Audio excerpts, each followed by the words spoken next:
Hey guys. Let's update Twitter while this is loading.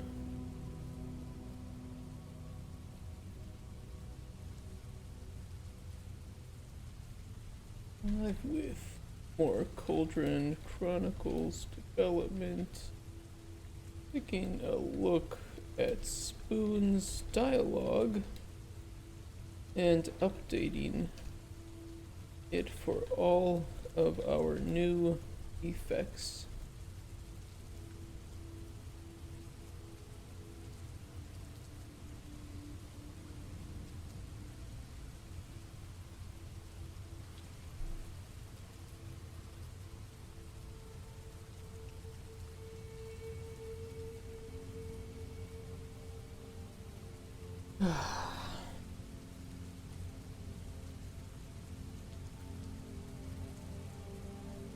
Pretty chill day today. We're going to be updating Spoon's dialogue with the new effects.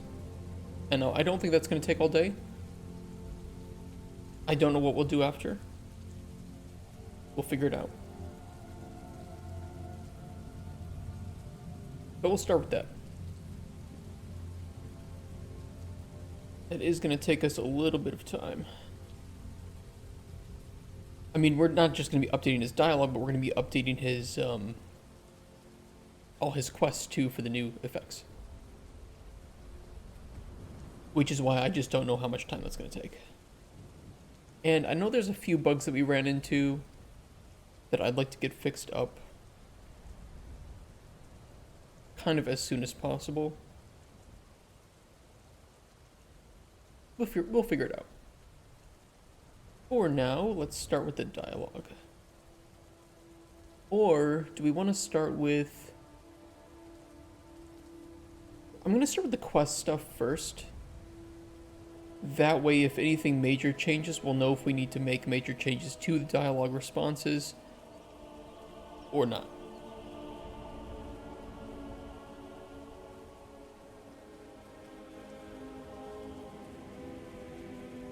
Not that.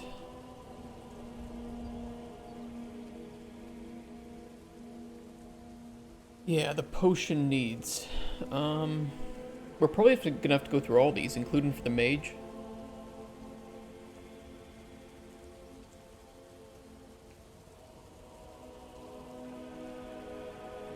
Regen mana, fortify health, yeah. Yep.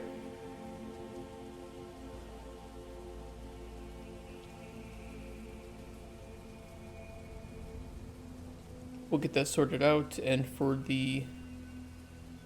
Spoon, he's got quite a few. A lot of potion outcomes based on different effects. Score threshold, provided effect, damage, health. Of course, that doesn't exist anymore. Oh boy, okay. Yeah, it is what it is. I don't know which one we want to start with. Probably this one. I need a list of my new effects, though. Let me grab those.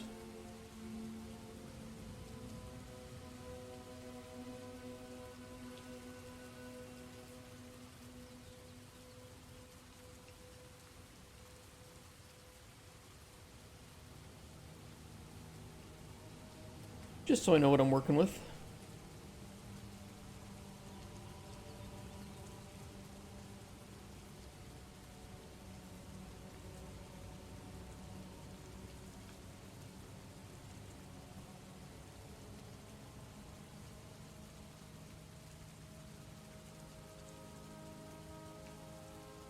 Now I'll try to do this in the most, or the least, destructive way possible. So the good thing is, like, regen mana then becomes restore essence, right?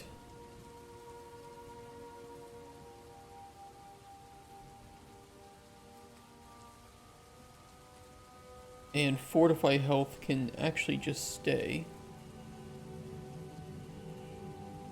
We'll have to change his dialogue, though, to then reflect that we call mana essence, right?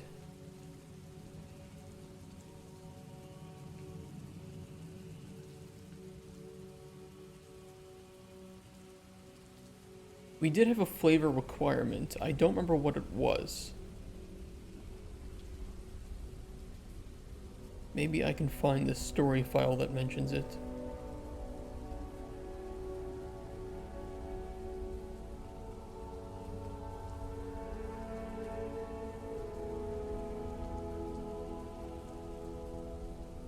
He just says sweeter taste.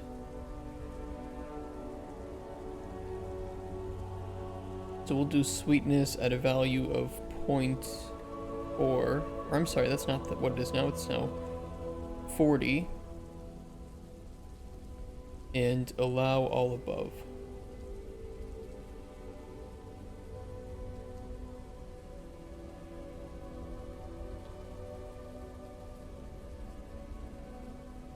Secondary effects desired. Cure poison, resist poison, invisibility.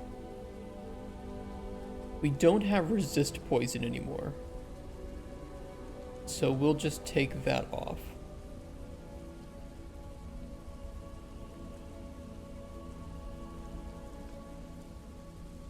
And we'll do cure poison and invisibility.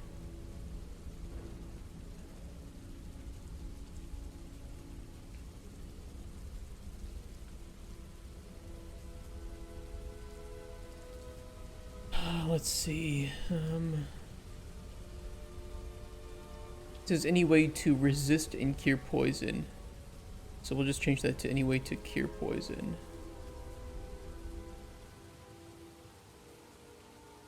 Any way to...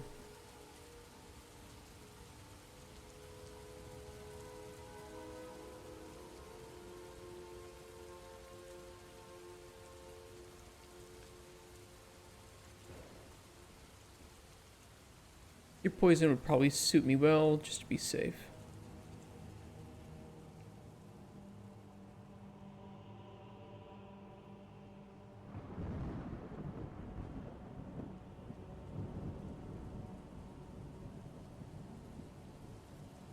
Yeah, okay. That one's fixed. Thief 1. We have damage health tier 1. That's got to be changed to poison.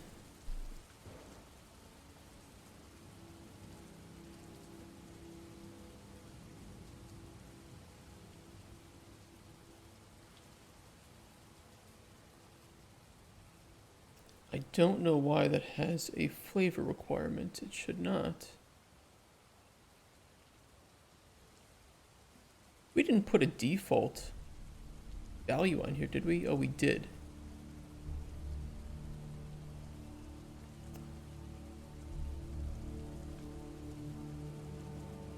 Yeah, that shouldn't be there. The problem is if I remove this, I think it's gonna affect a lot of things. Oh boy.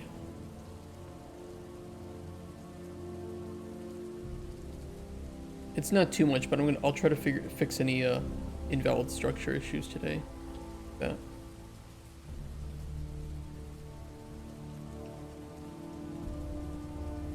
Because it will occur.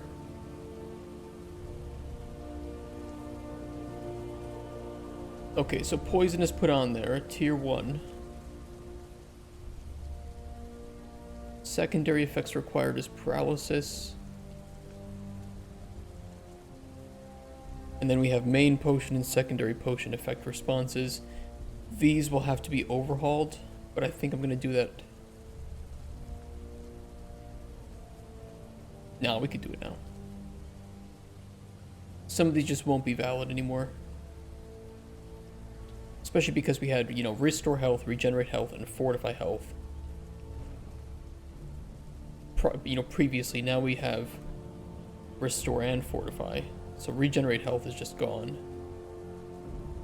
Fortify block, we could just change that to bulwark. Oops, that's capitalized.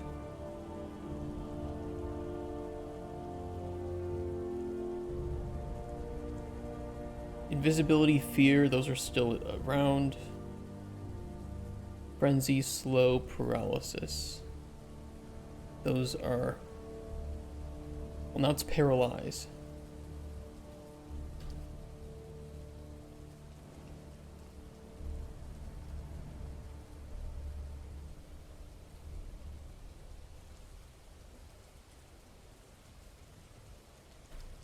We need to make sure of that.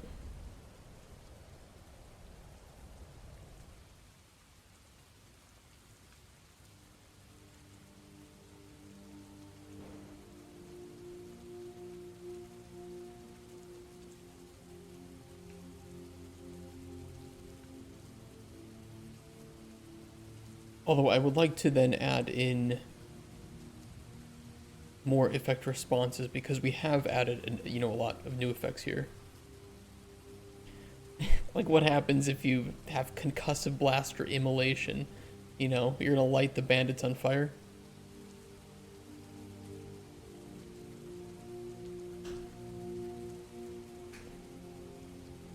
We'll also have to fix up the... It's not in here, but it's in here. The potion outcomes for this too. Because some of them would result in Spoon probably dying.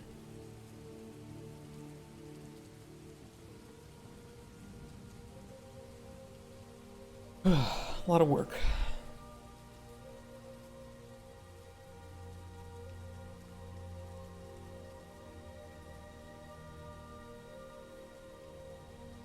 Alright, yeah, we made a copy of these. Let's see. Restore health, fortify health, we have those.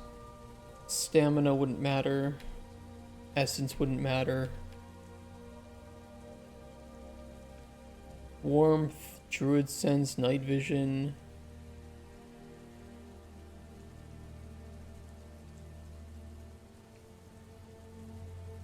Definitely wouldn't do anything.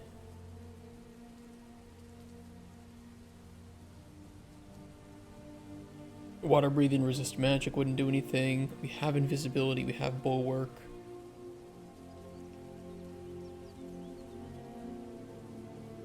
We'll definitely have responses for these.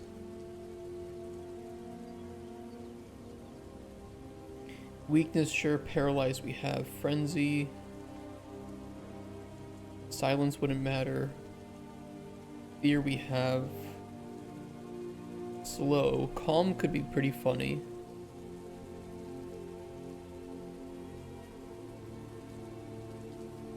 Cure poison would likely fail.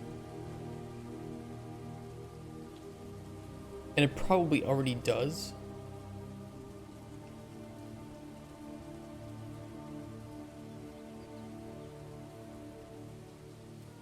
These are score thresholds, we don't need to change those. Yeah, we do have provided effect, cure poison, dead. Regenerate health is not around. Resist poison isn't around.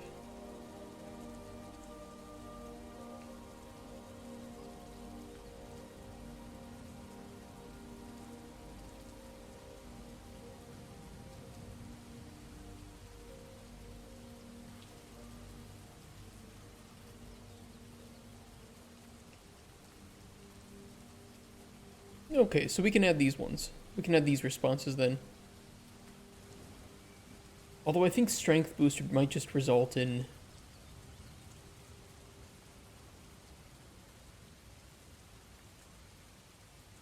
It probably would just result in Spoon dying.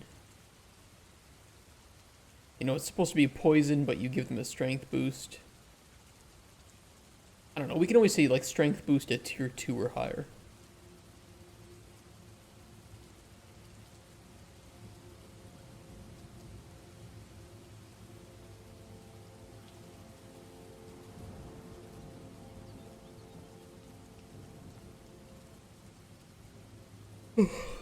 Change fortify block to bulwark. Your poison damage. Okay. Yeah, let's add another one then.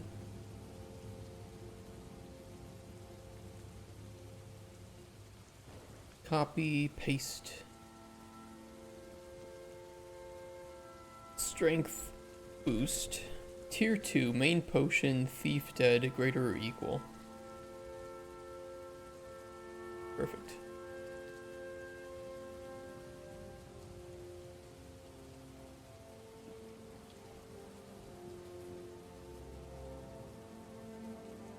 Okay, and for these we need to add in 1, 2, 3, 4, 5.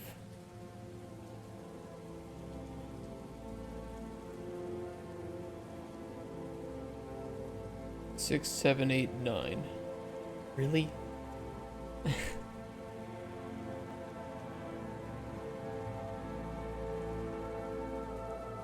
Alright, we'll add more responses. Just know that the reason that I'm not very happy with that is because already it looks like this. Now a couple of these will be deleted, but then we're going to be adding in a whole block more.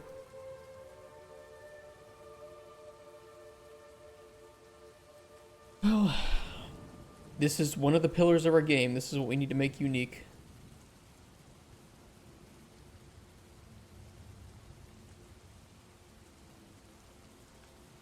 This is one of the ways we do it.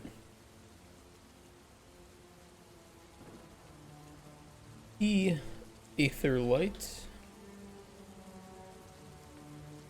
This will be a neutral response.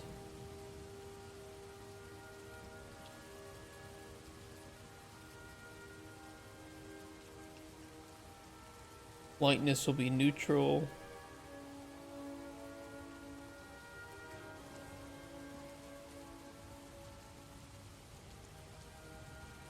Strength boost will be a negative response. The response types here indicate whether or not the character is happy, neutral, or upset with that effect being on the potion. So of course, if somebody was asking for a potion that gave them better defenses and you provided strength boost on that, they'd probably be pretty happy, right? Because it's a good thing. You know, warrior's happy, like, hey, I just wanted to be protected, but also I felt much stronger, thank you. This is a poison, which he wants to kill people with, so making those people stronger, not something he wants. So he's not happy with that. In which case we will provide a negative tie-in.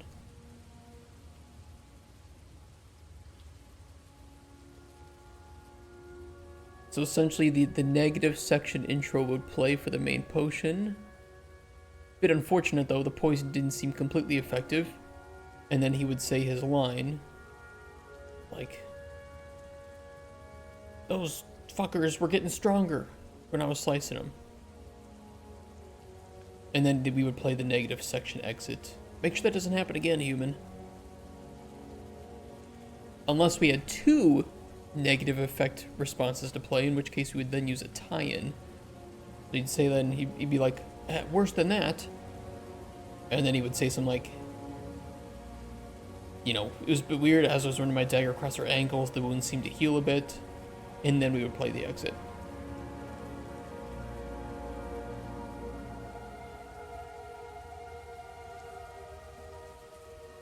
So it's kind of a,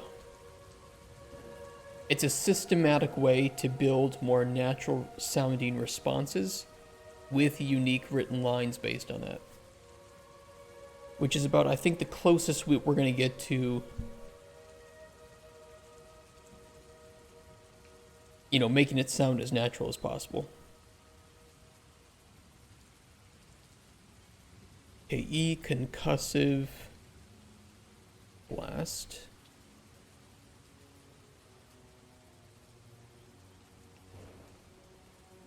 It's going to be positive.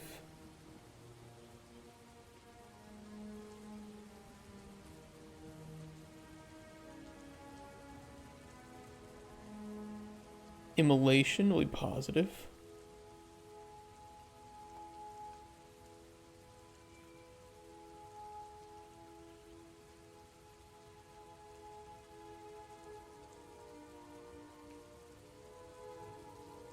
We'll have chill. These are damaging effects, so they're pretty positive to have on a poison, you know. Hey, I just wanted to poison those bandits, but also they were set on fire, so can't complain. Weakness. Hey, Claire, up late, about to go to bed. Good luck with stuff. Thank you. I appreciate the luck. I'm gonna need it. Today is a lot of data work, reworking. Gonna make a big batch of pierogi this weekend and freeze them for some cheap meals. Yummy, yummy. Had some pierogi recently. Very tasty.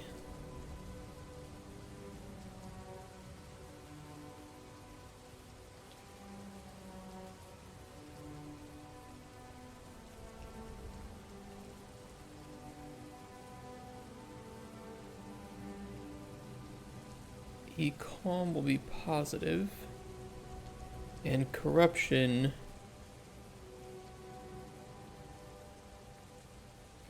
would corruption be positive? I mean, we don't really know what we want to do with corruption yet. Actually, the player can't put corruption on their potion yet, so we wouldn't have a response because we only have one. We only have one ingredient with the corruption effect, so it wouldn't be possible.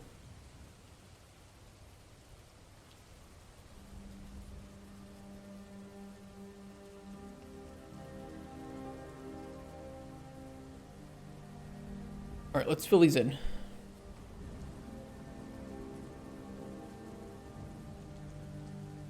Bastards. All lit up like a newly shined arse on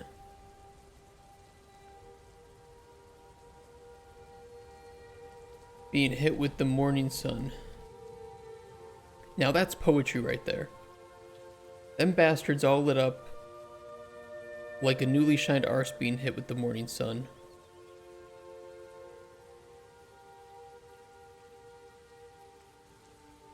Absolute poetry from Spoon.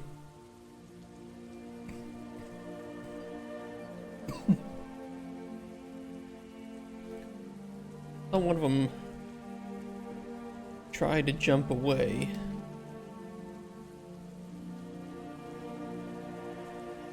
From my blade.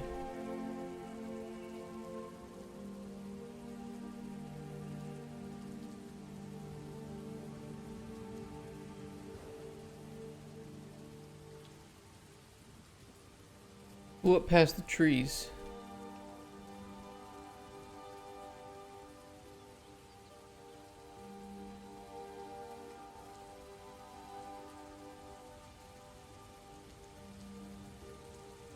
Scared the shit out of me, to be honest.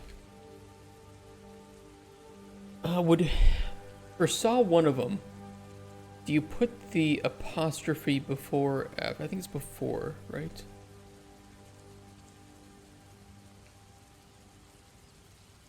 What is the grammatically correct? Yeah, that's not what I want. Define.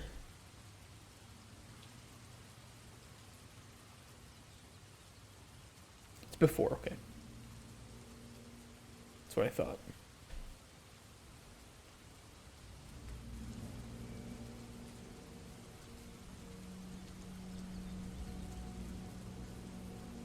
Okay, strength boost is a negative response.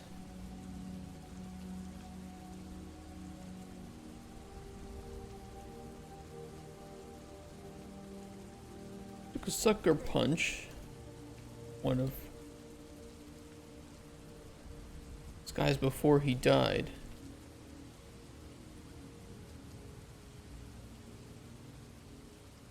Much harder than a punch I've taken.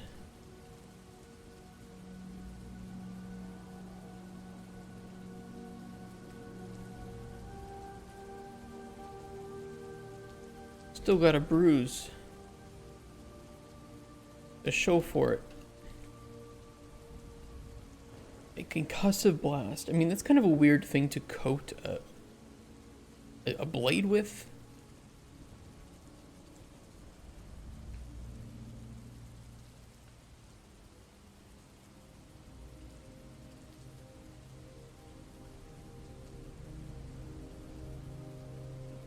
I just had a good idea. So I'm thinking, okay, so what happens if Spoon, you know, hits somebody with a blade that's coated with concussive blast effect? Well, it's like, okay, it knocks him back. And I was like, okay, well, you know, should we use feet? Should we use meters here? I think it's way more funny if Spoon and other sewer goblins use goblins as a measuring unit. Like, that's how they measure distance, is with number of goblins. I think it's way more fucking funny. Hey, Lazarla. AI. What AI? My writing? Don't you dare.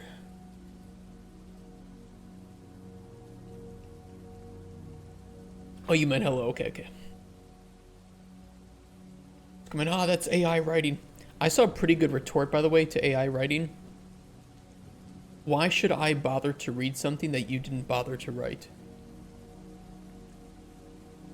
I cannot lay claim to that, but that is pretty fucking good, I gotta say.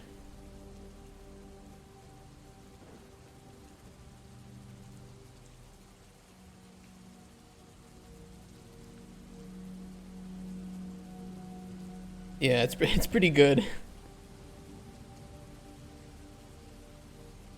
I think I paraphrased. I think it was, why should I bother to read something that a human couldn't be bothered to write? I think that was what it was. Which, I mean, they're even better, but they're both great.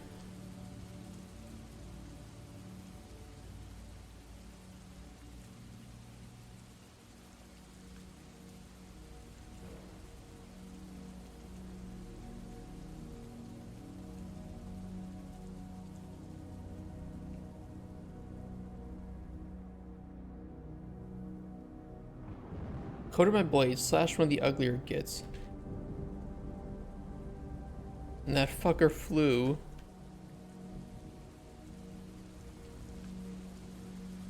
Back about two goblins. I just love it. I'm just writing so much stupid ass lore for sewer goblins as I go. I meant like hi, but I just wanted to be quirky. It's okay. Yeah, you were practicing for the next Marvel movie tryouts. I understand. Trying to be quirky. Immolation.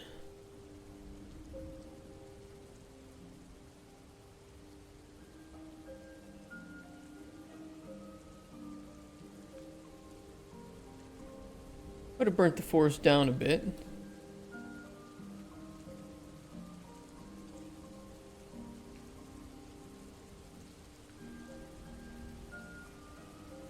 Pretty sure you put something in that poison. Set them aflame.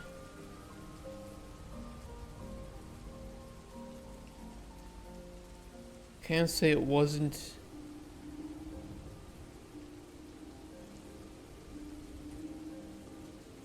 Enjoyable sight.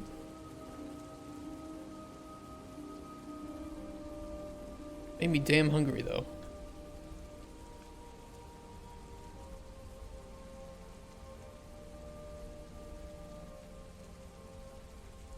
Quirky writing. I mean, you know, to be honest, Spoon is a bit quirky. He kind of has that modern millennial writing vibe a little bit.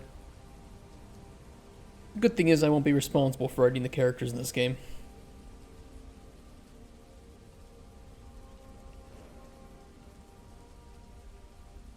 Chill.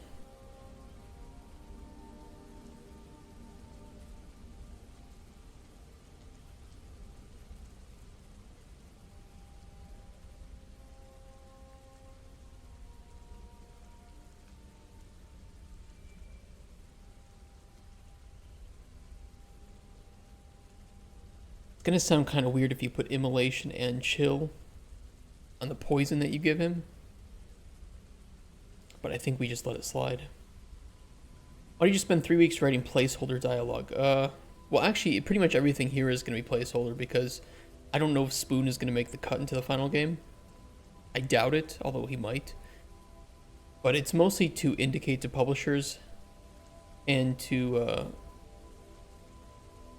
the people that we bring on board for writing the extent that we want to write these characters. So I need to at least do, it doesn't have to be good writing, it just needs to showcase the depth that we'd like to have, you know, how many words we intend to have, and that way when I can get somebody, maybe myself, to voice act one of the NPCs in the prototype, we can budget for how much that's going to cost us to voice act for one character.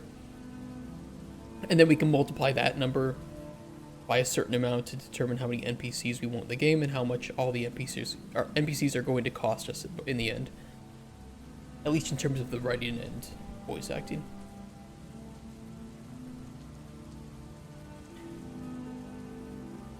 Although I'd like it to be good because, you know, at least the better that I can make the prototype characters, it'll make people more invested in playing it. At least that's my reasoning behind it.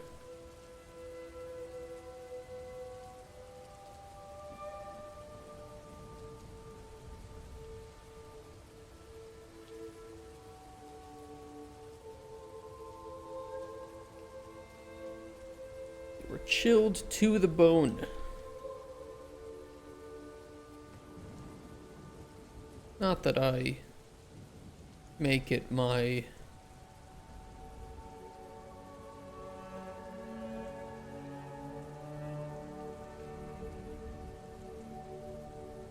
not that I often feel up the bodies of dead bandits, of course.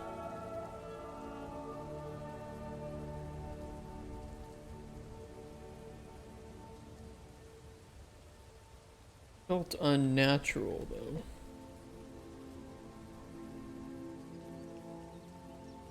Being so cold. It's two ends and unnatural, right? I'm not going crazy? Should be two ends. It's two ends. Weakness.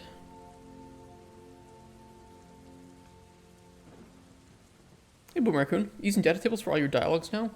Rewrote them in notes of narrative?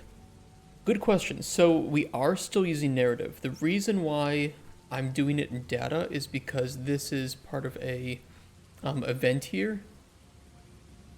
Where? Here? Somewhere? It's not showing up. It's this build extra potion response. I don't know why it's not showing up here. But what it does is it gathers all of the effects from the potion that you gave to the client previously and generates a response from that. So I can't do that through narrative itself. I have to run a event that then changes or appends the crafted response to the node itself. So it's kind of a hacky workaround. But then I can use, you know, handwritten nodes like this for responses from the player based on whether or not that potion had an effect on it.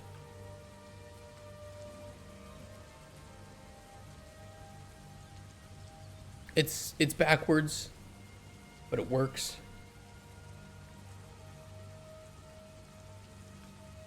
And that way, if you gave a potion with like poison on it, but it also had frenzy, invisibility, and paralyze, we then need to build a response for that. And that way I avoid having to write factorial numbers of custom handmade responses to it. Smart. I don't know if it's smart, but it's the only thing that I could think of doing. It sounds pretty good in practice too. Like if you do provide the potion and you're like, okay, he wants a poison, so let me throw weakness on it. Let me throw paralyze on it. Let's just do like weakness and paralyze on his poison. So I'll tell you what it will sound like, but you know, give me some time to craft it here. Like, oi, human, I need your help again. You know that poison you gave me last time? Well, it worked. And then he would say, Had some wonderful things happen on that poison I did. Felt some weird magic had taken hold of them, because they started to keel over in pain, but then fell over unmoving like stones. And then... I don't have it written, so let me just pretend we put immolation on that. Might have burnt the forest down a bit. Pretty sure you put something on that poison to set them aflame. Can't say it wasn't an enjoyable sight. Made me damn hungry, though. Was lovely stuff, human. I appreciate it. And then you would be able to respond with either the generic response down here. I'm glad to hear that. How did it go? Or a specific response based on the fact that you put immolation and paralyze on there. So I think the paralyzed one was... Yeah, I know you wanted the paralysis on the poison for the leader, but I thought it couldn't hurt to add it to the poison as well. And that way you get like this more natural sounding response, even though it is a bit... It is systematic in how it generates, but hopefully by tying it together in a, I don't know, natural sounding way, you don't notice it or you don't care as much.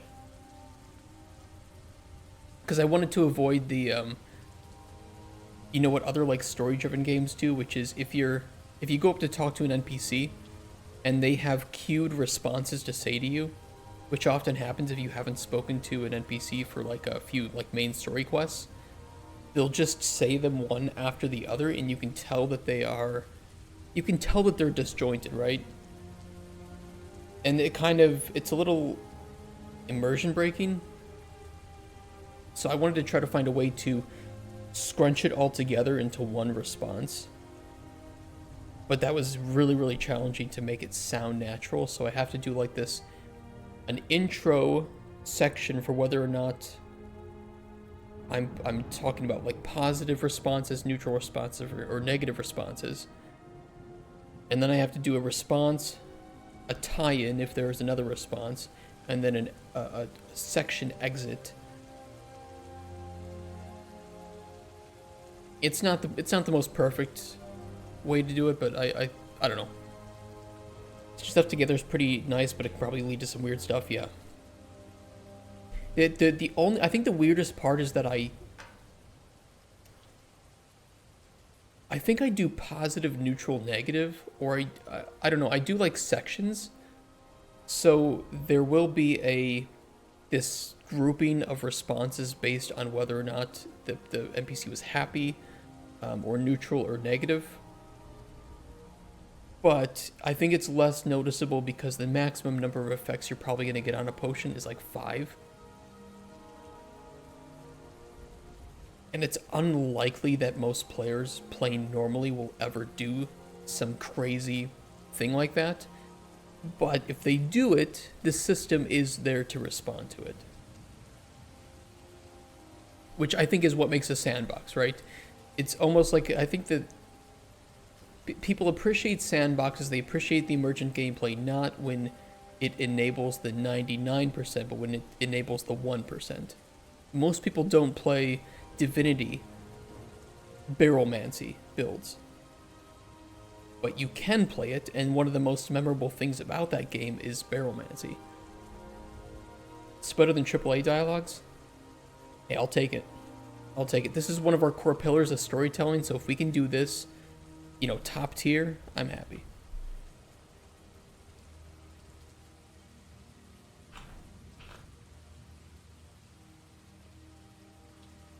You are the triple. Look at me.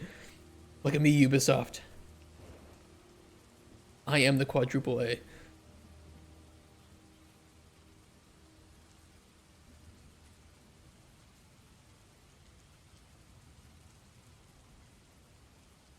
Because the moment started slicing and dicing, they kinda fell over.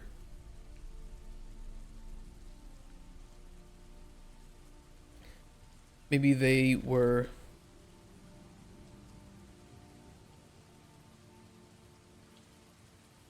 What would Spoon as a sewer goblin think would be weaker? Like, he wouldn't say the word pussy, right? Maybe they were a bunch of pussies. That's more like our lingo, right? What would be a sewer goblin lingo for the equivalent of maybe they were a bunch of pussies?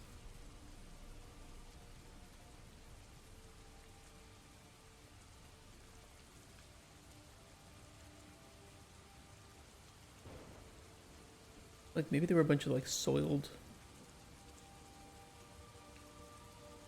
undies. Maybe kind of funny. Maybe they're a bunch of soiled undies.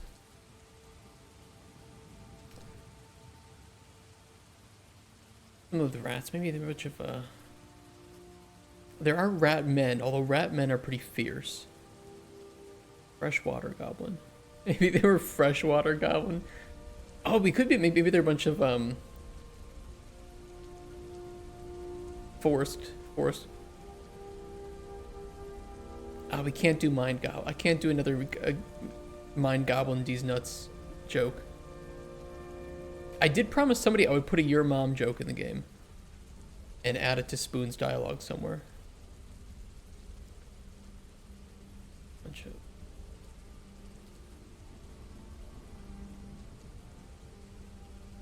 I'm trying to think of, like, maybe something with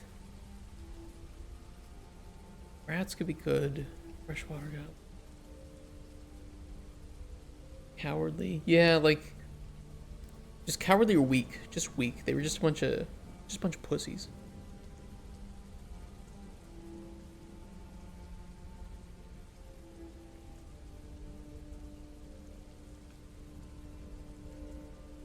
But it's got to make sense for a sewer goblin.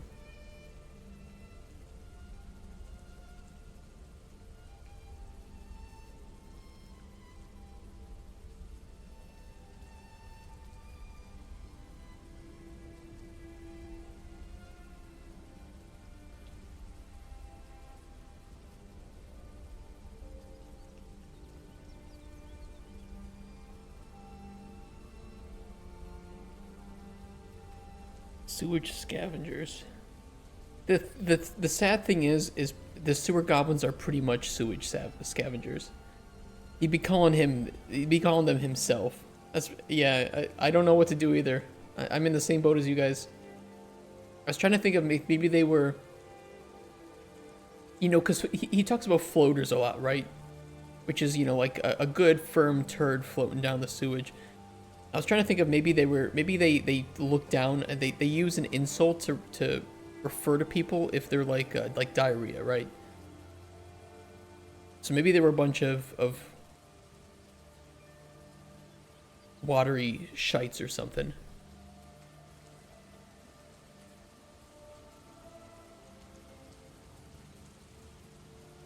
Rat turd. Rat turds? Okay, rat turd. A bunch of... Yeah, let's call them rat turds.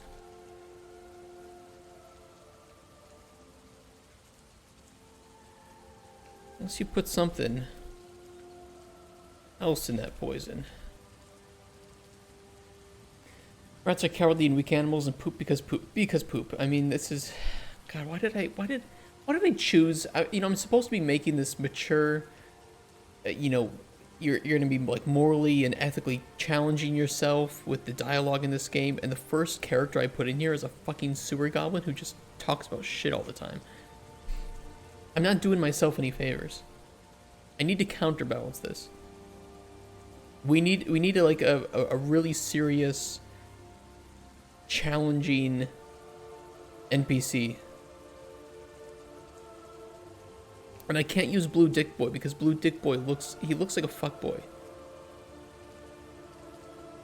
I can't use Blue Dick Boy. I can't take Blue Dick Boy seriously. He looks like a little child who's like meh. I need some like I don't know, like middle-aged dilf. I need some hot middle-aged dude who's like wise beyond his years and has been through a lot.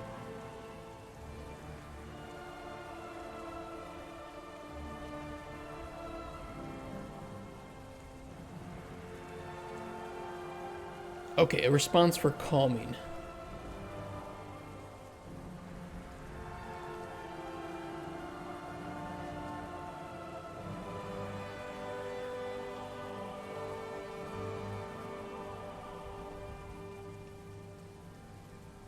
Maybe I'll sound crazy.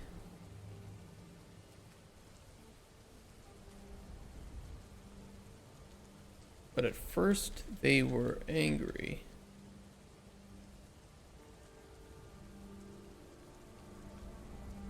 Then after getting stabbed a few times, they just sat there and smiled at me. Right up until they died, of course.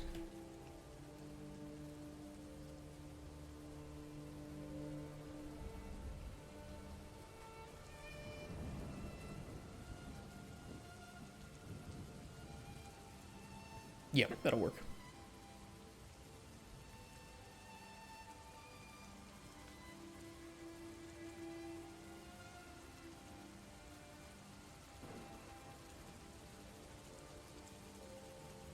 Like something's kind of weird with the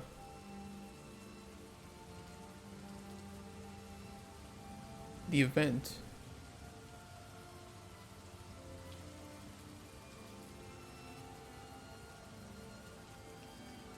It's not getting the graph display text.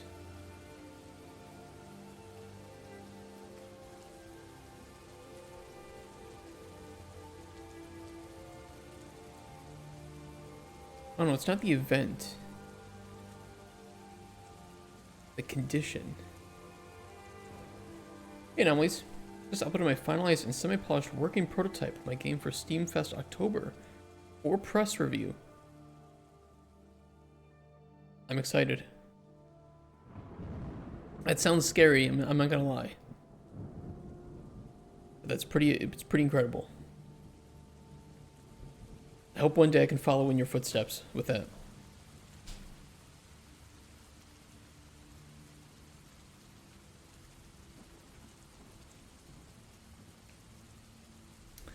Did we not update the string table?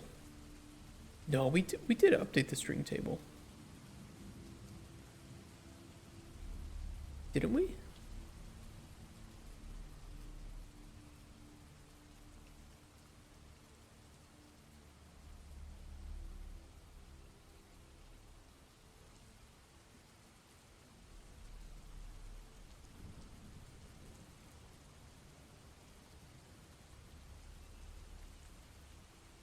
Yeah, we did.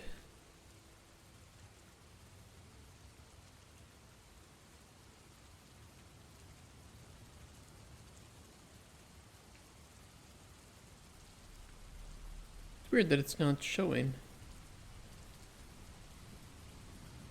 Game is literally nothing but a walking and melee fighting simulator.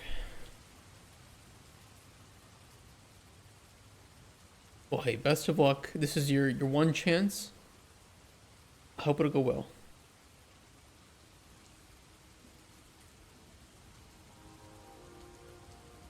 Is the git string?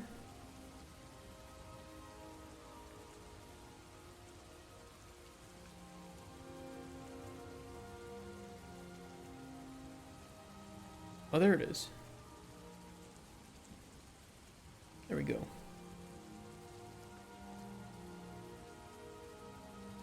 I think I'll delete the old strings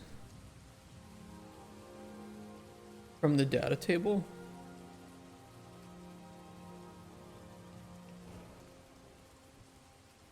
That way we get errors that they're not valid.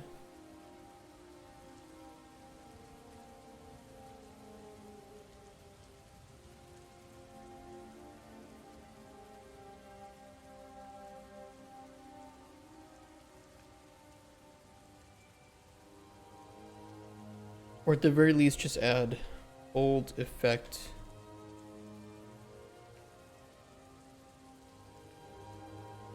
Please replace.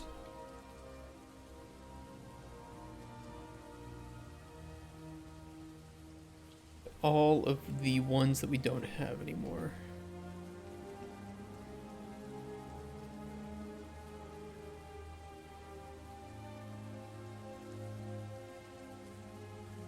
I think we still resist magic, right?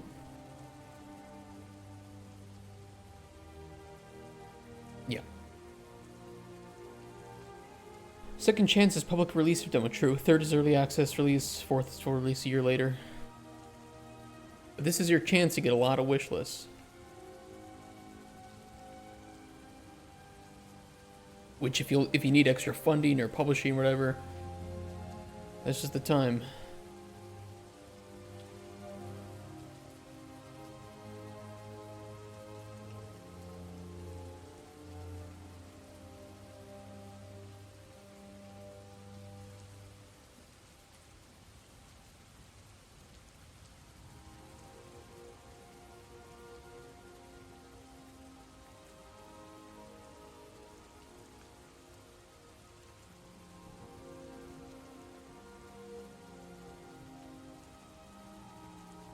Alright, I think those are the new ones.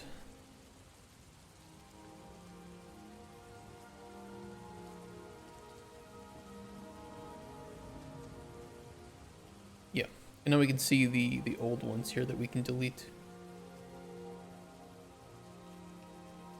So they are much longer.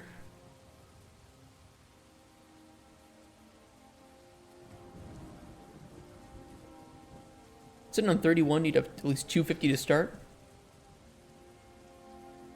When is Next Fest? It's coming up. It's pretty soon, right? Not today.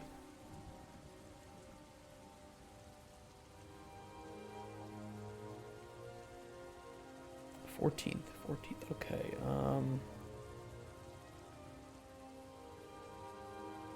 Let's do a couple days of that. This is already a pretty busy month. It's actually not too bad. We could do 14th to 15th.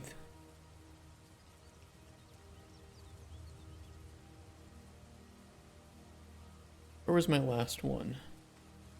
Here we go.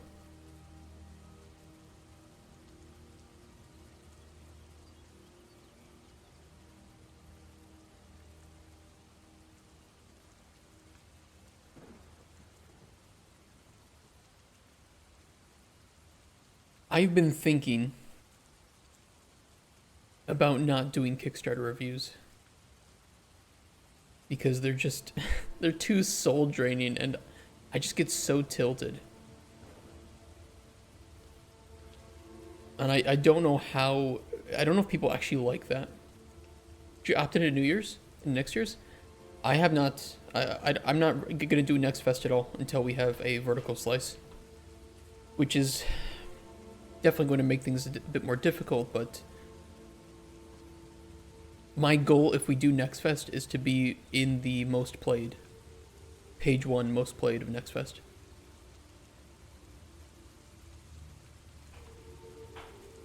And if I have only one chance for that, I want to make sure that I'm putting my best foot forward there.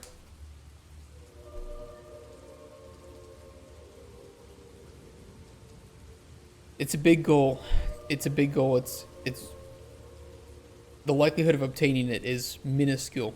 But if we can get the funding for vertical slice and we can make the vertical slice the way that I want to, I feel like we'll have all the doors open. We can go to Next Fest, we can go to Kickstarter, you know, we can have a really, really, really solid demo. About to go and make better art and trailers. Yeah, that shit scares me. The only thing with the word art in it that I feel comfortable with is fart.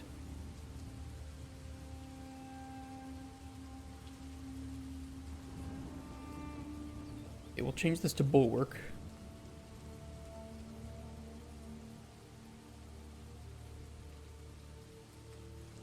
You fart me, shart. Okay, I feel like it'd be a perfect line for Spoon.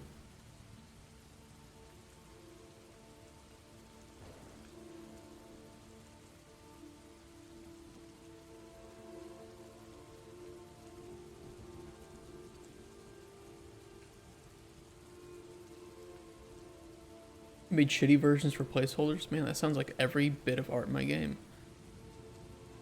It's like, oh, what art did you make? Well, I made the, you know, the ugly brown blocks. And, ooh, look at this. Look at this beehive. Mm-hmm. Top tier right here. That's about it. That's it. That's what I made from art.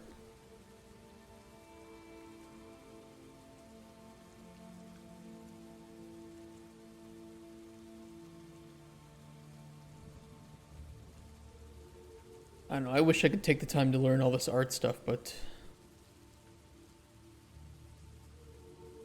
I'd rather develop the game, do what I'm good at, and find people to work with that can augment my lack of artistic ability. Looks better 100 times better than mine. But this isn't even mine. None of this is mine. It's all placeholder. It means nothing.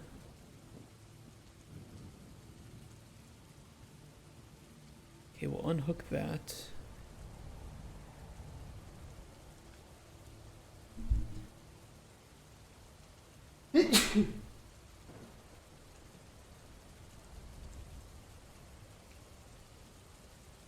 People who are masters of Blender amaze me. I'm in your boat. I love watching artists work because it just looks like magic to me. And I love working with artists because they, you know, if I can explain what I am thinking visually, and they can help me bring that to life, you know, that to me shows that I was never meant to work solo, and that I just find so much more happiness in life working with somebody who is really good at the things that I'm bad at. It's so fucking fun.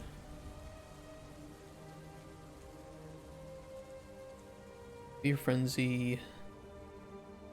And we need to replace this with Paralyze.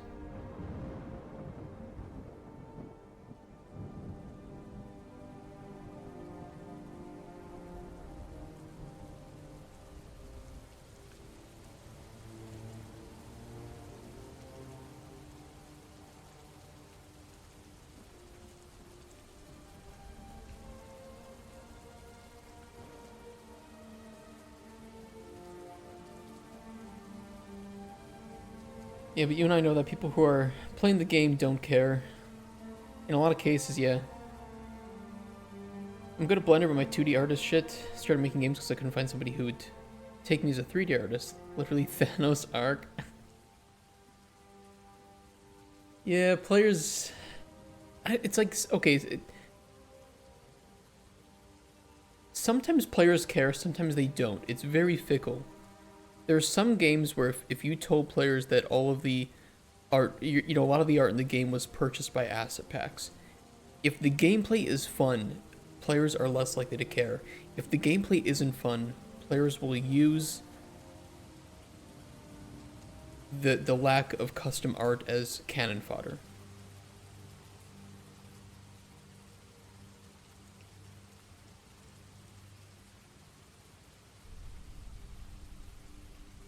I mean, I got in some trouble with people because I mentioned that, you know, I was trying to get other developer responses for that game, Vampire Syndicate. I was like, you know, I just want some other people to look at this and see if they see what I see.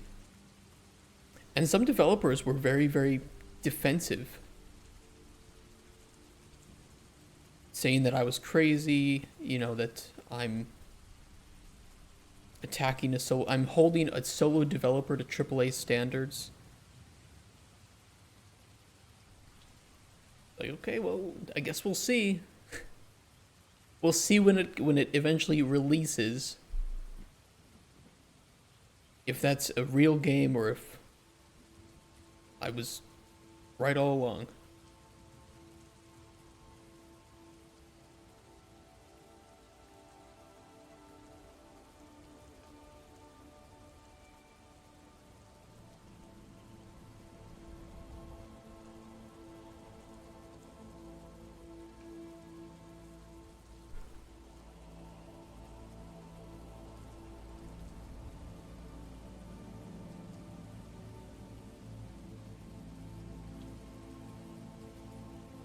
Oops, I need a player response.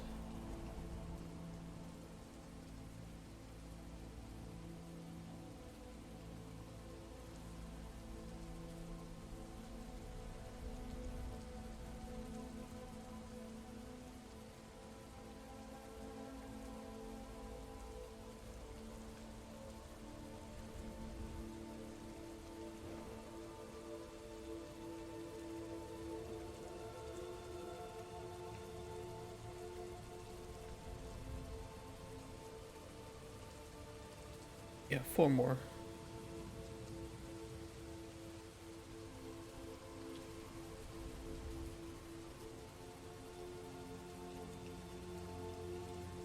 Don't do that.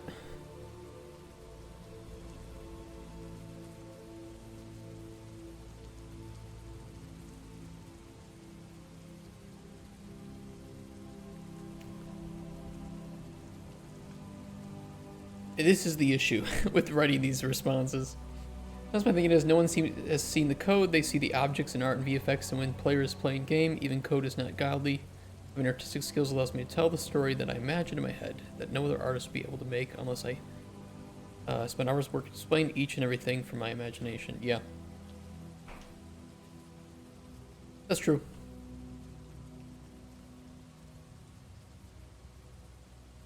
Balance too. Balance is something that is hard for me to show to players. Your English is bad, don't worry. I don't judge people for English. I live in Poland, my Polish sucks.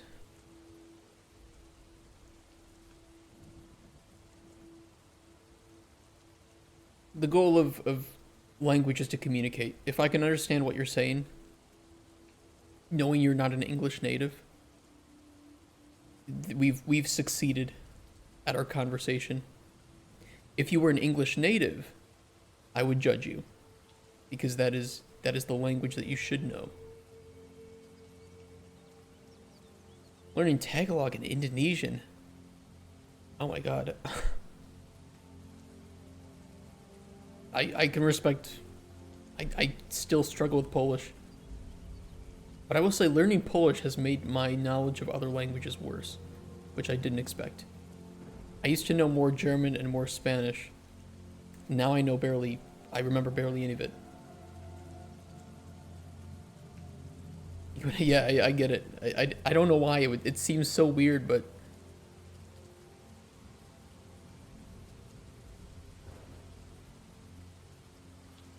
about the only thing I remember in Spanish of any consequence is "Donde está mi gato?" Just where's my cat?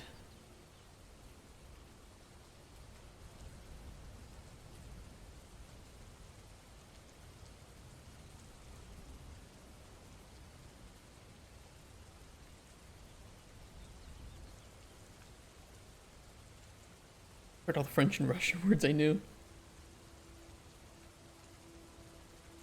Did I copy that? Copy condition, paste condition. This will be E, Aetherlight.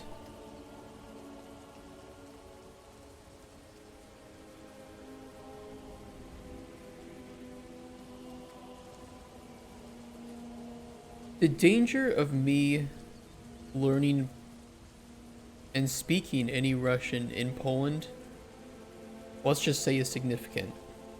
It's not recommended that you come to Poland and you speak Russian.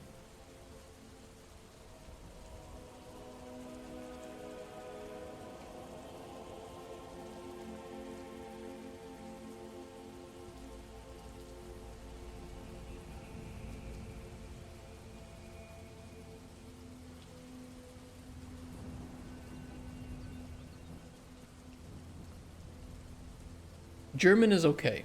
You know, I think that the Polish people, for what it's worth, have had enough time to, you know, to make amends with Germany.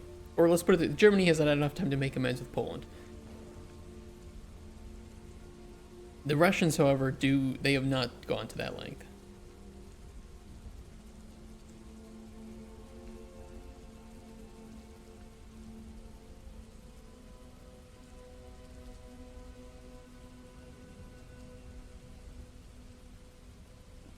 That's the Russians until things calm down in those countries. Yeah.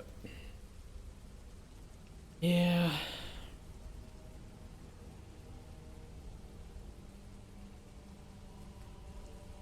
I feel bad for, you know, like Russian people.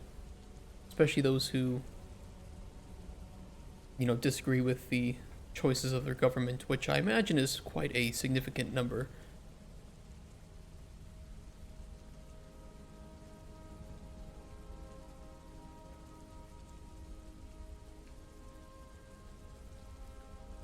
For some reason, humans have a... Yeah, they have an ability to blame average people for the choices of those in positions above them. As we saw with, like, Asian people getting attacked in the US in response to COVID. It's so stupid. It's so stupid. I don't get it, dude. Human nature sometimes is just brutal. Germany doesn't have rights for weapons anymore, so people don't feel threatened by Germany for years. Germany is making a lot of mistakes, though. I mean, I get it. But also, at a certain point, you know, at what point do we blame the sins of the father on the son, so to speak? You know, no German person that I've met in our generation, you know, millennials, has any good feelings about the history of the past 100 years of their country. I don't think anybody should blame them, you know. They were born in a country that had some bad shit.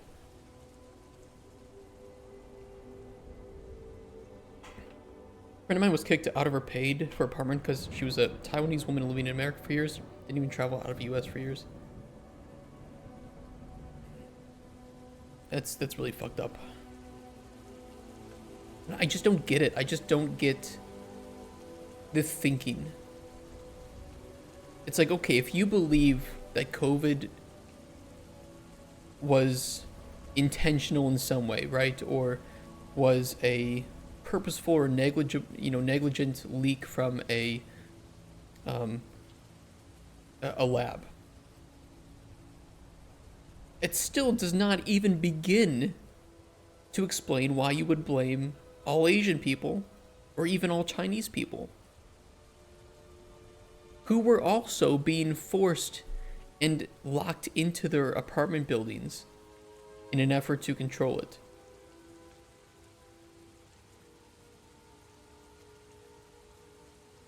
If you want to talk who was really oppressed during the COVID shit going on, it was the Chinese citizens. They had it the worst.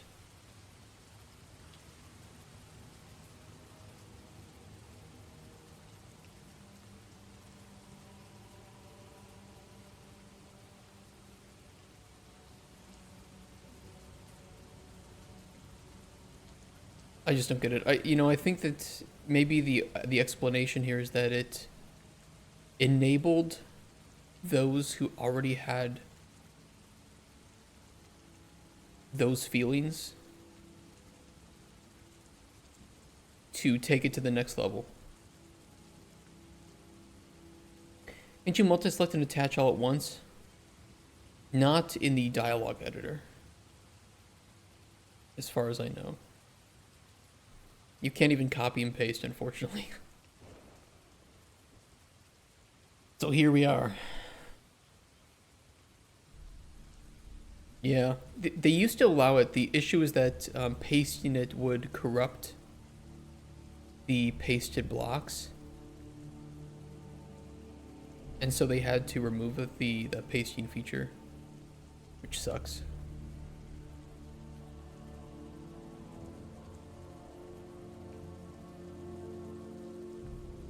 Yeah, because linkage breaks, yeah. Well, it's even worse. It would actually just make it would just break the editor, and it wouldn't show you any reasons why.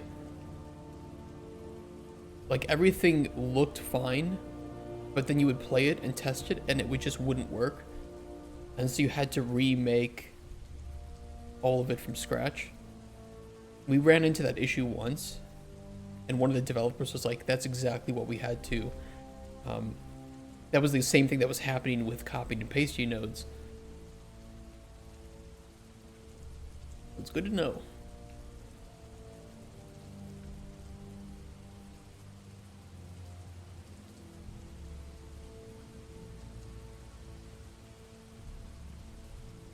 Hit the new Blender 4.22 LTS. Stream now and it crashed 11 times. Oh shit. Wonder what the reasoning was.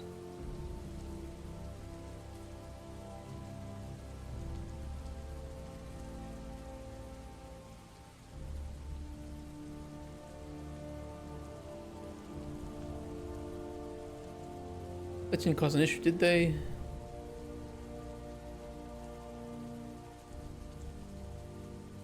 Wasn't a big deal. Just unexpected.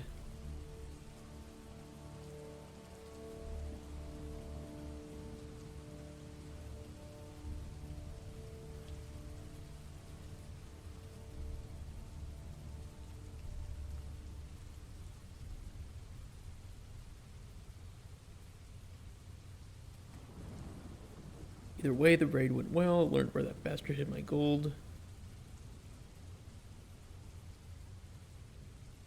Okay, let's do lightness.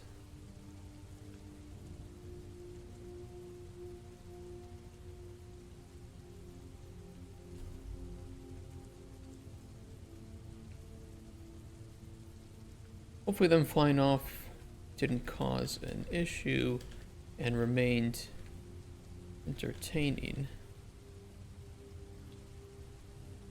Did put that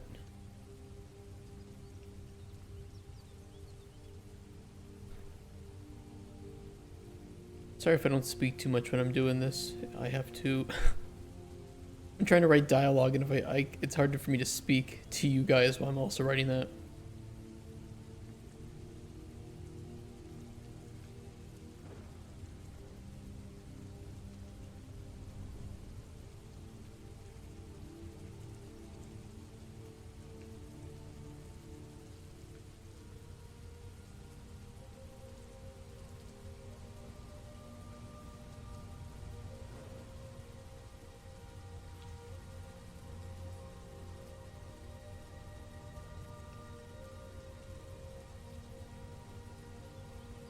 Joining objects and apply the modifiers. Just a new feature that they added. Smooth surface is now a new type of modifier.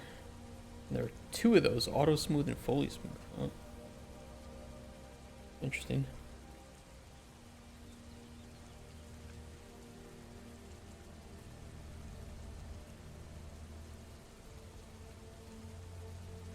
Strength boost.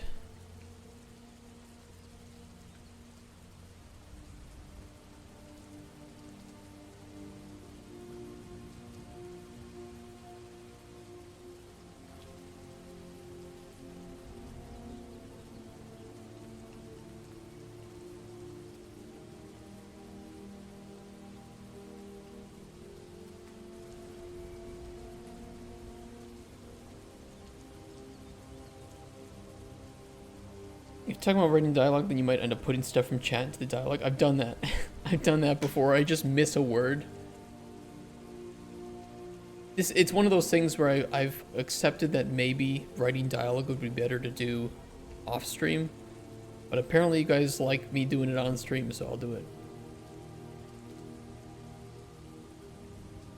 At least for the prototype. But yeah, good luck, Anomalies, and really good luck on your game during next fest.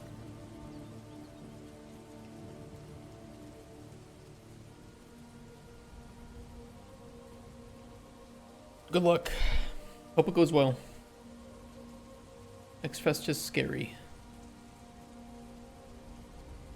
Although I have to say, I think it's one of Steam's best choices in the last few years for developers and for players. I had talked about for a long time that,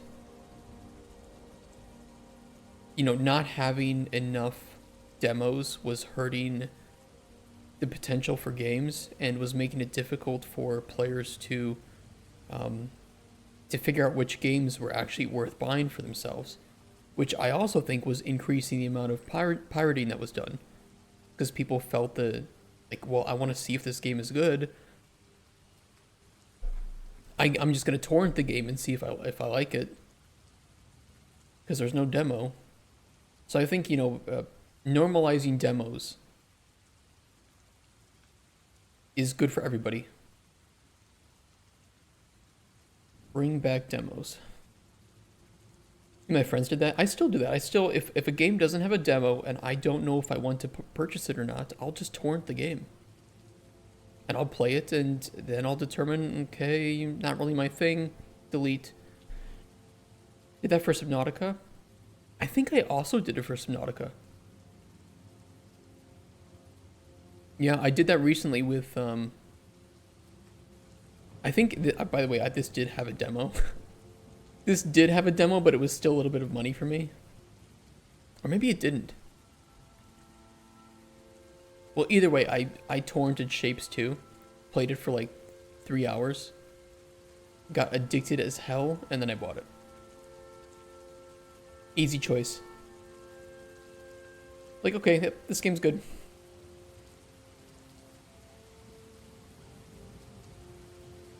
So this is why, by the way, I defend piracy. I say pirating a game is not a lost sale. It is a potential future sale. People who pirate your game because they don't want to buy your game will likely never buy your game. People who pirate your game because they don't have enough money may buy your game in the future on a sale. People who pirate your game because they don't know if they'll like it could end up liking it. And if they buy your game, refund it on Steam, and then write a bad review because they didn't like it, that's a lot worse for you than them pirating your game, determining that they don't like it, and then just uninstalling it. Got Prison Architect for free from GOG, then bought it again from Steam. I think developers, you don't have to say that, oh, I love pirating, but just know that in most cases, somebody who pirates your game is a potential fan down the line, right? Especially people in countries or in situations where the game is expensive for them. They might really like your game. They just can't afford it. And what would you rather have? Them play your game through piracy and enjoy it and like it. And then maybe if situations improve in their country or in their financial life, they end up becoming a fan that has given you money at some point. Or would you rather say, I fucking hate people who pirate my game, and now this person who could have been a fan and might have bought a game in the future now doesn't like you because you're shitting on them for something that isn't really under their control or is just a difficulty in their life. So I say, you know what, pirate my games. Hope you enjoy them. Hope you can afford them. If not, I understand. I'm going to try to make them as ethically priced for each country as I can. And that's all I can do. I can make good game and you can hopefully buy it. That's my responsibility.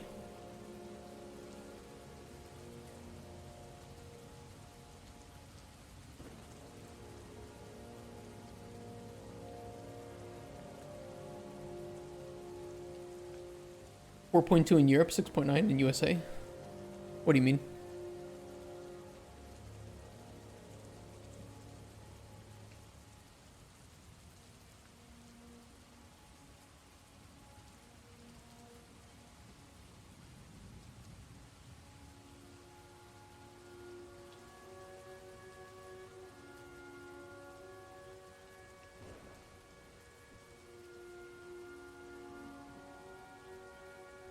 Message above?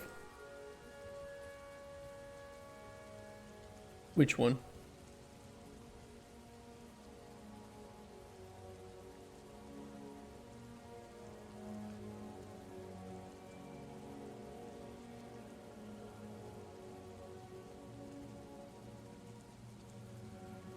Oh, for pricing your game?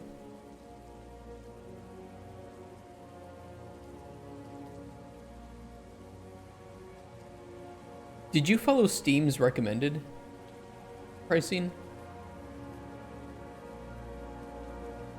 I haven't made an app ID in Steamworks yet, so I'm curious what it looks like. But for a game like Terraria, of course, with their game, I think they just follow Valve's suggested pricing bit for bit. But I know some of these are still kind of off. Like being more expensive in fucking Poland.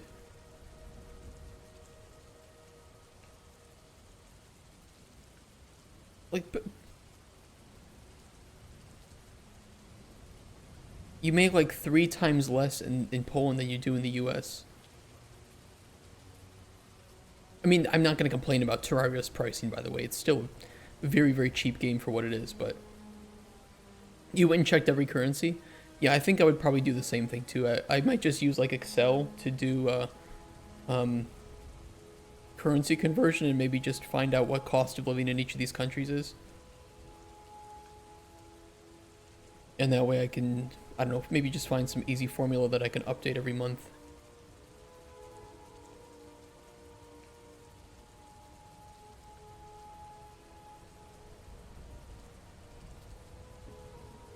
Yeah, I really don't get why Poland, it's more expensive. It's just, it's not their fault either, right? They're just following Valve's suggested prices. But average salary in Poland is 23,000 US dollars a year. So the fact that we have to pay the same or more for games, not a big fan.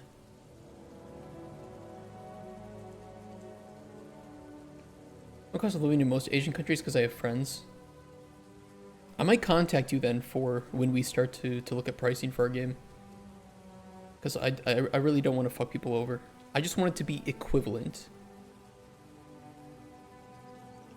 Like 20 bucks in the US is, you know, like 1 hour of work for most people. Maybe 2, depending on what you work in, but usually it's about 1 hour of work. It's like, what is 1 hour of work in different countries?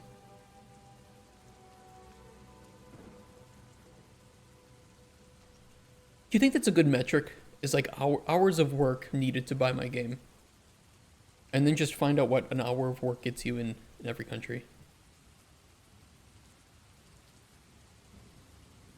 I guess it doesn't include taxes, though. And taxes can differ pretty greatly.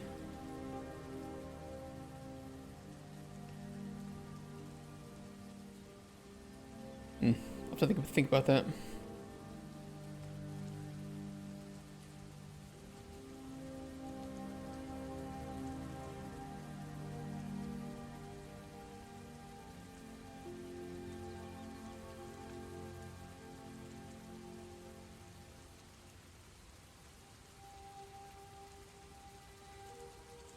Figured it might be helpful. Add some more damaging effects to the poison. That's a really long response, actually. Should be okay, though.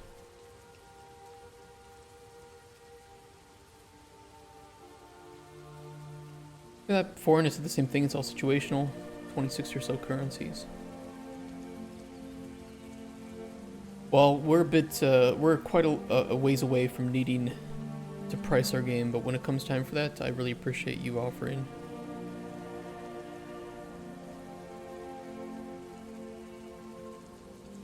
I want to be ethical about it.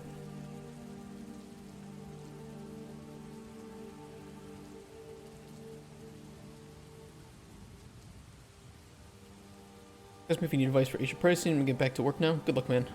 Keep you updated about the Steam Fest. Take care. I look forward to it, yeah. And best of luck.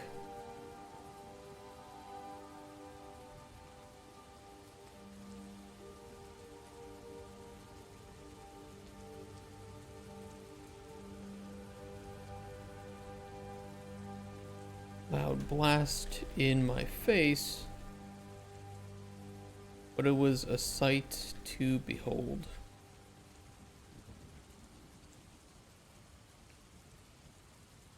Now we copy a lot of the same things here because the player will only ever see one of these responses.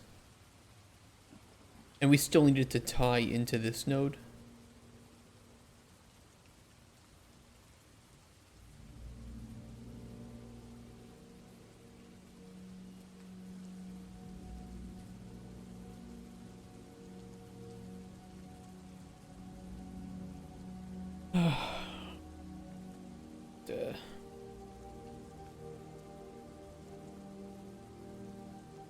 Who doesn't enjoy a good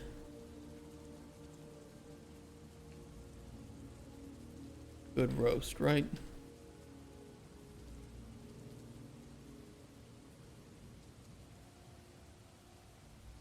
If I wasn't in such a hurry, human, I'd have ripped a leg off and cooked it right there.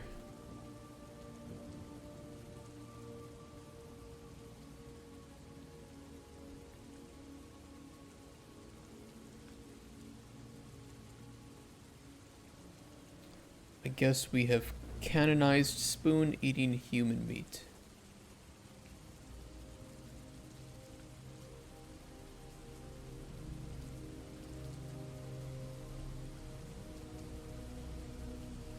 We could always add a response like, "You'd actually eat human meat, Spoon? Or have you ever eaten human meat before?"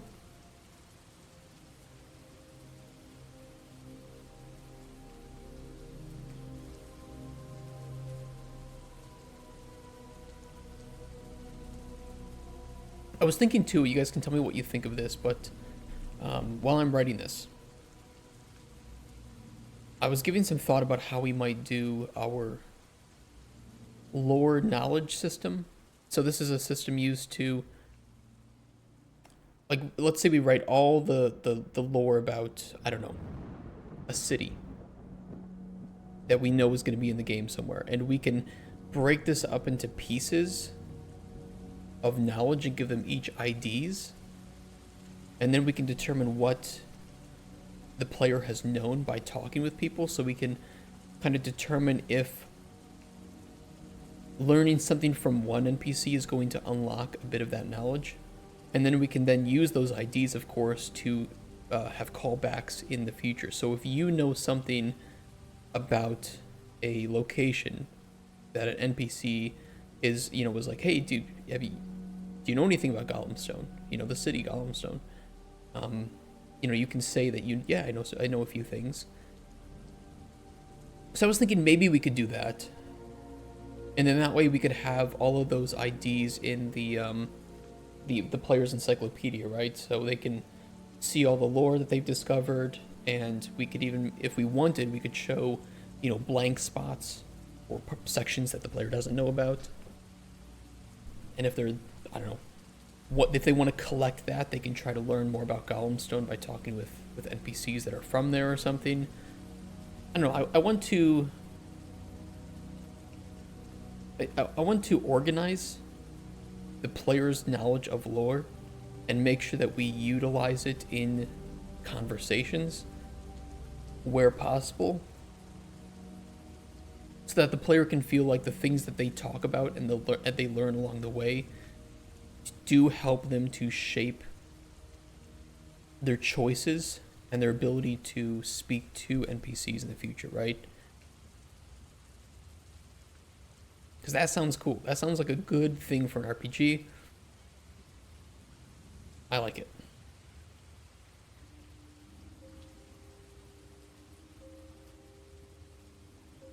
Added a chilling effect to the poison I gave you.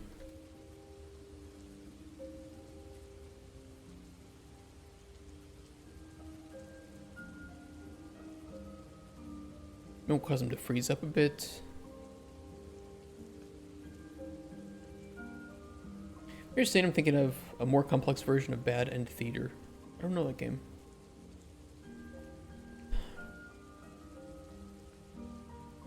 This game all about choice and finding every bad end. Well, hopefully the player doesn't find too many bad ends with us. Unless they're really shit at making potions or they purposely make bad potions.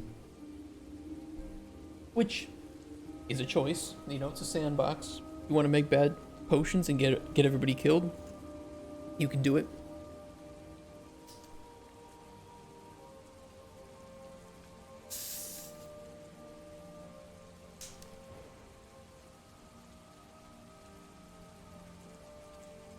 I think for me, I enjoy games where I get rewarded for knowing things like that. like, oh, I found this secret data pad, you know, and it had a it had information, right? And when a game rewards me for finding that information, I feel really immersed, and I feel like, oh, so the things that I do that are not direct actions with NPCs are still important. You know, one of the things that disappointed me with Baldur's Gate 3 in Act 3, and this is a mild spoiler, okay? I'll try to say it in a non-spoilery way, actually. In Baldur's Gate 3 Act 3, there is a villain who is wrapped up in some of the political aspects of the city. And you can find a note that lists political people of interest that he is looking to manipulate and sway to gain more power. And this note is absolutely meaningless to the story. You cannot talk to these people and tell them that you found this note. You cannot convince them to turn against this character. It's absolutely meaningless, but you'd think, hey, this makes sense. I find this note of people this guy wants to manipulate. I can maybe turn that against him. No, you can't. There's nothing you can do.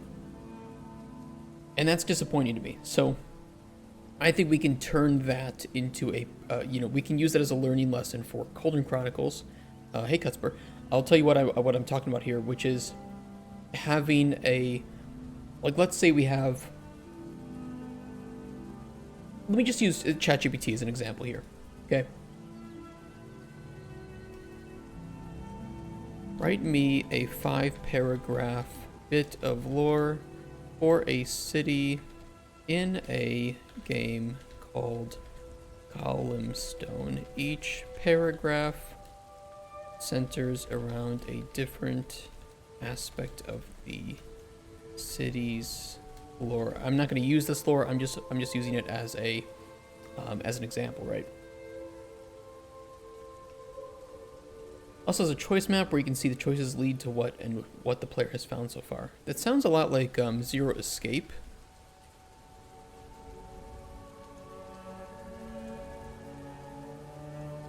They did these in the games too, and you could see these in the game, and then you could once you beat one ending, you could jump back to any of the decision points and go down a different path, which was really cool. So let's say we have this, right? We have this Golemstone lore that we've written, all fine and dandy. We love it. It looks great. And we say, okay, the origins and foundation, this is going to be ID, lore, Golemstone, origins. And maybe we'll say that this is even broken up into smaller bits, right? So the first, we'll just keep it like this for the moment. Lore, Golemstone, origins, right? I don't know. City center or something.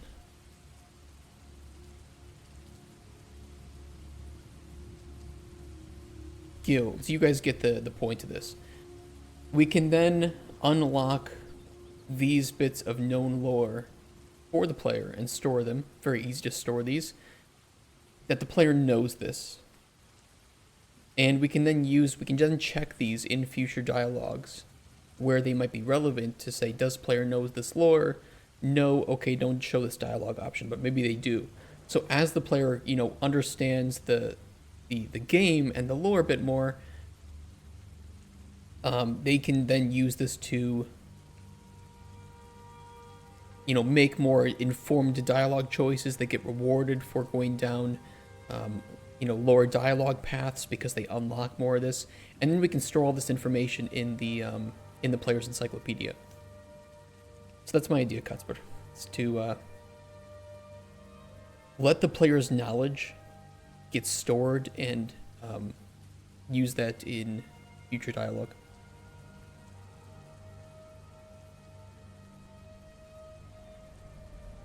Actually, some of this lore might be pretty cool too.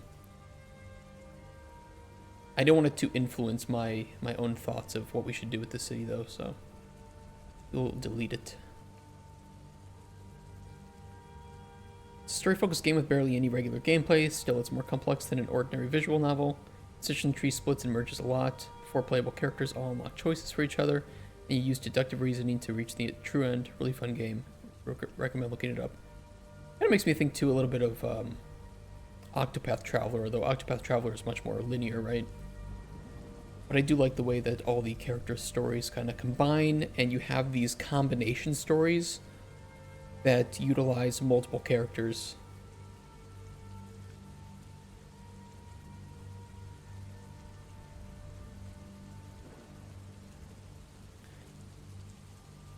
What did he say for chill? Where is that?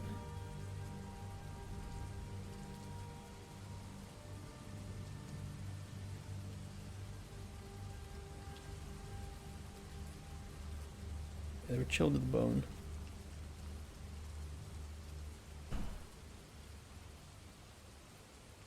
What would Spoon's response be to that? Slow them down enough to get a few extra stabbies in.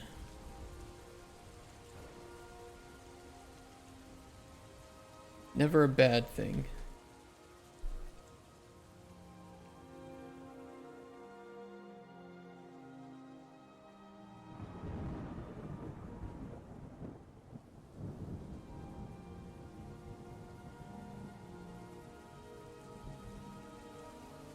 Weakness.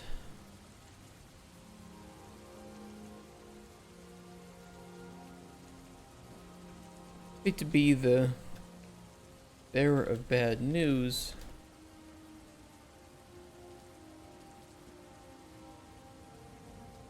But that weakness effect was because I added one to the poison I gave you.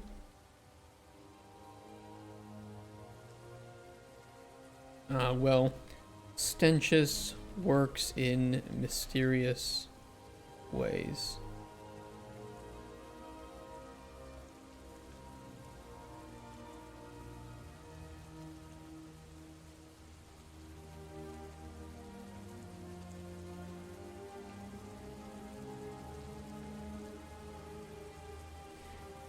Stenchus is the god of sewers.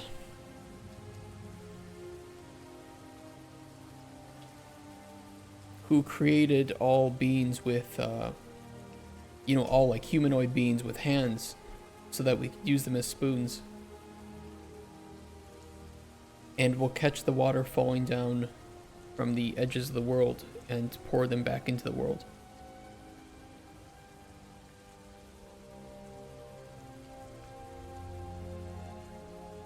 Because of course Stenchus, being the god of sewers, lives in the sewers of the world. He lives beneath the world.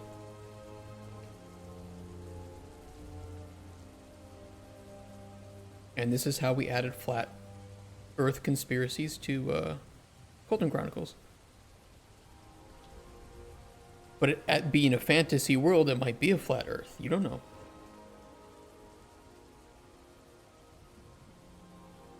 Okay, calm in main potion.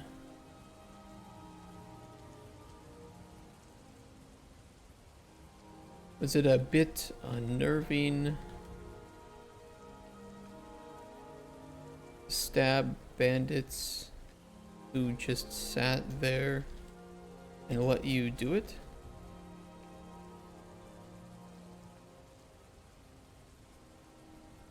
Not at all. I smiled right back.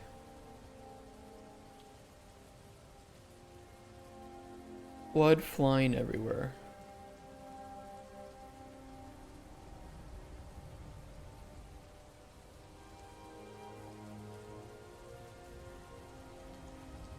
Any mastery system with potion ingredients? Define what you mean, mastery system.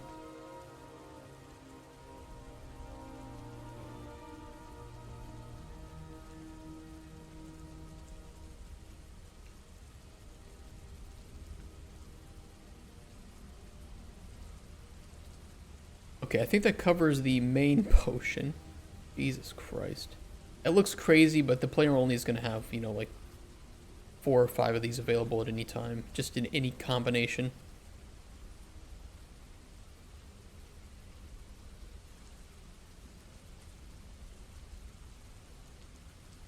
And we'll have to do the same thing for secondary potions.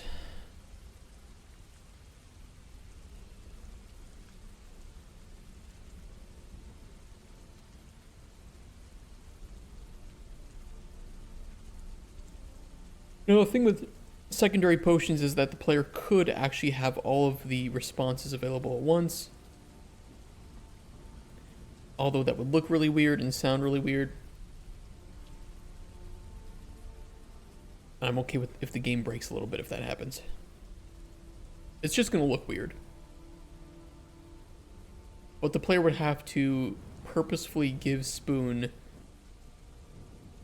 literally every single effect in the game for that to happen. Like, as you use the ingredient in more story NPC interactions, your proficiency with that ingredient increases. Not really. I don't know what we could do with that. Or something like that.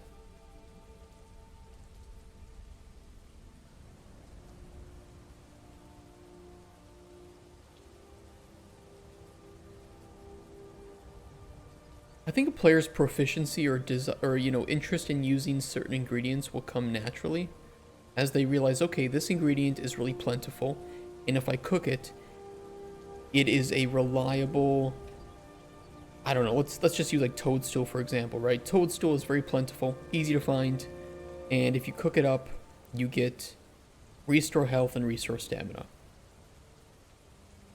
It's just a reliably good mushroom that when you cook it up, has good effects. And I think that the player will kind of learn that and memorize that over time.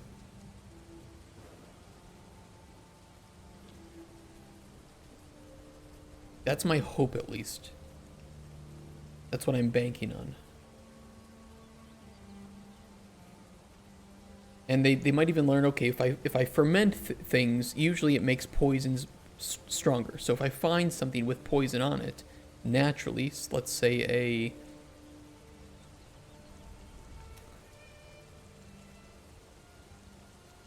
where's something with poison on it?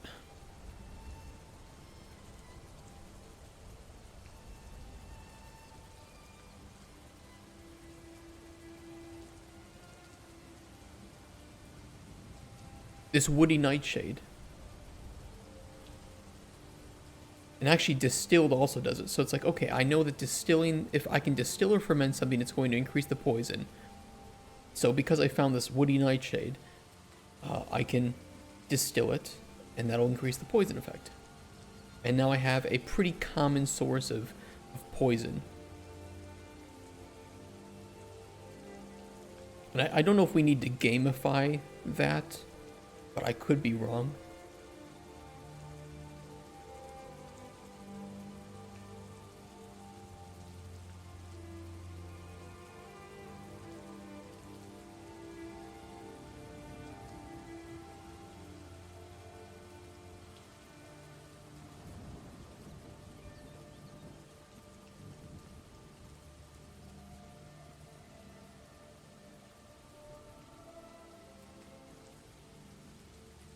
Did we determine if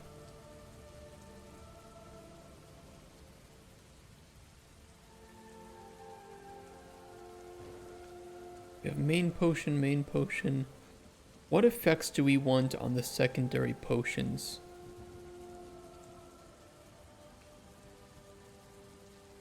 That might result in a bad outcome. We only have one, and that's just going to be poison.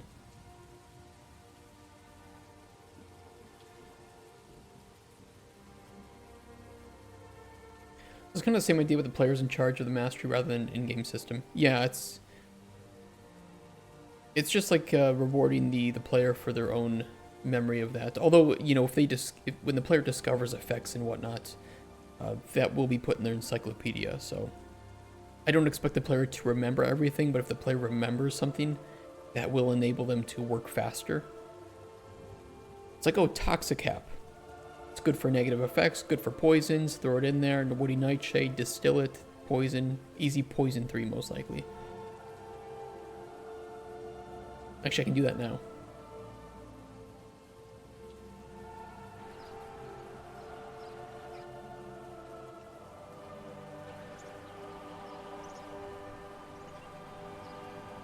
Like, Toxicap. Send to processing. Woody Nightshade. Let's go ahead and ferment that. Distill this. Poison 3, Druid Sense 1. Not going to be a big deal if I give enemies Druid Sense, so we have Poison 3. Easy poison potion. Relatively common ingredients. I'm pretty sure we have a Woody Nightshade right around here, actually. We do. And a couple of Toxicaps here in the forest, although they are a little hard to see during the daytime because they are green. They do glow. Makes them much easier to spot at night. Look for green glowing.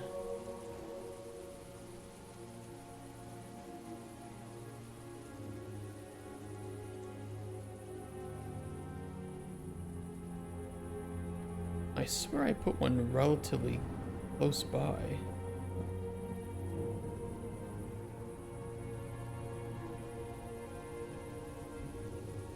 Maybe not. I mean, they're in the caves too, right? You know where the glitch is too. That's just something with graphics. Oh, here's one.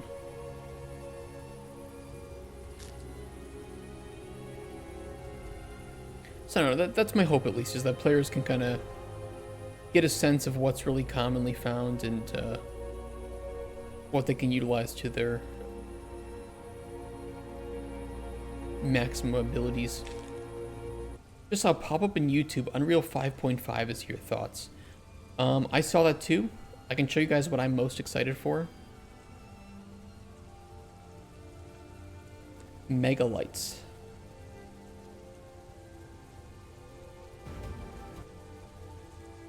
Holy dicks. Basically, in most scenes in game engines, especially Unreal, having multiple dynamic lights is very, very, very performance heavy, especially if they're like point lights. You have a lot of them in a small scene, and you know, they're moving and casting multiple shadows on things. It's a lot of calculation to do. Well, Unreal announced that in 5.5, there's a new feature called Mega Lights, which enables a, I believe their words were factorial number of lights, all dynamic, in the scene at once. And I believe this is actually running on a PS5.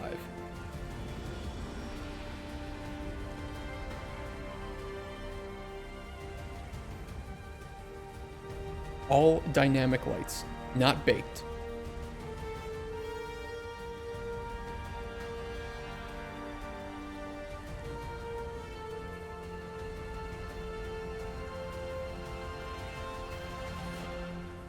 Which is wild. It's absolutely crazy. I don't even know what to think. Hey, Violi Yasin. I think I said your name decently. Thank you so much for the follow. Tell me what I can call you.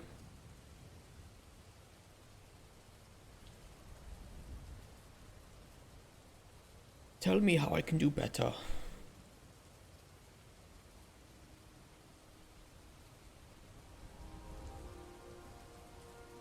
Alright, we need to determine on the secondary potion that Spoon needs, he wants a paralysis poison.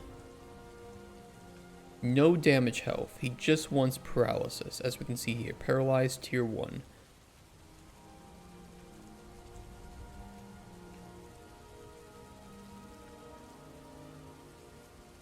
We do have some responses to fortify and regenerate restore health.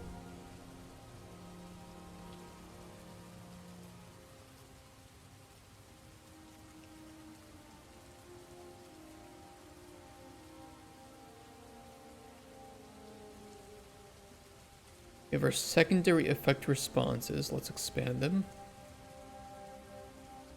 Got some keys, nice. But the only one that we negatively push here is the secondary, or is the poison on the secondary potion. We don't have any other outcome for that. Stamina essence wouldn't matter here. Invisibility, bulwark, sure. Resist magic, doesn't matter. Water breathing, no. Strength boost wouldn't matter because we do give paralysis on this.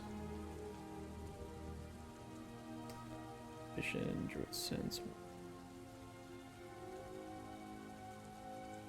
Keys to my car. Keep my eye on a small Suzuki hatchback to buy as soon as I get money from Steam whenever that happens. I hope it happens. Night vision, druid sense wouldn't have anything. Warmth he might feel.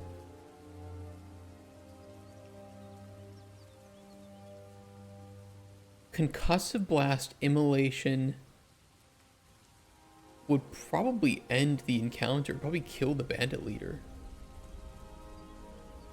If you ask me.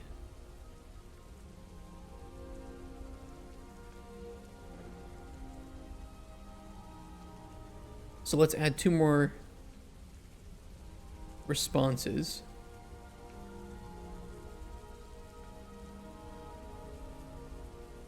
Concussive blast and immolation.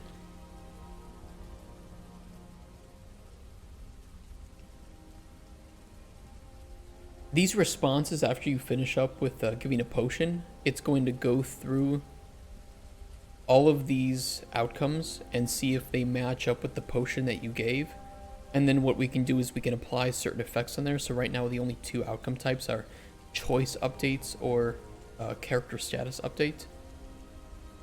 So in this case, we update a choice that the bandit leader has been killed with the potion, and that choice is then used to determine if a certain future event should play. Mr. Raptor, saw what I DM you on Steam and Discord? I haven't seen it yet. Like, I haven't been able to take a look at it yet. Nice sailfish, by the way.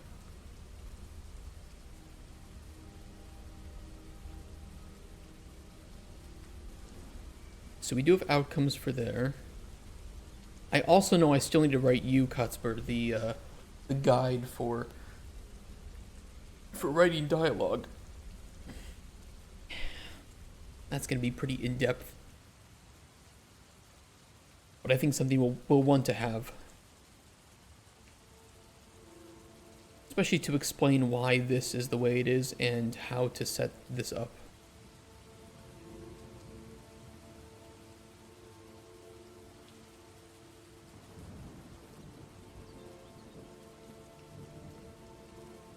And some tips and tricks that I've learned from the developers of this plugin. Which have been very nice, by the way.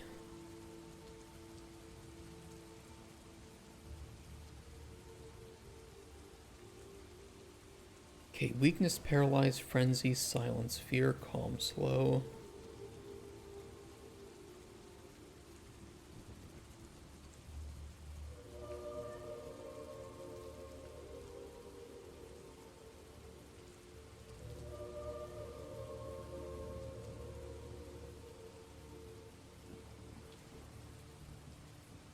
I think calm might fuck up the encounter.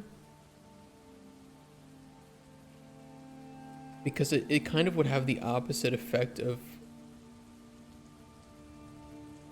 making him scared and giving up information. I feel like calm would fail Spoon's ability to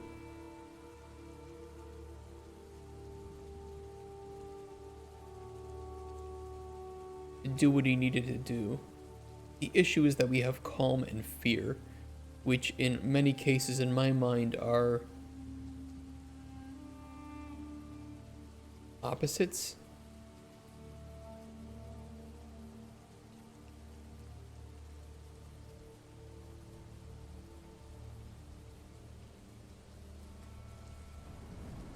How could I work that out?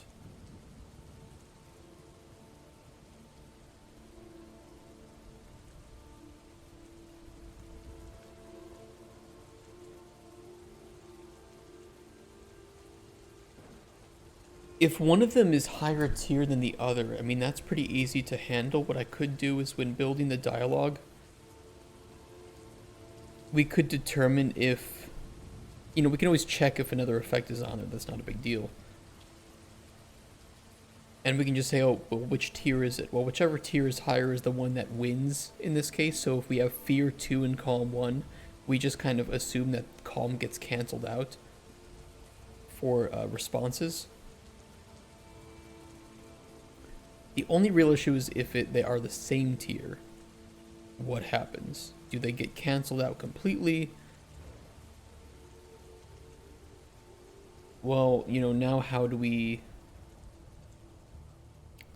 determine that?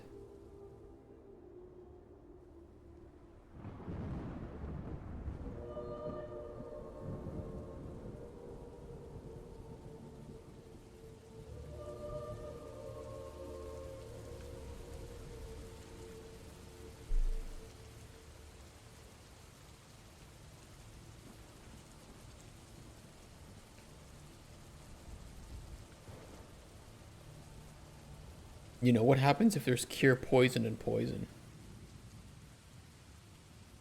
This is something we will have to answer. Now that I think about it.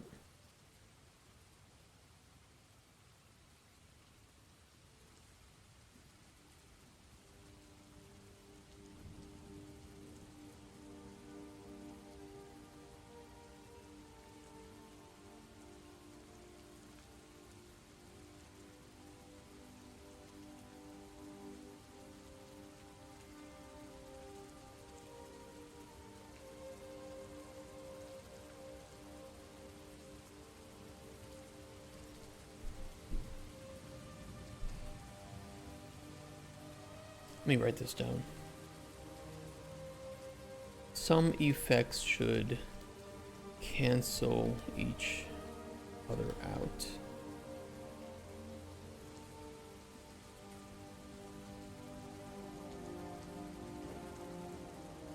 If two effects exist that would cancel each other out, how many effects one potion can have? Depends on the ingredients used. I mean, it could be upwards of 6. I don't know what the limit is because I don't know what the perfect combination is. I know how we could do this. I can easily tell the system which effects to cancel out or if a tier should win. That's really easy to do.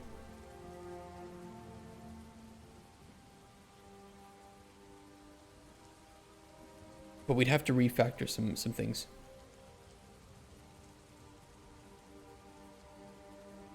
Well, it's not the time issue. It's not with combat, it's with dialogue. So what happens if you give Spoon a poison that has fear and calm on it? Well, now his dialogue is going to sound weird because he's going to be saying, oh, well, they got really afraid. Also, they were calmed. Well, that doesn't make sense. If one of them is higher than the other in tier, that's an easy solution. If they're the same tier, we can cancel them out, but I need to change it so that so that when we search through potion effects to determine if that effect existed, we also say, hey, by the way, does it have any effects that cancel it out? If so, do the quick check to see if it gets canceled out or if it wins or loses, and then we can, build it from there. Poison and cure poison, that would mean we are making poisoning and cure it after a couple of seconds. For combat, Yes. You know, combats we can handle easily. Dialogue is a little bit more of a complication. They're out. Higher tier should win. If tier is the same, we should cancel narrative responses to both.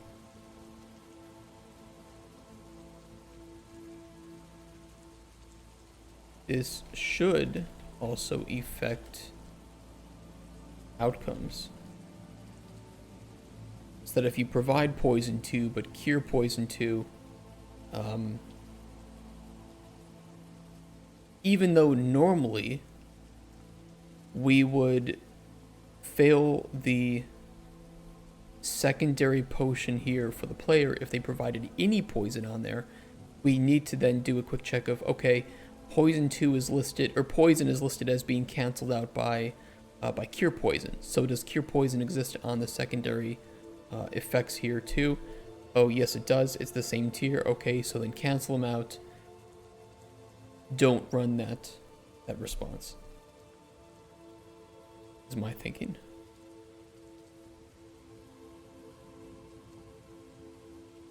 Which is going to require us to refactor a few minor refactors, but refactor a few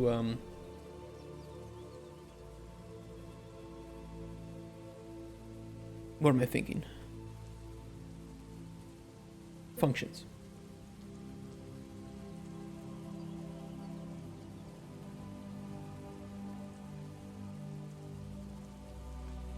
Let me see where we check these.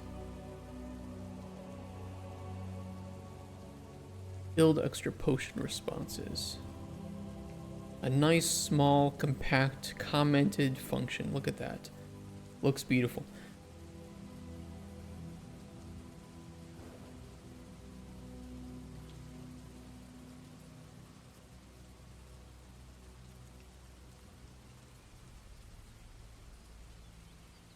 Yeah, we build the successful response indices here. What we would just do is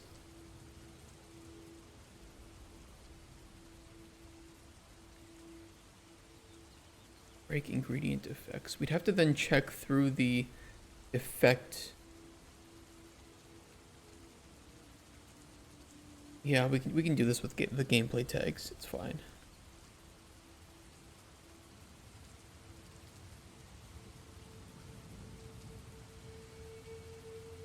It's important to do. We should do it. It's just going to be annoying to do. Whatever. It's worth it.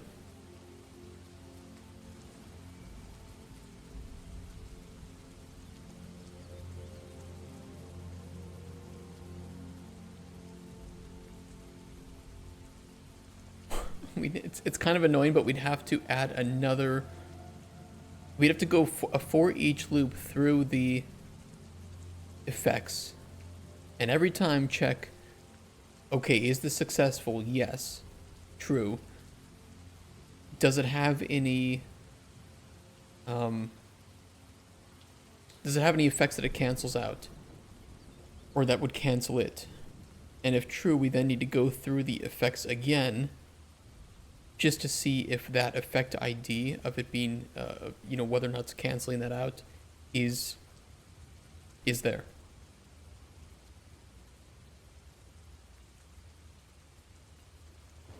Ugh.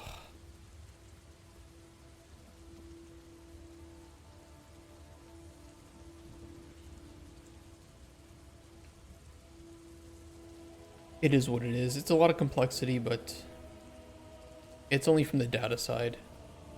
So we know that our game is going to be data driven, so this is what it is.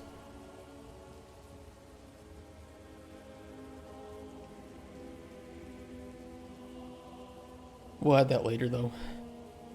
At least let me finish with like the thief dialogue two-way, and then maybe we can add that.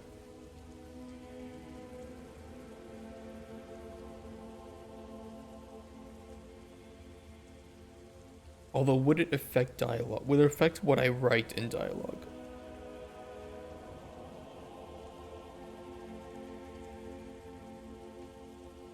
We'd have to add it to the condition check for effect as well. So not just checking for, you know, whether or not the effect was provided, which is here, get provided effect.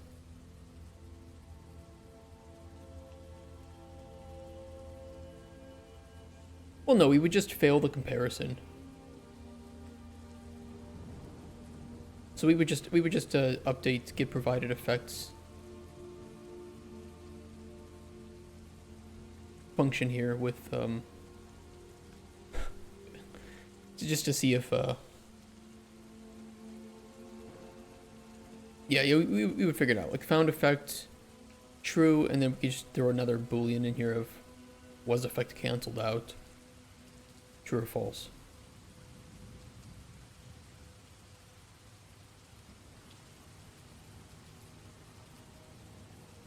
God, this is stupid.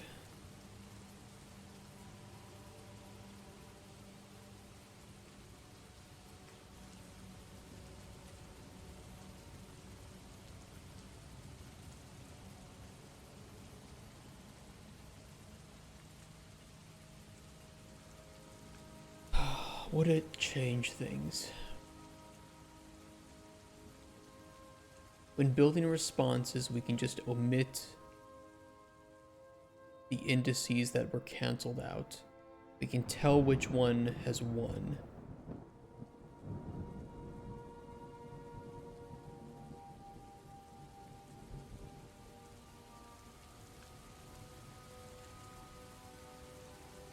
Incredible. May the balls be with you. Thank you for your balls. I appreciate it. Your balls have brought me much joy on this Thursday.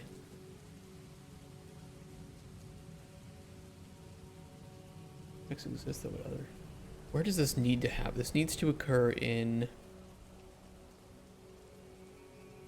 build extra potion responses.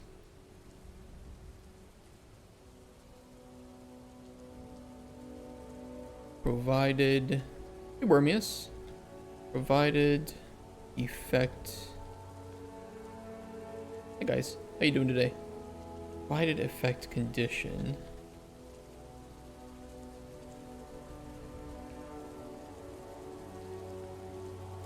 Potion outcomes.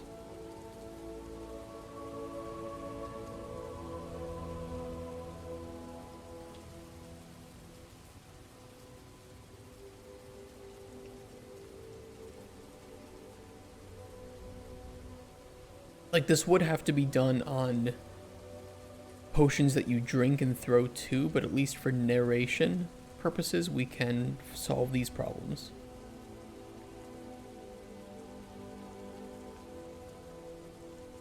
We ran into an issue, if you just joined, where it's like, okay, we have the effects for fear and calm. What happens if you provide a potion to an NPC with both of those things on there?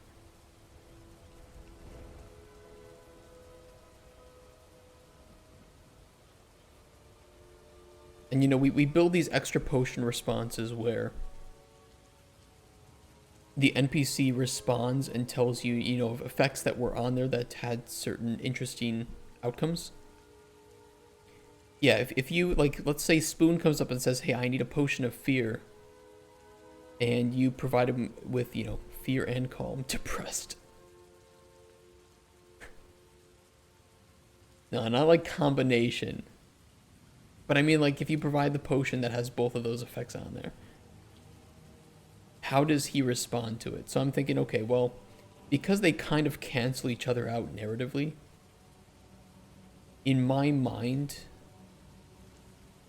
if the effects are of the same tier, if you provide fear tier 1, calm tier 1, they just cancel each other out. It's essentially as if you didn't put them on the potions at all. If a tier is higher, though, then that is the one that wins, and the other one gets canceled out. Well, we don't have bravery. We have fear and calm.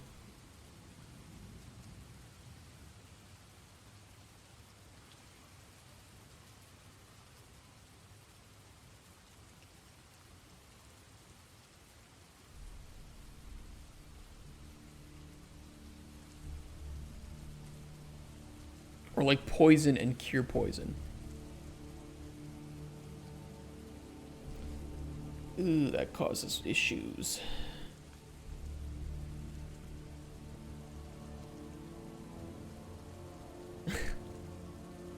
I know you make sense for me, but we have to like... Yeah, he will say you scam them. So it's like if once we do the check to see... Yeah, I guess potion scoring would also be relevant here.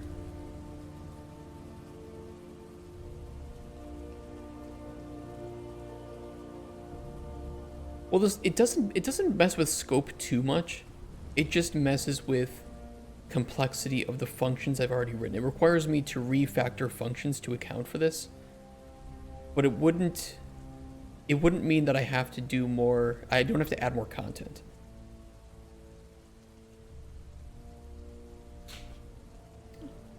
I just don't look forward to having to fix up at least these 4 narrative based functions.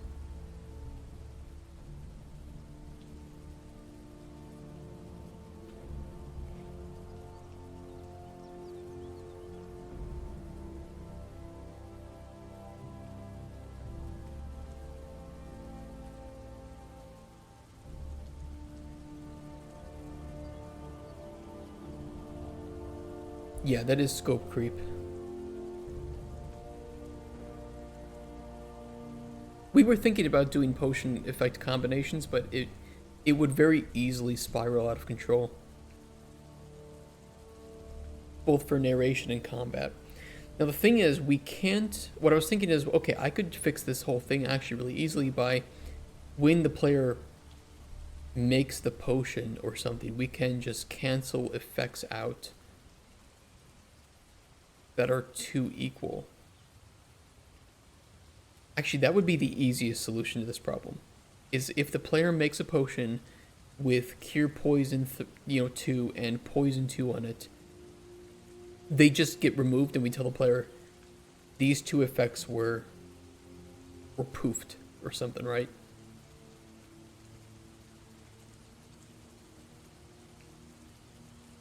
That's the much easier solution.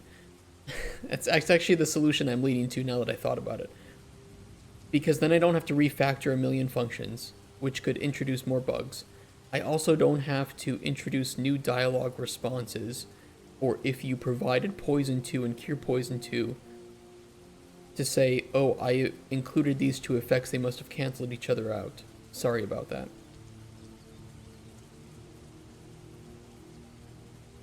We could just nip the issue in the bud immediately.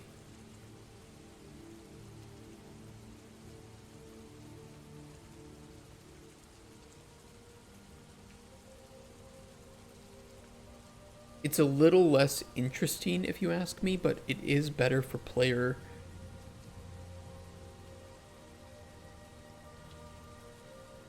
understanding.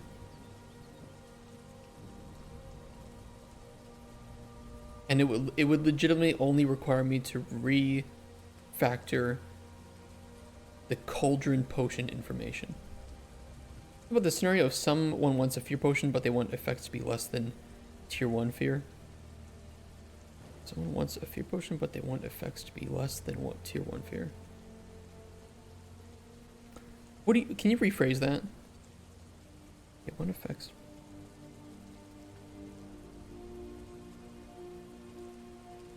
Write the potion they want.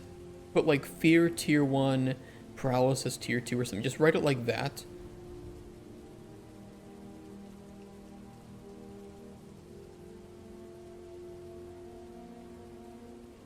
I think there's something about in biology where the thing provides toxins and the cure to them at the same time.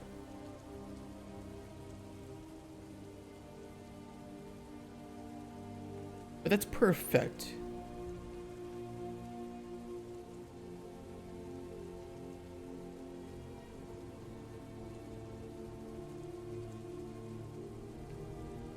Let me see where we do the calculation for the potion sec, and where I would place this.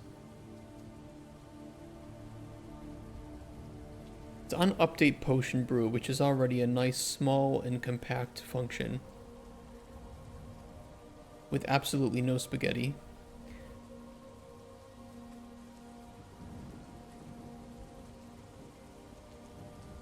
And then that updates the potion panel, which is also a nice small and compact function with no spaghetti.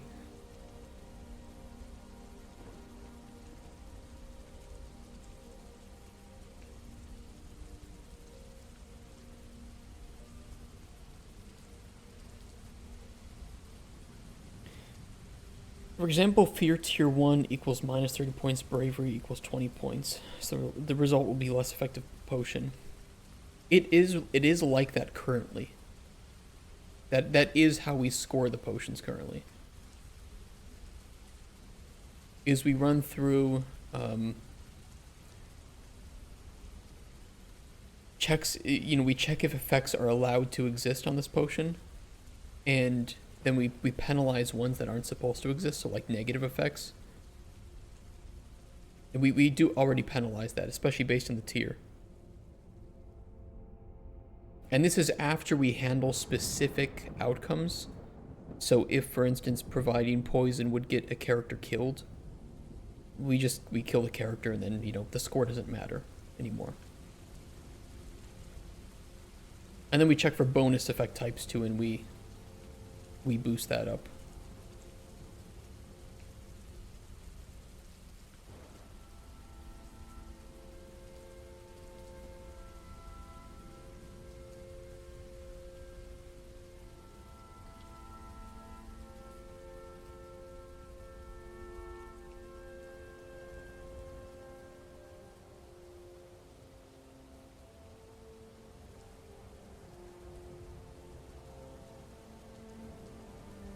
Yeah, there is, the depth to the potion making is there. I just think that right now it's weird, and we're gonna have to solve this for combat anyway, of what would happen if a potion has those effects in it.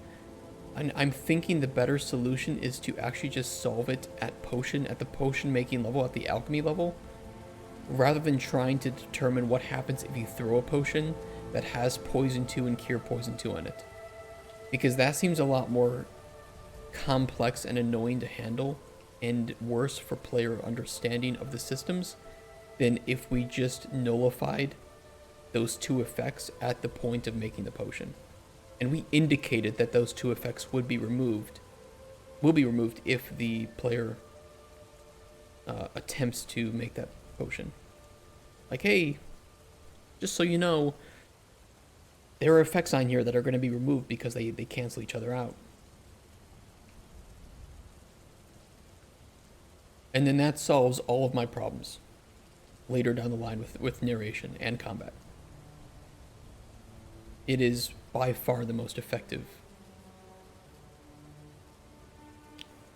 So let me see what it looks like. Let me try to make a potion, and I'll tell you what I'm thinking.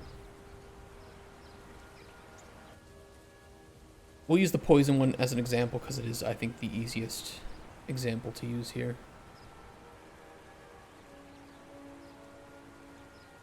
Poison.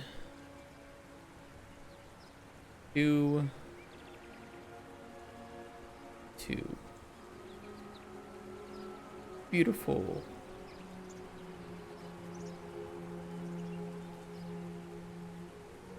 Your poison. 2. 2. Perfect. So I think here what we would do is we would change the colors of the effects here to red or something. And we could put like a little warning somewhere.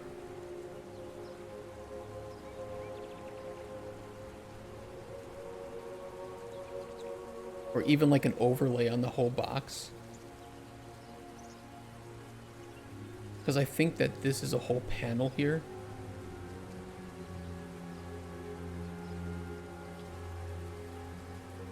Might be the desired effect. Sometimes if one ingredient has an effect you want and an effect you don't want.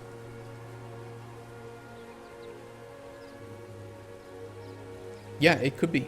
I mean, you bring up a good point that arguably it makes potion making more... It adds more depth to potion making by purposefully trying to cancel out effects that you don't want in some cases. There is a likelihood of that. I don't know of any that would do that, but I'm sure there's a combination out there that at least one that would do that.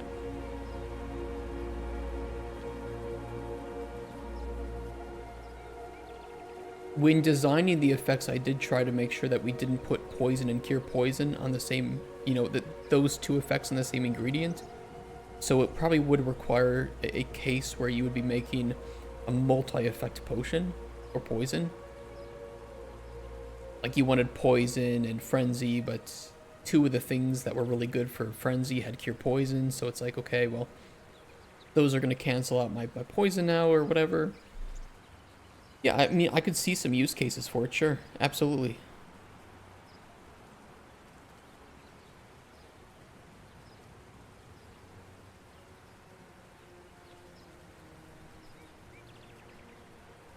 I don't like the way that we handle flavor at the moment, to be honest. I don't like that we just average it out, but that's an easy fix. We could always, instead of averaging it out, just apply a small penalty on the eventual flavor based on the number of ingredients, rather than just dividing it, you know, getting the average of it all. Just say each ingredient lowers the overall flavor by, I don't know, 20% or something.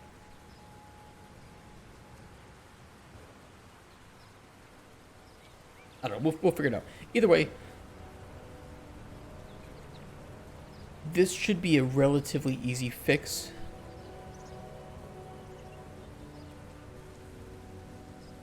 If you ask me.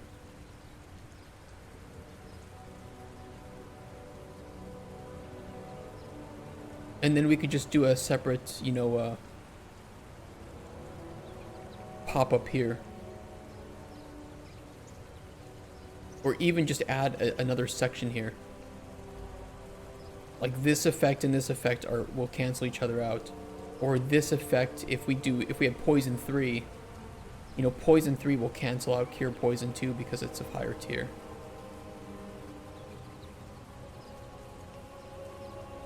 I don't think I want to go the route where we subtract. So poison 3 minus cure poison 2 equals poison 1. While that sounds interesting, I think that in most cases would not really provide the player with any beneficial outcome. It's like, well, I was trying to get rid of poison, I still have it on there. I don't know, I mean, I don't know. Maybe you guys disagree on that.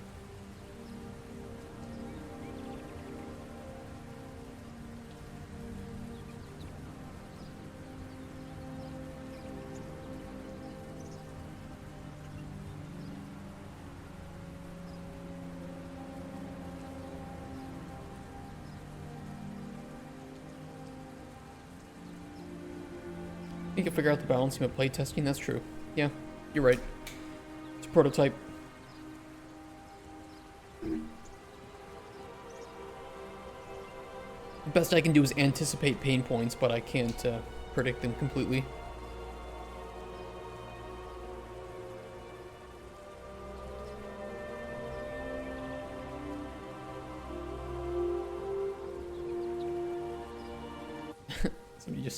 Somebody commented on my Starfield playthrough, what's the best way to level up?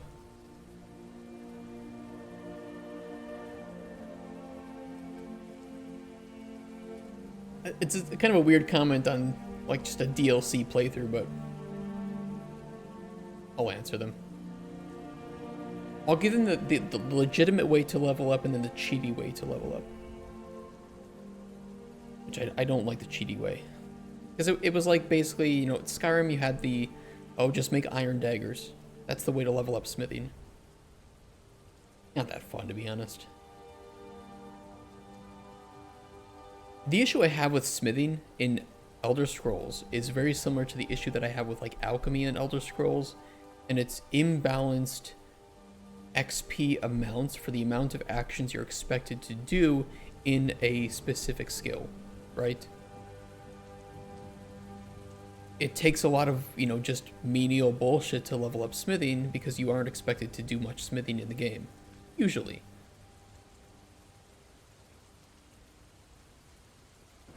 Same with alchemy. Okay, what am I doing here? How do we handle this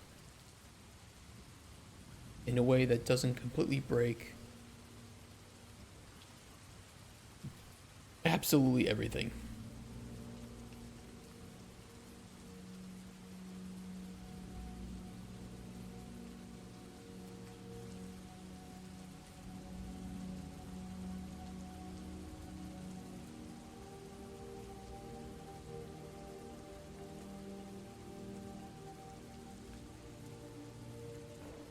Should I use gameplay tags or should I use...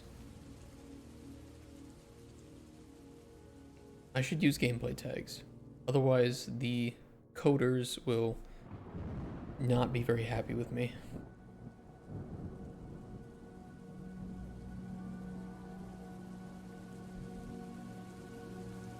Oh boy.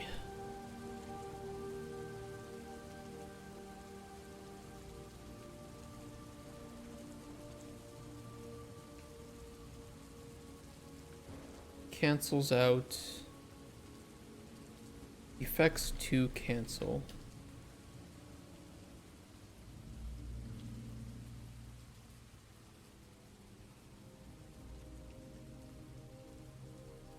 And then I can update the data table here. I will have to update the spreadsheet too with this, but I can just do it here for now. Let's see, which ones do we want to cancel?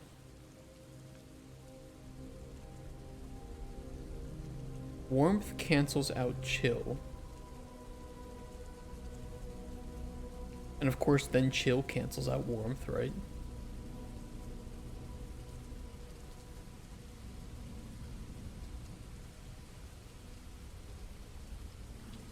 Poison cancels out cure poison.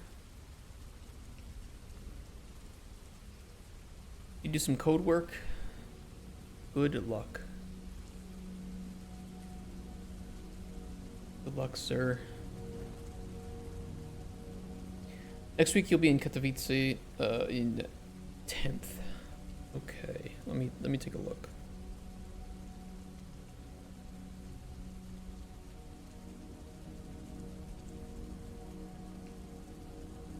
I was supposed to meet somebody who's going to be at GIC, but I'm not going to be at GIC this year. It's a conference in Poland. So I told him I'd be able to meet him. That's on October 24th, so maybe before.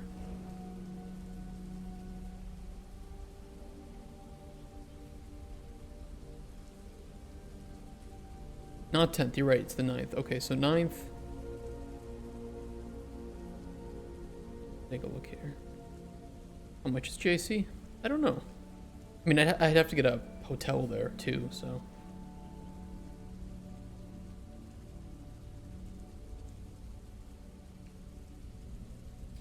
$690 zloty. Jesus Christ.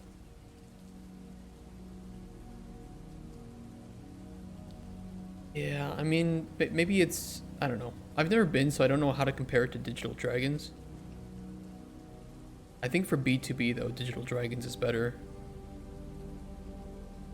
I've heard the talks at GIC are better than Digital Dragons. But yeah, I mean, I have to do this and I'd have to get a hotel. And that's just a bit much. And I'd probably want the business plan because that's the only one that has the business lounge and business meetings. So 2.3 thousand zloty for doing some B2B with my not yet finished first playable. I'm gonna pass on that. Even Digital Dragons is cheaper. So I bought my ticket early for Digital Dragons. That's weird. Yeah, business pass here is 1,300 zloty. That's crazy expensive. That's 1,000 more.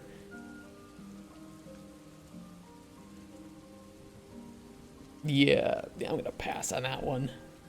That's ridiculous.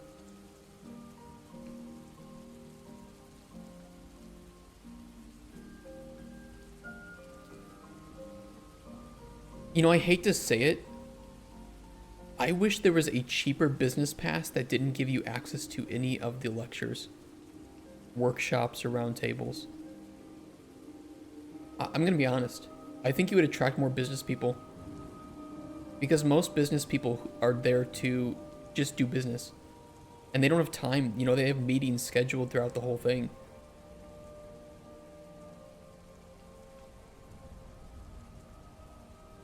That's crazy. But you want to take money? Yeah, you want to make money, I guess. I can't afford that shit. Like food in the USA? Yeah, thanks, Joe. Okay, fear cancels out calm. Calm cancels out fear.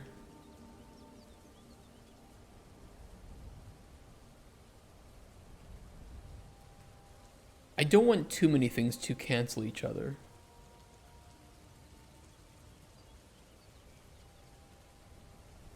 But I think warmth, chill, calm, fear, poison, cure poison is good. Oh, with the restaurant food?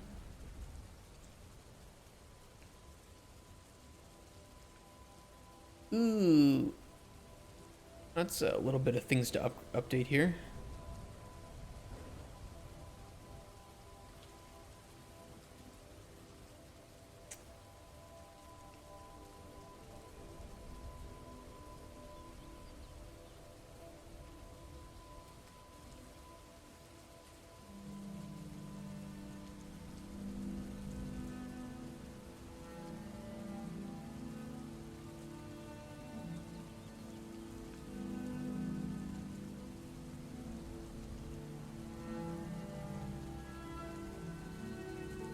Okay. Alright. Well, we have our effects to cancel now. Now I just need to throw this in somewhere. Create effect widget and icons, then add to correct box.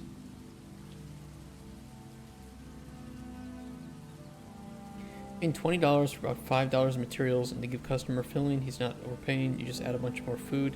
Does the work cost same if you cook underground? So you have overweight problem.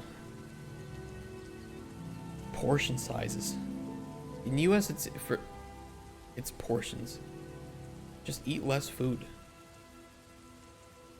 You go to a restaurant, they give you twice as much food as you need. It's crazy.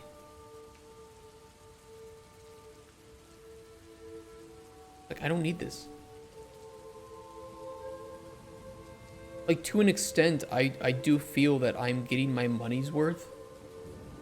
And I can in many cases take home leftovers. But I would rather just pay half as much and get half as much.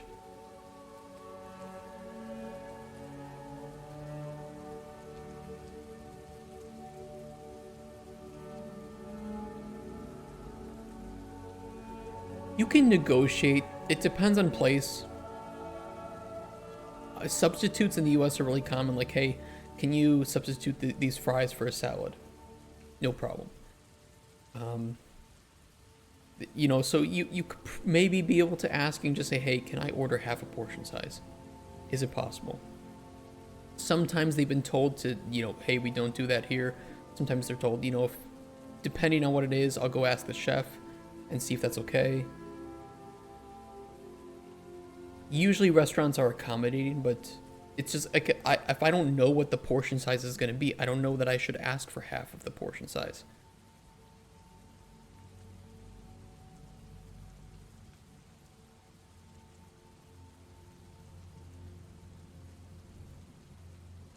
Okay, we have this whole button. What we could do is change the text color to red. And when you hover over it, we could put like a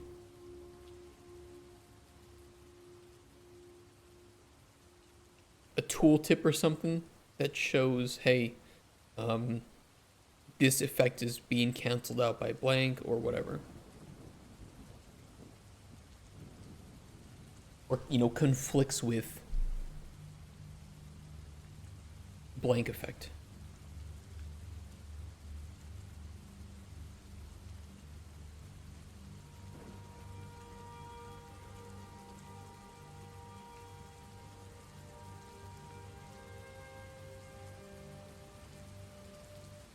Yeah, as inflation goes up, I am not a fan of tip culture in the US. It's gotten out of hand. It was better back when the cost of living was closer to the minimum wage, and when making tips was a nice bonus to incentivize you to work harder. But none of that, the minimum wage hasn't changed in most places, and tip culture is now a necessary amount of money to make enough to survive, which is not good. That's not what it was ever meant to do, and it's not working now.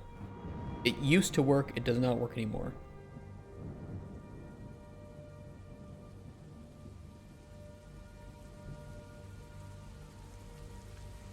Does anything actually appear when you hover over this? We don't do any overrides. I thought. Oh, we do highlight ingredients. Yeah, but that's only grabbing it from the potion panel. I don't think we do anything directly on self. Let me double check. We'll just take responsibility of employer and push it onto customer.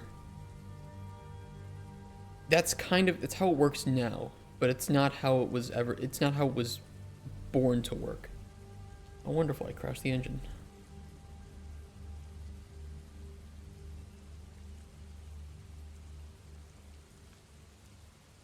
Back when, like I said, back when the cost of living was closer to the minimum wage, and making tips was incentivizing waiters and waitresses to go above and beyond with their service, it worked. Because they weren't relying on tips to survive. Now they're relying on tips to survive because the cost of living is much higher than the minimum wage that they're being paid.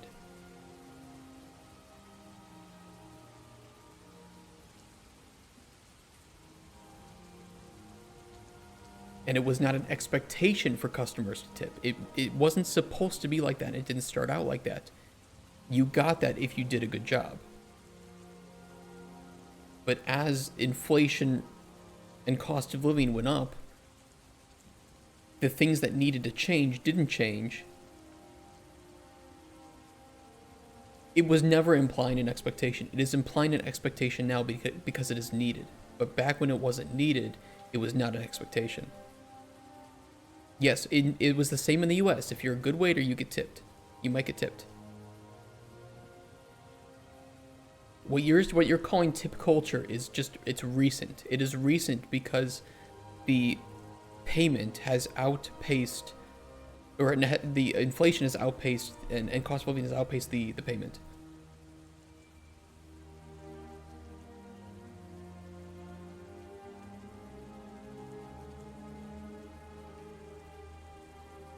Why is it crashing? There we go. We're fine.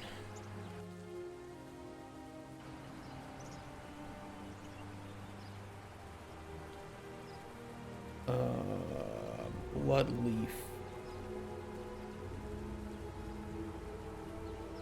Fine, show it. I just want to see if anything actually appears on there.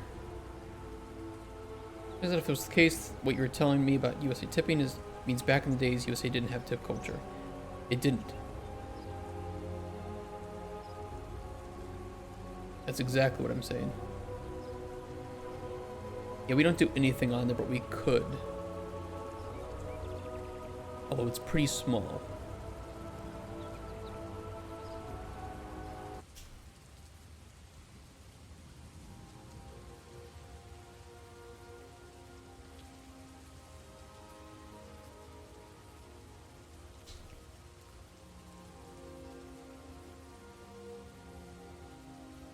Inventory potion pen. No, it's inventory potion.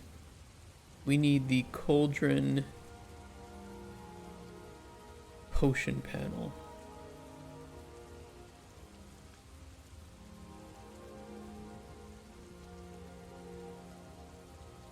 It used to work. It used to be that waiters and waitresses could actually make a shit ton of money by being good waiters and waitresses. And that was because the cost of living was much closer to the minimum wage. And there's graphics that show this. I mean, it's very minimum wage versus living wage in the US.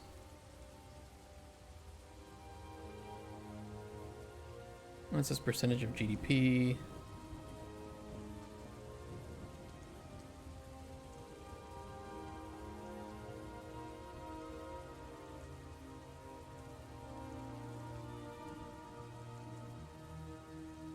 That kind of helps.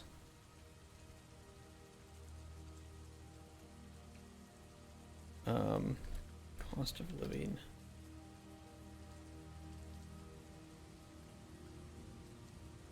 Yeah, growth in home prices is another big one.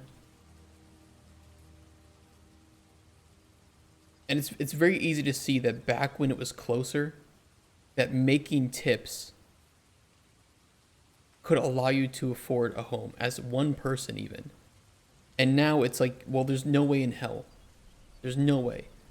So you either have to increase minimum wage and keep tipping culture, or you need to find a way to make it be an incentive and not be a necessity. And because it's a necessity, now you have tipping culture. You're expected to tip because that's the only way that these people will make enough to live, which fucks everyone over. It doesn't make anybody happier in this situation. And you remove that incentive.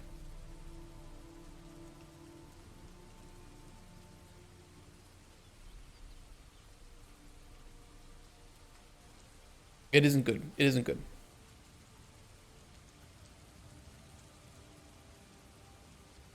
Makes money makes less and less sense, yeah. Pushing it onto customers is exactly where it should be if you want to incentivize.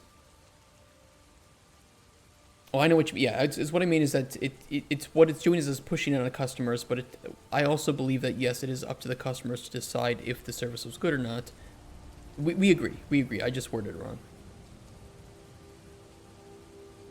And I know back when I was a kid and it was close, that gap was much closer, you had exceptional waiters and waitresses who would often say, I can make more money doing this than most other jobs because I'm good at what I do here. And I can make a shit ton of money off of tips. Now it's like, well, no, I have to make money off of tips or I can't afford basic necessities. Incentive gone, need created, tipping culture required. That's how it occurs. And there's only two solutions. You either increase the amount that the minimum wage, or you shore up these laws that allow this to happen,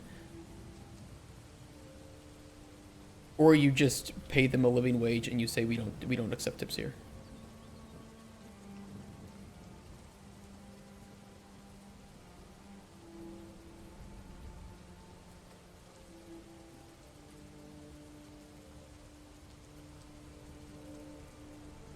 Get effect type.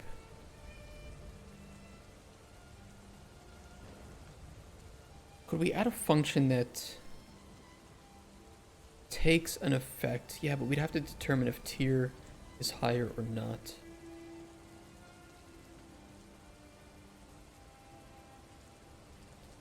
Let me see if I can make a function for this. New function. We need an input of a potion. And if we need first an effect ID.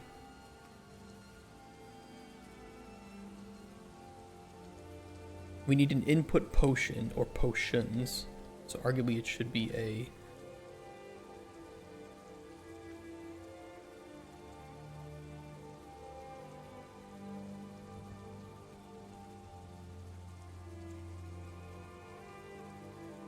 Wait, hold on.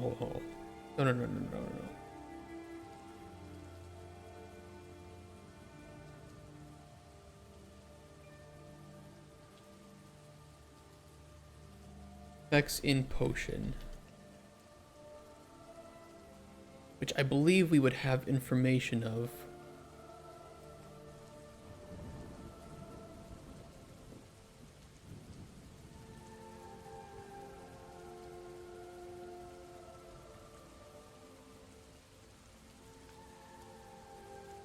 We have ingredients. It's all ingredients. Checks tiers the highest effect tier available that exists on more than one ingredient. Okay, and that adds it to possible effects.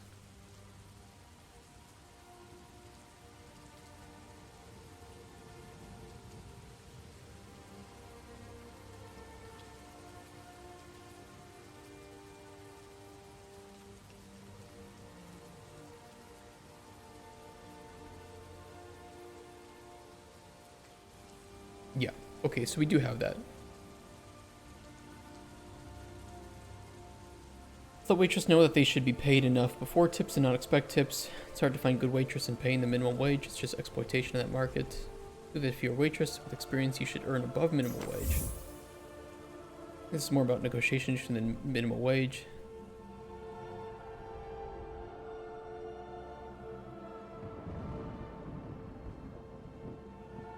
Yeah, I would agree with that.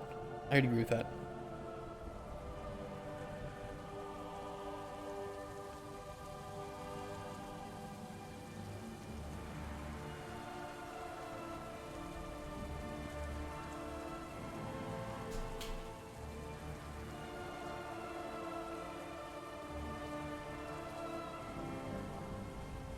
But minimum wage will only help about 1.3% of people. Hey, Gladiator and TV. Problem is, there's a lot of other people willing to be that waitress. Therefore, hiring for more than minimum wage is not economically viable in some cases. And I also don't like a federally mandated minimum wage. It should be up to states, because states have different costs of living, and you could even say that cities, you know, each county or city probably should determine their own, which could override the state. First, coming in here, what are you building? I'm doing a little bit of refactoring for our open world alchemy game prototype. I'm trying to make it so that some of the effects that you can put on potions will cancel each other out. So like we have chill and immolation, right? Like fire and cold, and those need to cancel each other out. Is it handcrafted? I will be very specific. So the world, everything placed in the world was placed by hand. All the art is right now for packs because it's a prototype. Using GAS for effects or custom made? We will be using GAS. Yeah.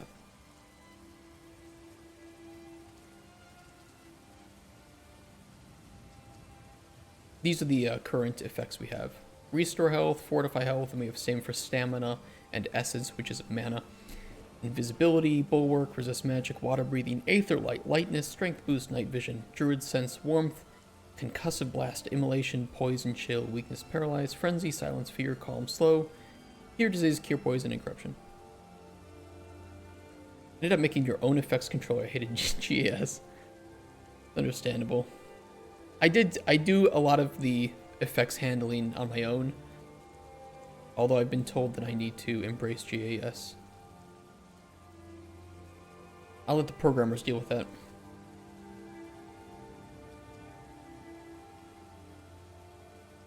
Okay, effect ID, effects in potion. I think there's one more I need to set up.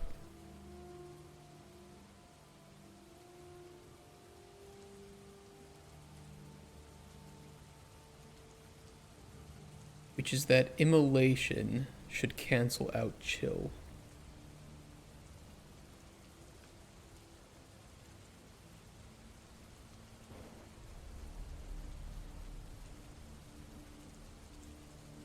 Can be bothered to do all that C++ troubleshooting? Understandable. Yeah, right now I was like, you know, because we have like a... I'll go into a bit of detail. We have our NPCs, right, that can appear like adventurers. They're like, hey, can you give me a poison or something, right?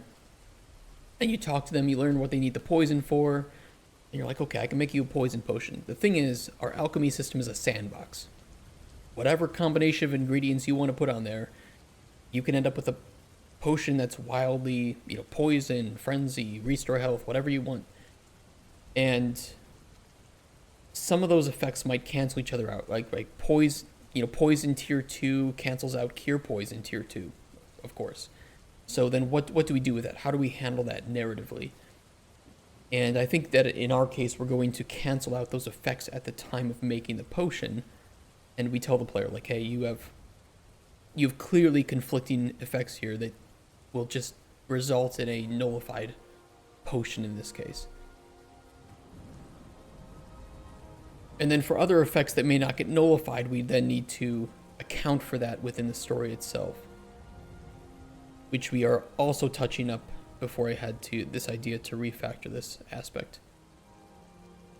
So for instance, this thief that you can meet asks for a poison to deal with some bandits. It's like, what happens if you put the slow effect on there? Well, it's not going to make him fail. It's not going to hurt the outcome. But he can mention that he has had slow on that potion and it had a specific outcome. And then you can mention that, yeah, I figure as fast as you are as a goblin, slowing down an overwhelming force is never a bad idea. And so we can have that unique response to it before jumping into the rest of that specific encounter. It's a lot of work, a lot of narrative work. The custom asset, this is this is narrative 3, and then I built my own conditions and added some additional layers to it, like this, for instance, to indicate nodes with certain outcomes.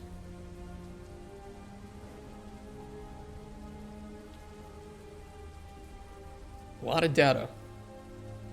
Red team closer to 18, about exit 8, and what I send you. Yeah, thank you for sending me that, by the way, Casper. I'll take a look at that over the weekend. How good is it? Is it worth using for dialogue quests? 100%. Yeah, it's pretty modular. You're able to modify it quite heavily, as I have done. Because I know, like, if you've seen the trailers for Narrative 3, you've noticed that when you talk with NPCs, it's very cinematic. I'm trying to go for, like, an old school RPG, JRPG approach, where it's not necessarily as cinematic. There's a lot of dialogue to get through, so waiting, doing different camera angles is kind of, it's just a lot of needless work. So I do kind of more immediate responses to what you say as the player, and things of that nature. It's called Narrative 3, which is kind of a weird name.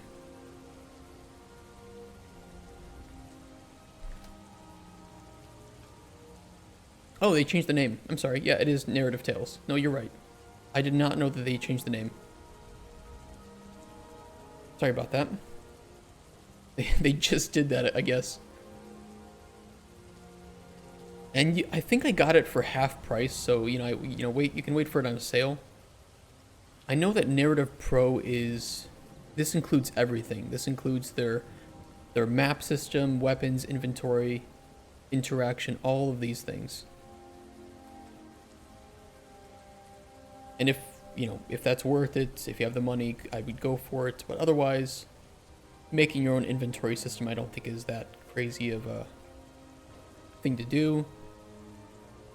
Although having this directly work with narrative is nice. Feel most things by hand? I agree. The thing I needed this for was like, okay, I know I'm gonna have a shit ton of dialogue. Having a visual editor is way, way, way nicer. Way nicer. It saves me a lot of time. And the developers have been very responsive and helpful. They've come into my chat a few times and helped me fix bugs, which has been really cool.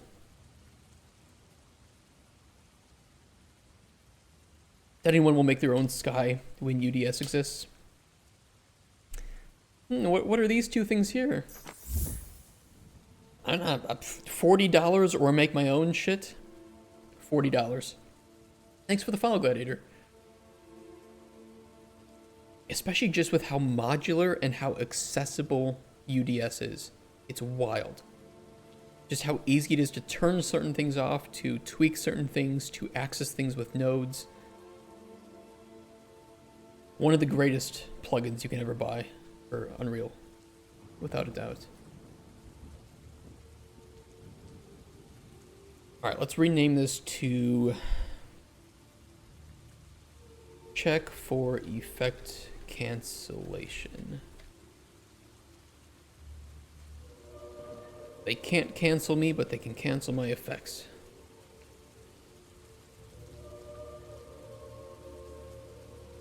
We probably want to return what?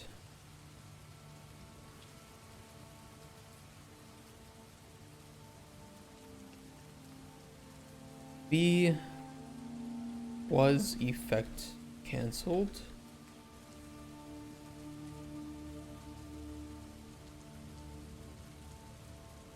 Well, we'll keep that there for now, and we'll see what we need to return after I build it.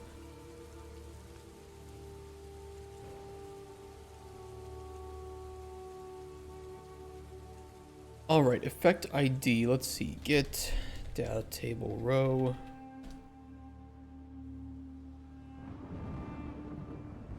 For effects.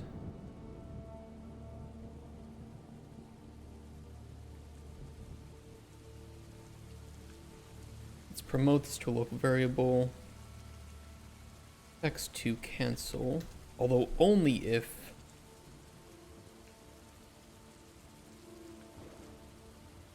no. Let me do it this way.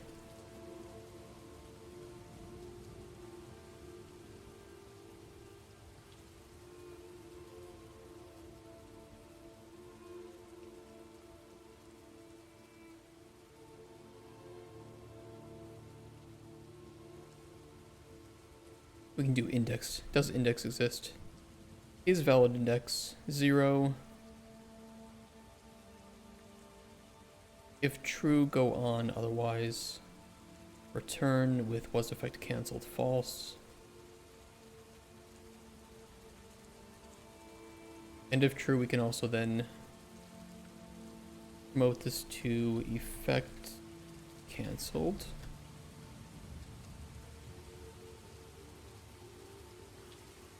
And then we'll move on and utilize that to determine if the effects exist.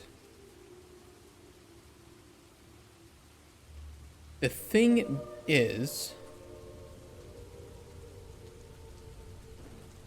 because I initially set these up based on row IDs, not gameplay tags, I need to go through each of the effects in Potion, grab the row, grab the gameplay tags, and then compare that to the effects cancelled tags, see if they're equal, and if true, then we cancel those effects.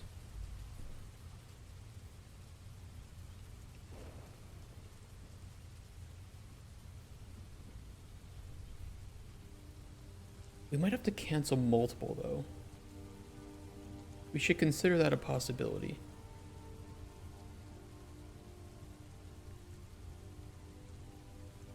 So we'll do were effects canceled.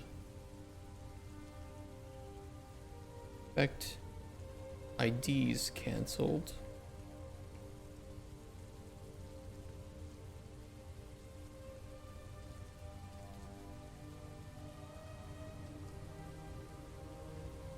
Make a new local variable for canceled IDs.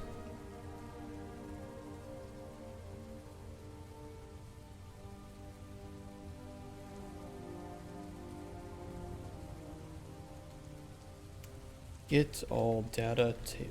What is it? It's get data table row names, I think. Data table row names for effects.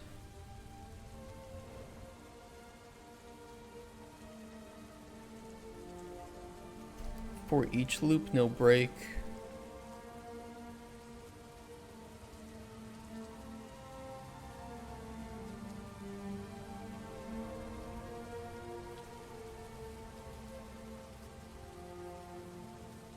Break effect, we're going to then see if gameplay tag, although this is a container again, So we will have to see. We'll have to for each loop through these.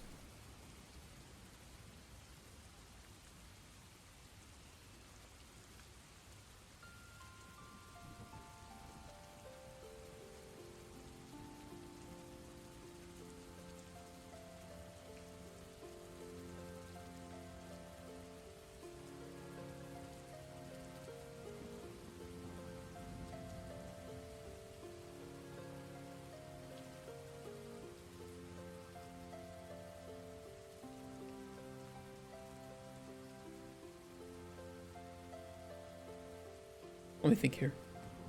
No, yeah, this will work. Get, find.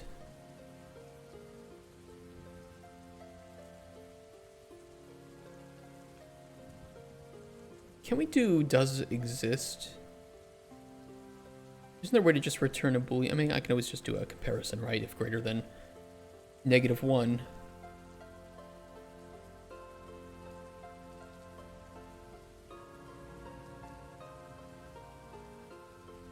I don't know. It's fine, whatever.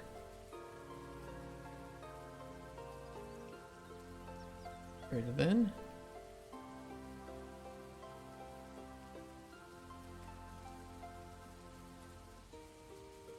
Means we found it.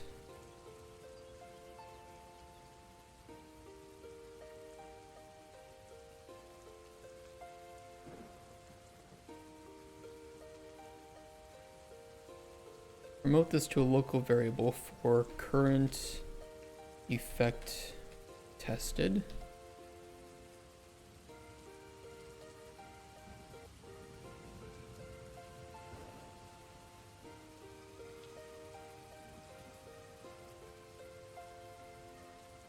Get canceled IDs.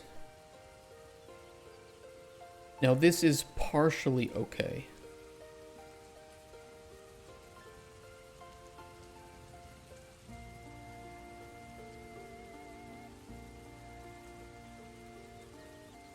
This is not complete yet. We will have to do a tier comparison as well.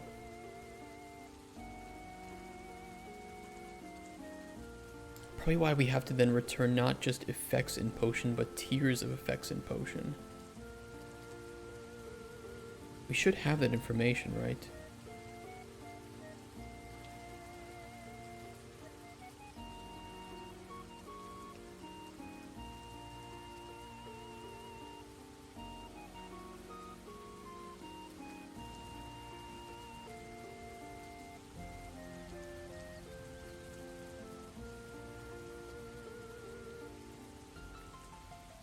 Let me look here.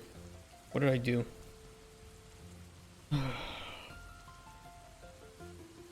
Guardians.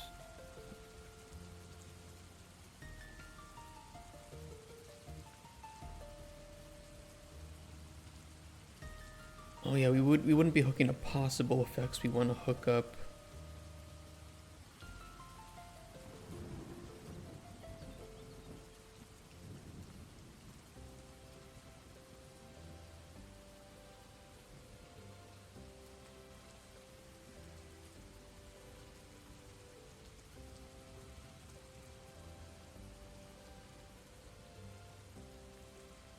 at minimum.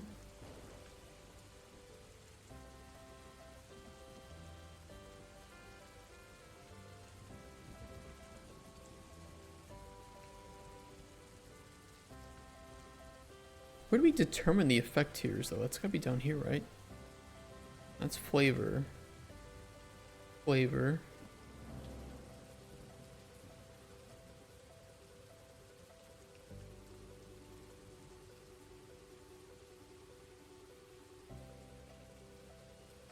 Actual effect tiers.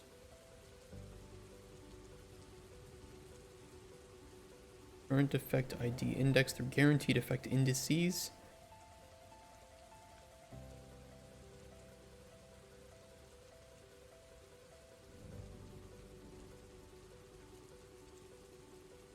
Okay. I see.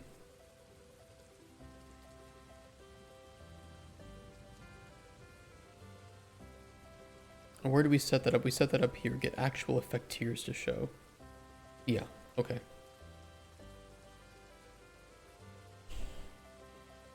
I see. So we actually need to pass through to it two things, which is the guaranteed effect indices and the actual effect tiers, and the possible effects. Or we do a separate build for that.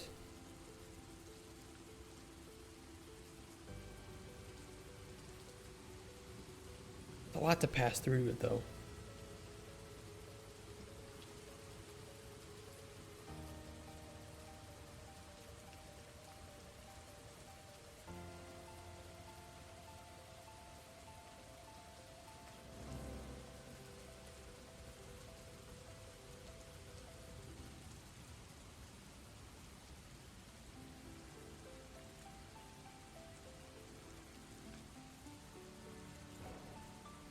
Oh, it is what it is. Effects and potion, guaranteed effect indices.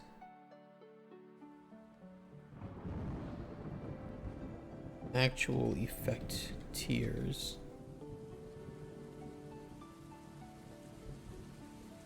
I mean, a lot of data is a hashed F name, a hashed array of F names, and 2 arrays of integers. Wow. Color my RAM performance drops here.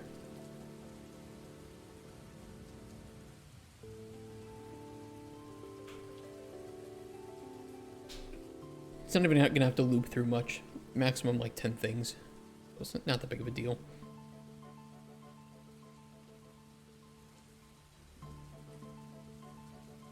Yeah, let's walk through this here a bit.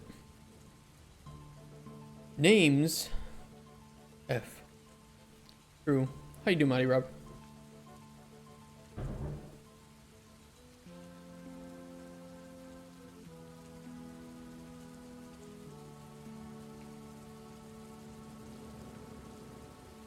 Current effect test.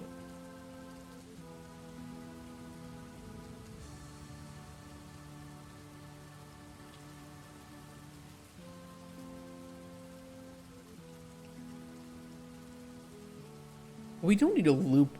We don't need to loop through all the effects in the data table. We just need to loop through the ones that are actually in the potion. Ask how you're doing, except you're dying. I can see it in your eyes. I'm pretty tired.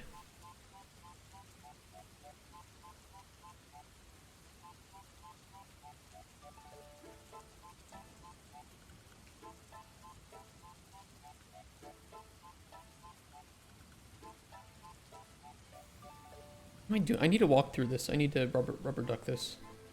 Guys, be my rubber duck for a second.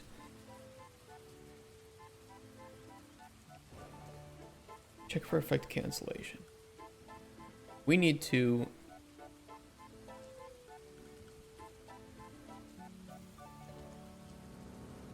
take each effect ID that is guaranteed to be in the potion. For each ID, we check if it is supposed to cancel out any other effects. If so,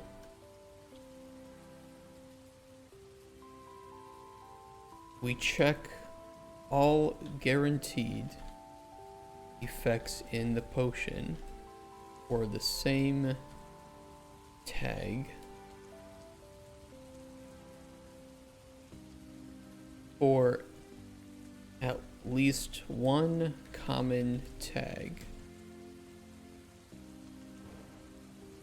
with the ones that the pulled in effect ID cancels. We return a boolean of whether or not an effect was canceled. Or we could just return an array, and if the array is empty, then we know if no effects were canceled. We return an array of effect IDs. Hold on, we need to also put something in here too.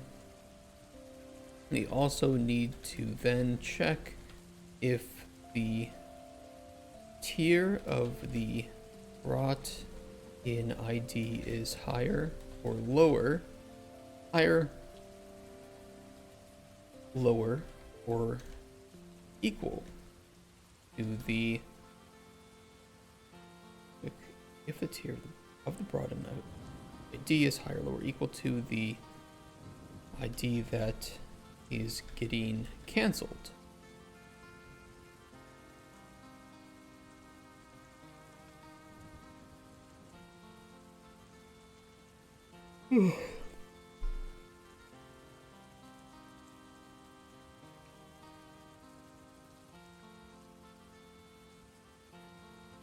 If higher,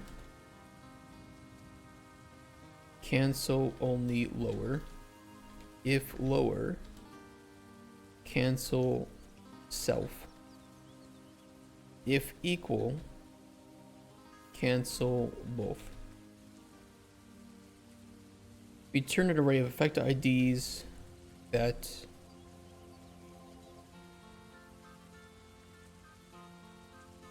must be canceled.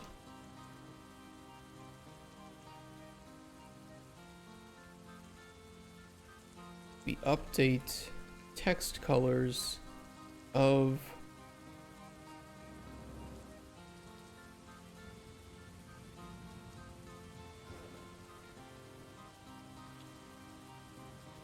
Cauldron Potion info panel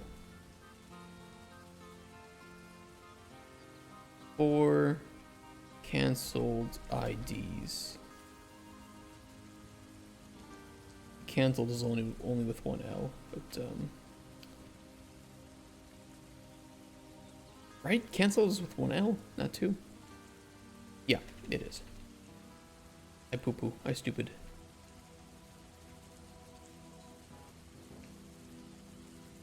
So there's a Cauldron Potion info panel for canceled IDs. And when creating potion, we need to inform player of these cancellations. Cancellations is with two. Cancelled is with one.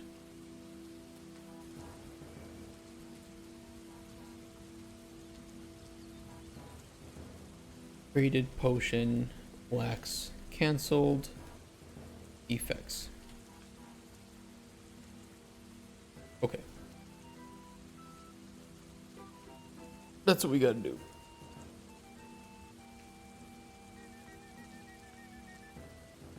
The thing is, when the player builds the potion,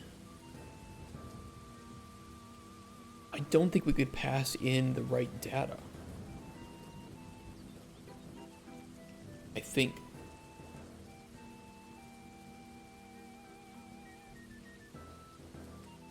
I need to see when this actually would get run. Because build potion panel, we have all that information here. But there's 2 times where we need to run this function. Because as you throw in ingredients into the cauldron, we essentially build the potion here next to you, running the exact same functions. When you build the potion, we then grab that data and feed it in, I believe.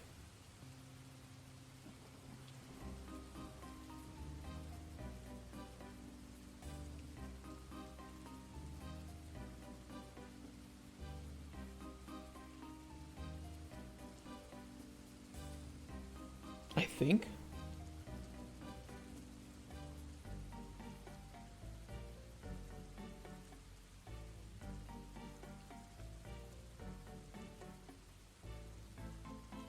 Yeah, we store it as current potion data, if I'm not mistaken.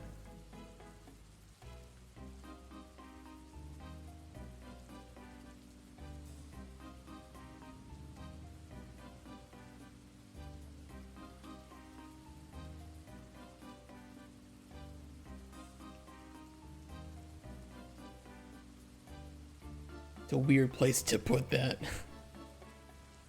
That should be in like a function library or something. Build potion panel. Yeah. That's dirty. That's prototype code right there.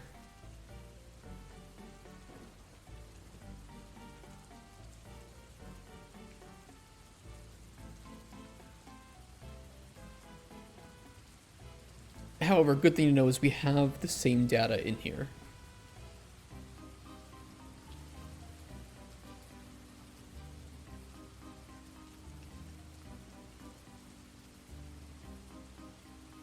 Get me the fuck out of here. I love that.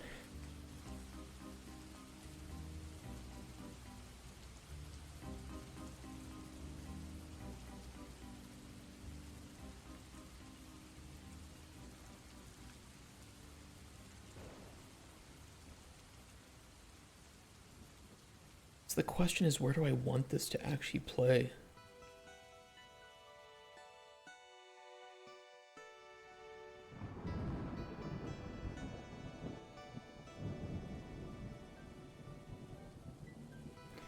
I mean, ideally I would put it here where we...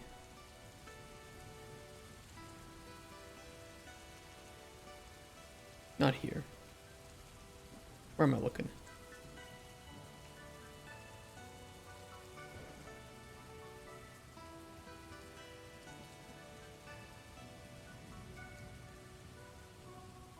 Because we create the widget, but we don't do the...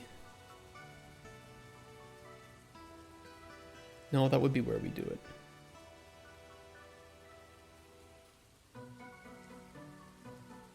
And then we return the current potion. So, no, it could work.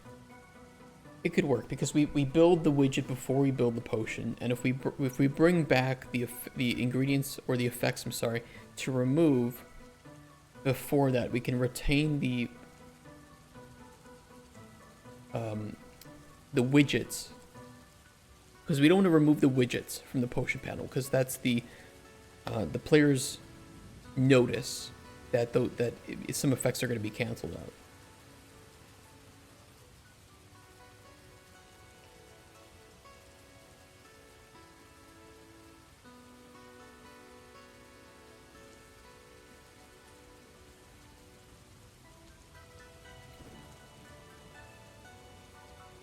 So it would be thrown in after this.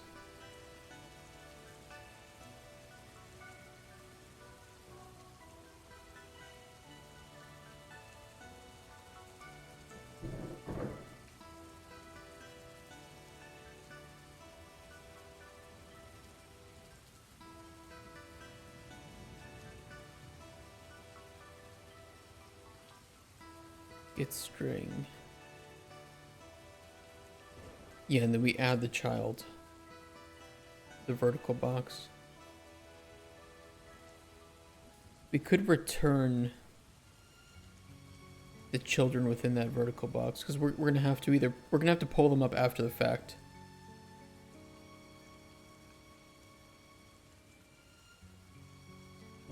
No, we would know at the time of building it if that effect was supposed to be there. As far as I know, there should be nothing built in this section that is needed to run the function. We should have everything. Yeah, there's no ads or anything to... We already have all the data. So by running this function at this, somewhere in here, should return that data. That Discord notification would drive me nuts. It's okay, just play this.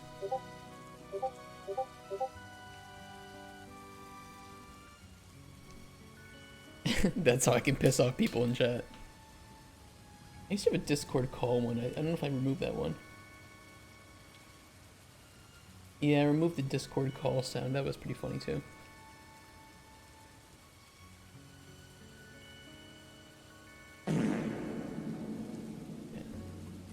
Enough for my soundboard.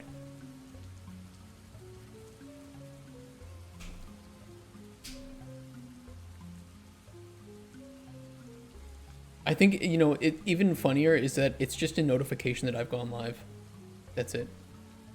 It's just a live notification in my own Discord.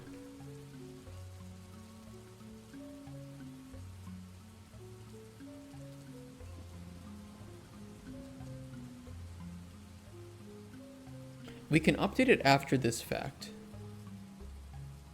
Realistically, we could update it down here.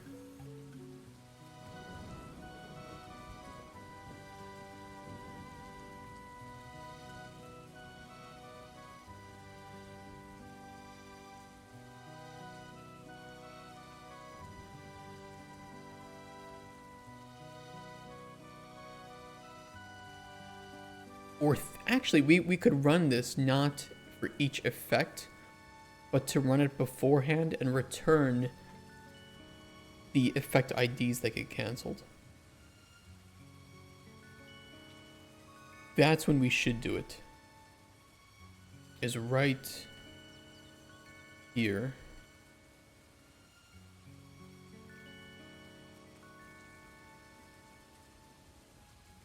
And we don't even need to turn in the effect ID. We just do a for each loop for the effects that are in the potion. Fuck bringing in the ID.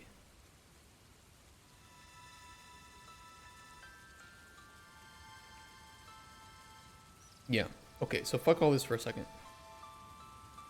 Delete. Remove.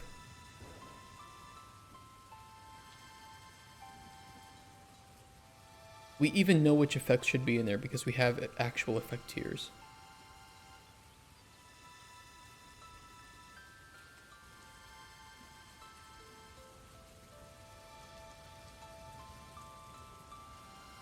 Okay, let me do this.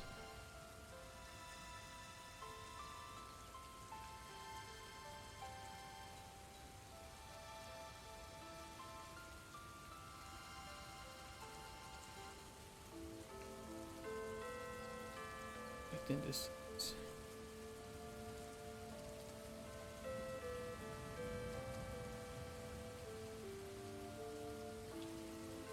What's the difference between...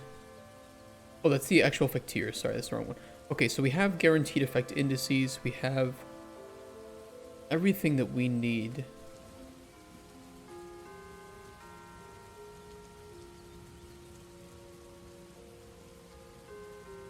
And potion effects should already be built, unless I'm mistaken.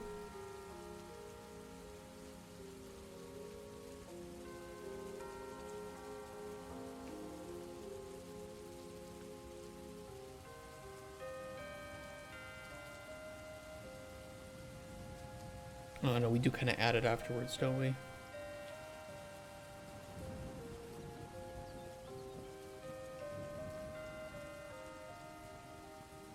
I'm trying to avoid having to refactor this whole section, but I think I might have to do a little bit on here.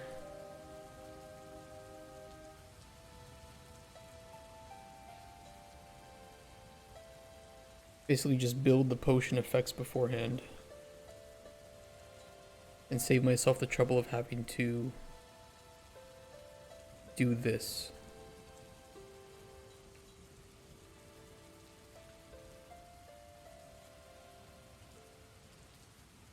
And this.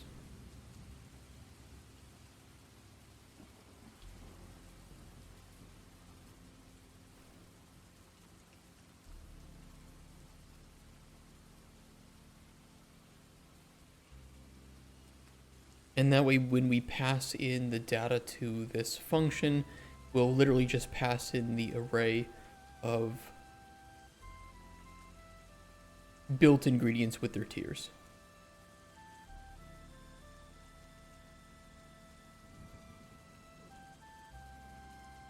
Yeah, that's a better way to do it.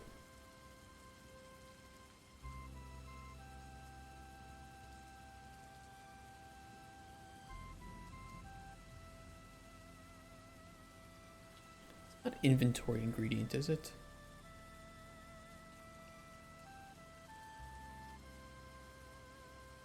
No, it's ingredient ID and number. We want Ingredient. Effect, I think.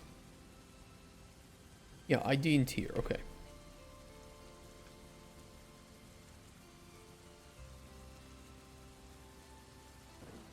And that should be the same here. Ingredient, effect.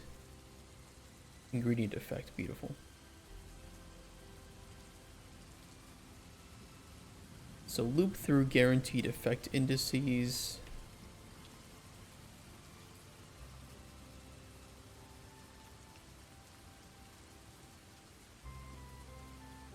For each loop.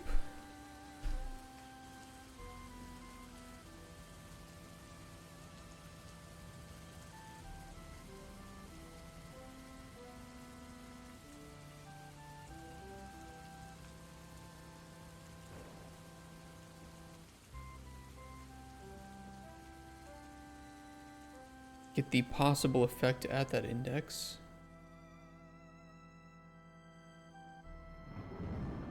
And we want to add unique.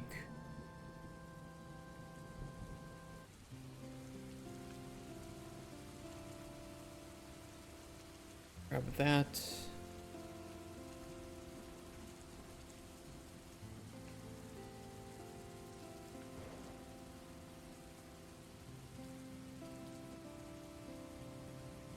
Actual effect tiers, get a copy.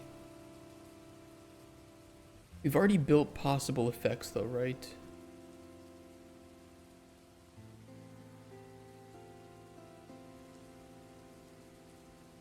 Guaranteed effect indices.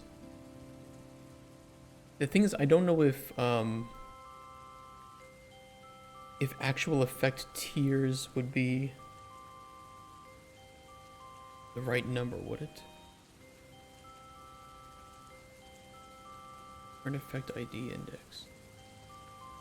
Index array element. Yeah, so we still have to grab the array element for that too, not the array index.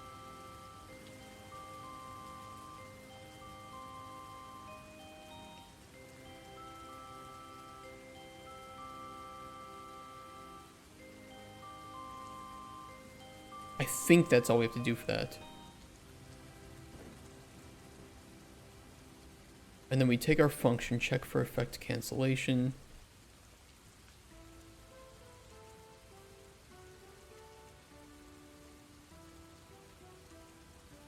Feed in potion effects. And then we'll have to return the new potion effects or something too. So we'll do, set.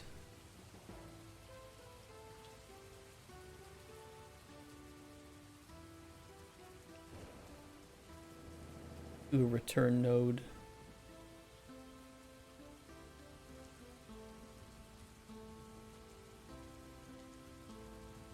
Updated effects.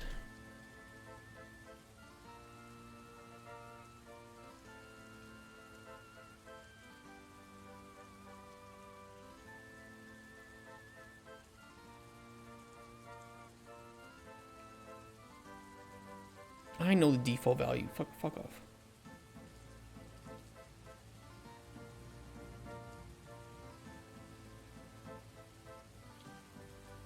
And then we can update this too, so we don't have to run certain aspects of this. Like here.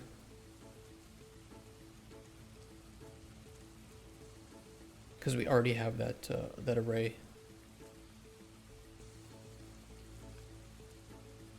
So we'll get that updated.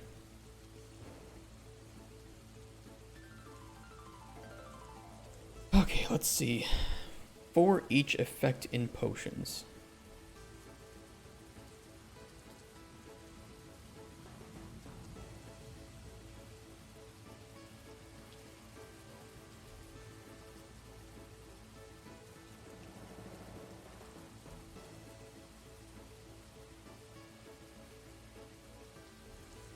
Remote local variable current effect.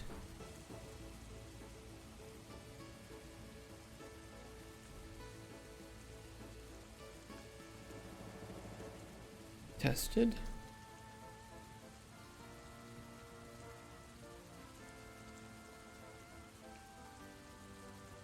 I think rather than breaking it initially, we need to... What's the order? Do we want to go through the effects in potion and grab all of the effects that would get cancelled?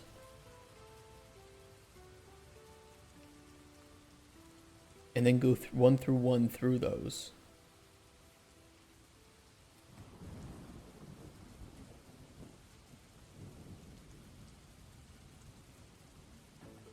What's the order to this?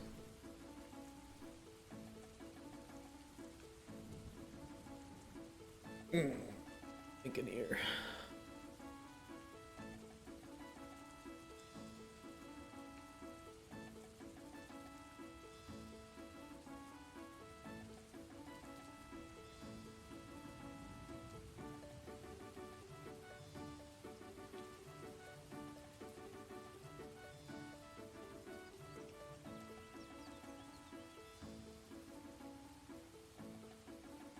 We could build an array of the tags.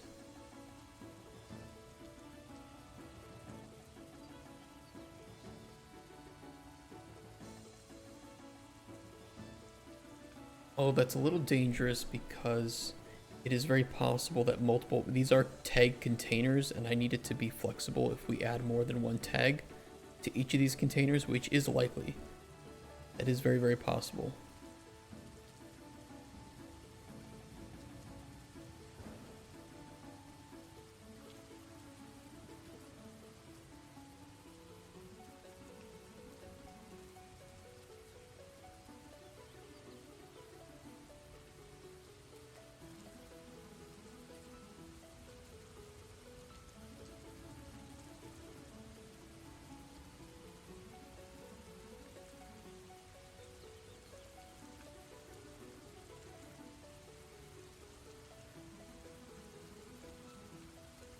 And this we could try to make this flexible for combat too, because you can throw potions in combat.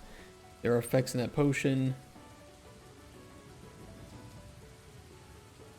Well, that's a whole different thing. We can worry about that later.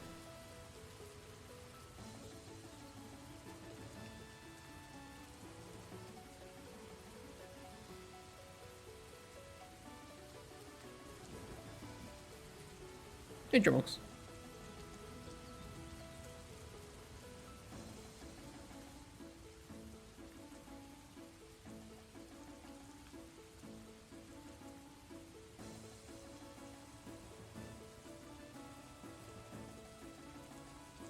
Kind of stumping me.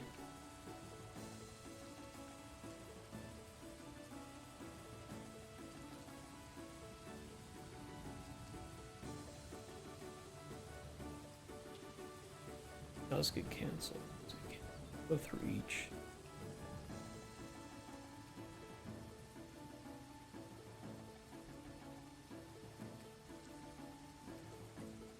I know. I'll start writing it. We'll see. We'll see what happens. We'll just see what takes shape.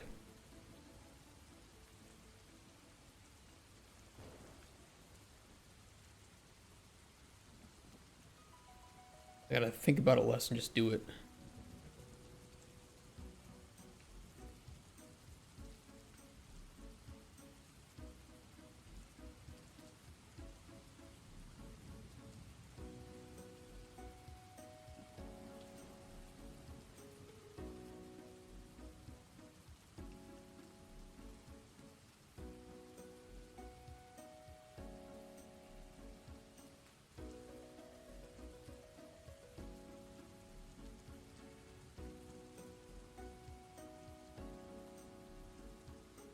I'm thinking if we just build first the tags to cancel.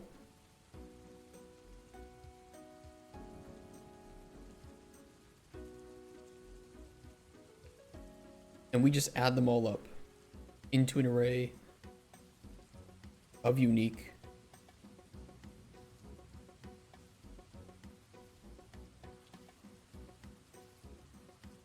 And since we know it'll be unique,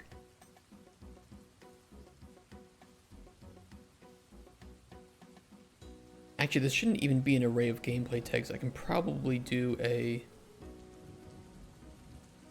just a container, right?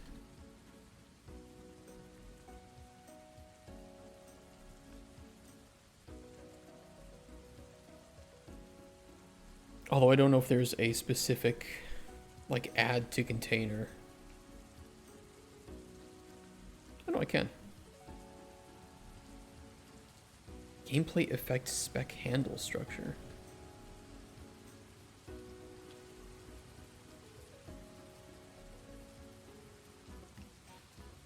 Don't... Oh, wait, add gameplay tag. Okay, I see. Yeah.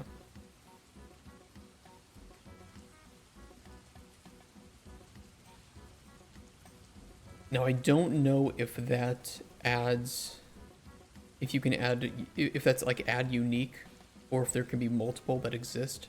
I don't think multiple can exist. There's... doesn't... I don't think there'd be any way to do that.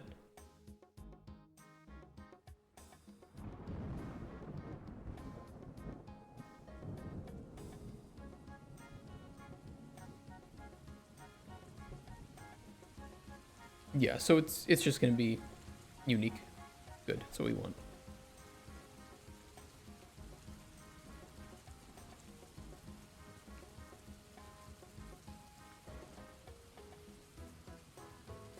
And now we know which effects are going to be canceled. I can grab specific IDs for that. Do we want to pull IDs, or do we just want to pull... We don't know which ones to cancel yet.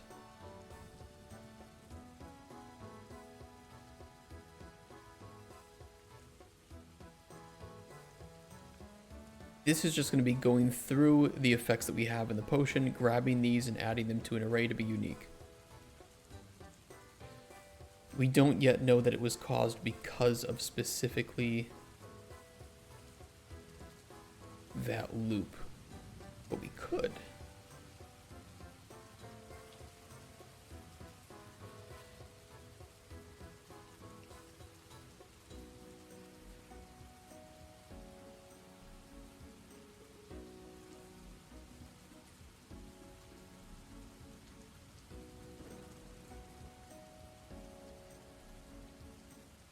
And that would be better than... No, we could do it this way. We could do it this way. After we have that, I'll just make it easy on myself, because the effects in potion, this is not going to be that much data in each of these. If I have to repeat it, it's fine. Better to do 2 clear loops than 1 really muddled loop. Especially if it makes it hard to read.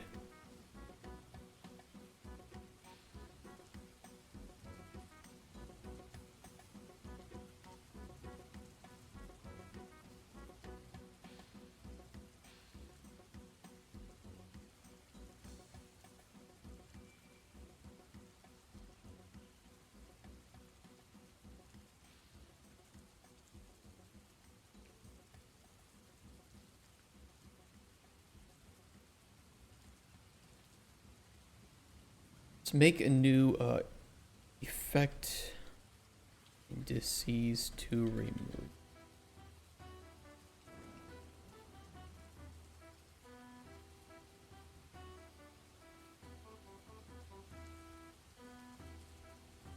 Current index.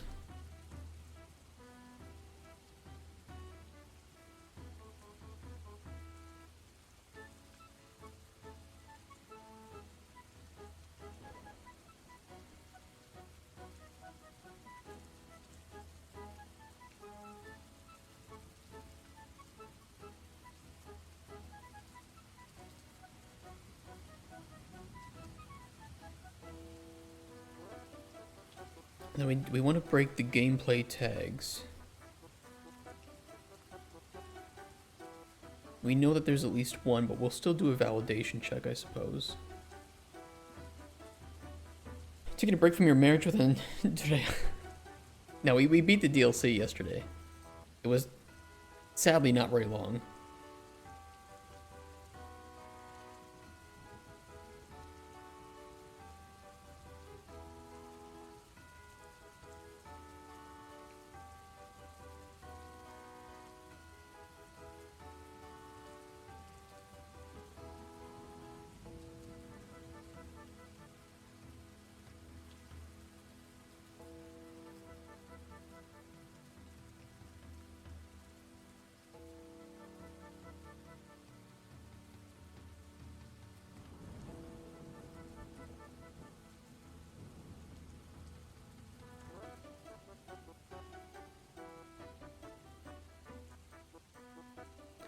I could put this up here, to be honest.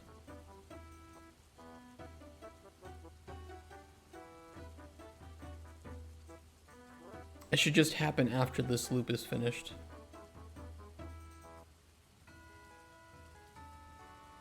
I'm gonna do that.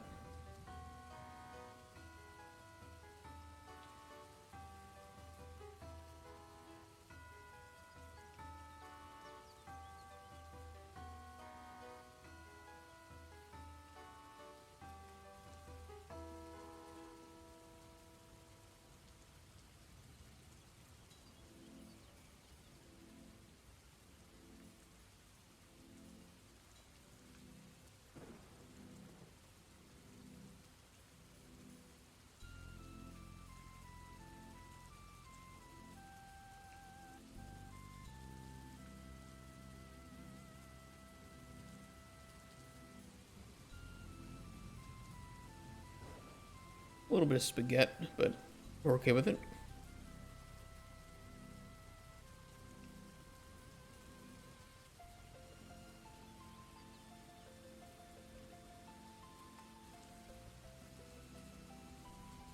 Could also do a quick check here too for empty.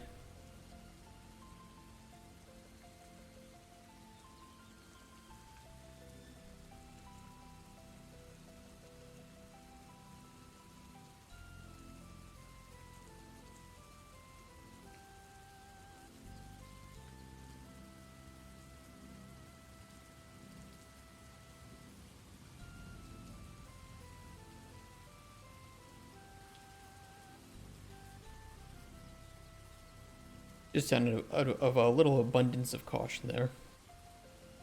We don't get errors or warnings.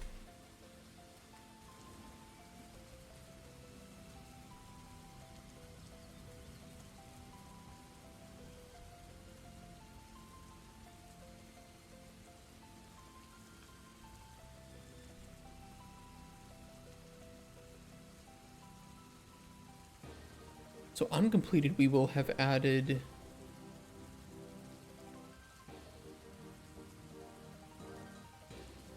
No, I think that was right before.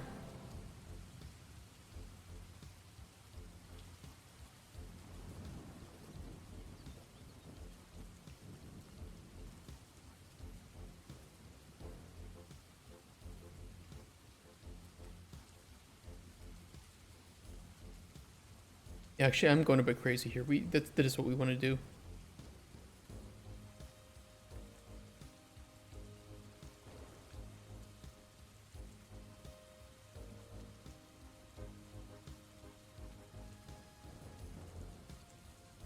Sorry, I need to make sure this is clean.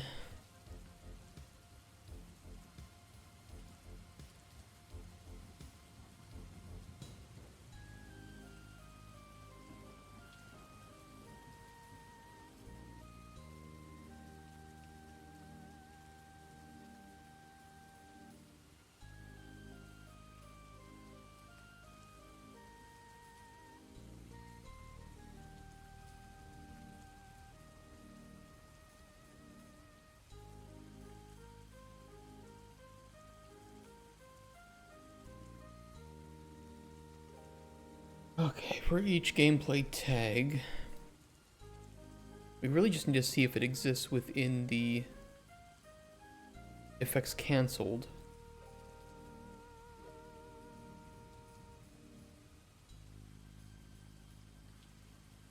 As tag.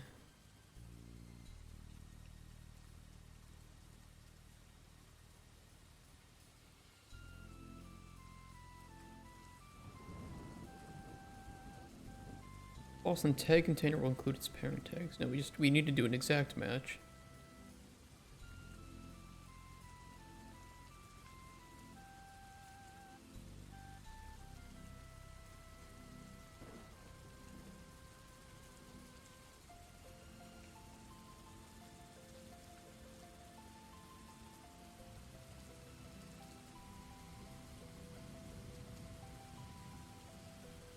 And we have current effect tested.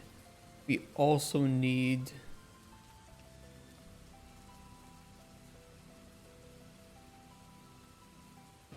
Yeah, see, this is where I'm getting stumped, is we need to know which effect ID is the one that is canceling it. And what is its tier?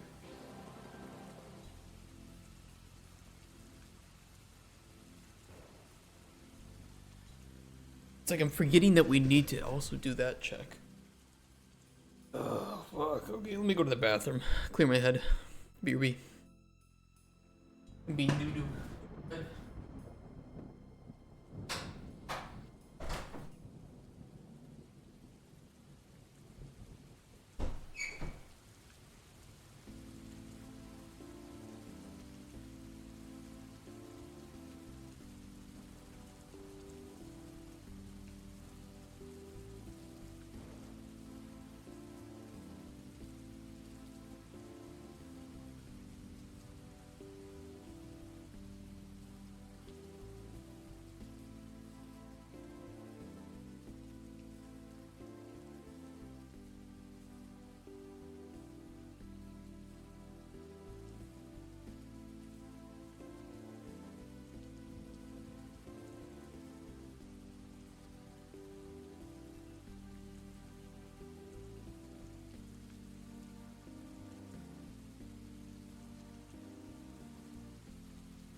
I'm back.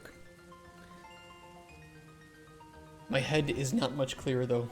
My bladder. That is.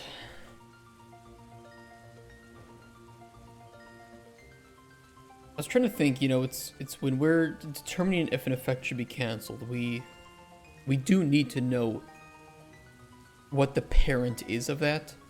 And in this case, you know, that is which effect is canceling which. Which makes it almost stupid to determine, just to fill an empty container with all the tags we need to cancel, because then we don't know what the instigator of that is.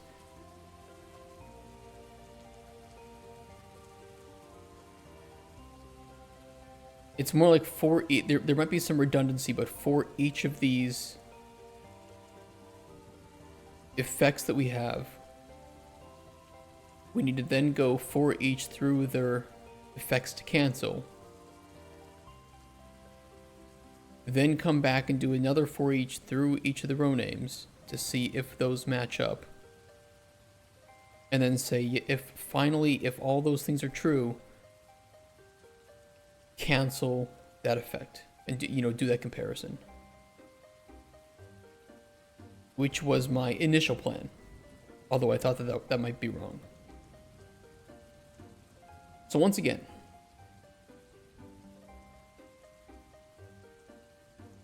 let me just delete this. Yeah, just get rid of it all. It offends me. Okay, effects in potion. A little bit of distance here.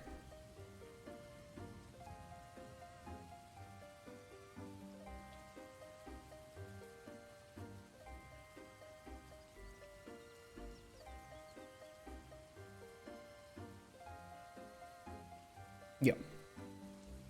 Go through each of these. Break the shit out of this.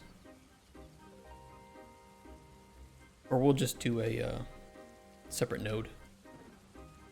Friend spaghetti.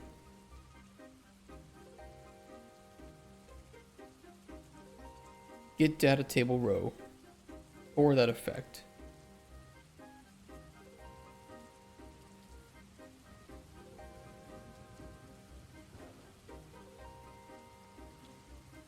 Break it.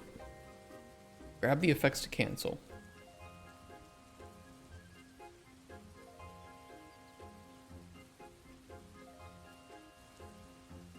It's not empty.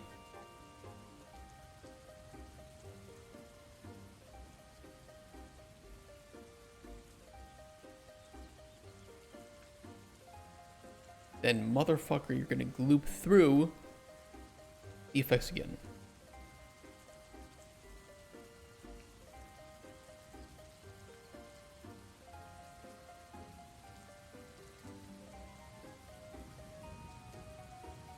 I then need to grab that row.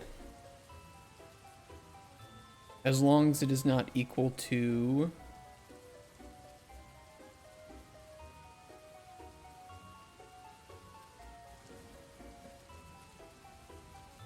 itself, of course.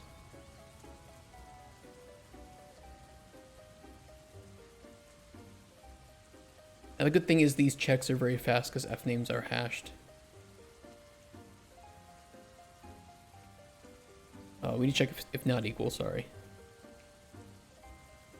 Keep it a bit easier.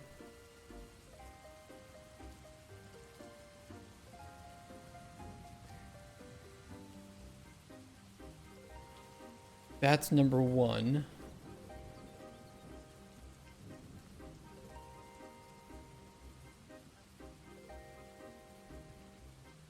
And if the gameplay tags...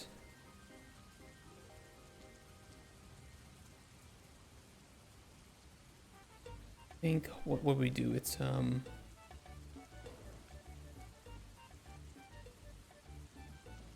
has tag. Which tag are we checking?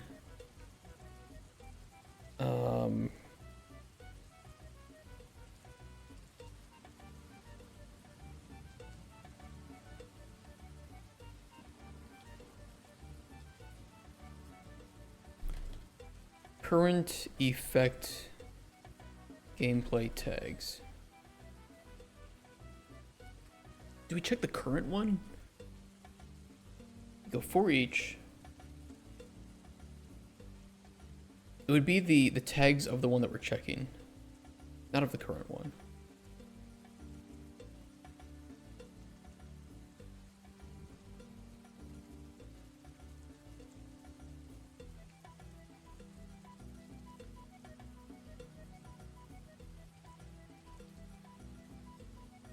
But the tag we're checking is for the currently canceled tag.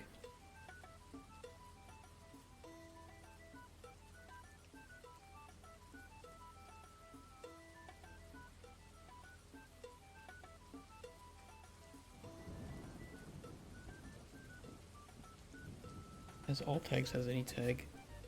Just wanna, no, we'd have to do, not has tag, but has any tag from the other container. Alright, first time I'm using that node.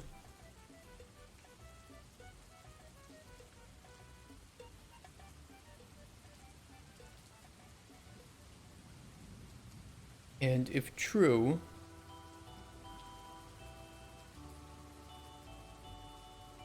oh, that's really messy.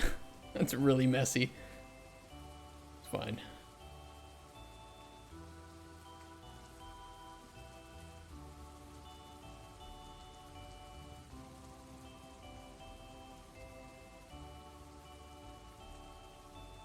Then the effect indices to remove. Add unique or the current index. But it wouldn't be for the current index of... No, because we have to do the... We're getting ahead of ourselves. Get ahead of ourselves.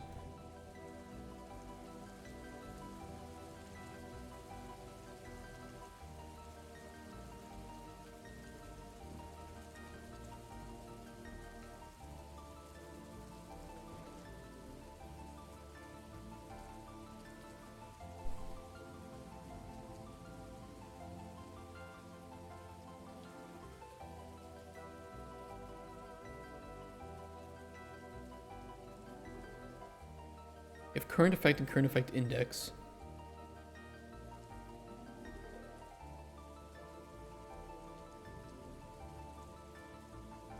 What I also need to test is this one. Or at least know the index.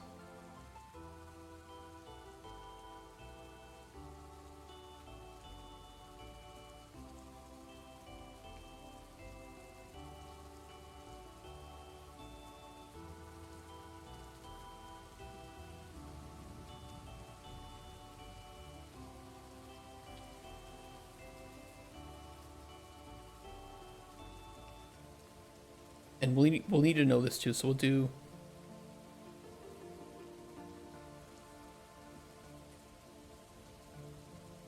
Tested effect to cancel. I need the tier, because that's how we do the comparison check.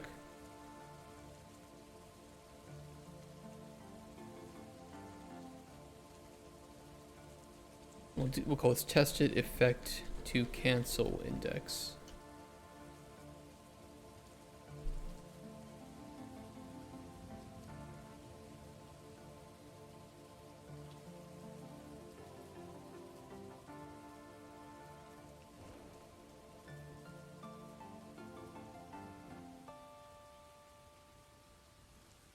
Which means we'll do this later. We'll do this check later.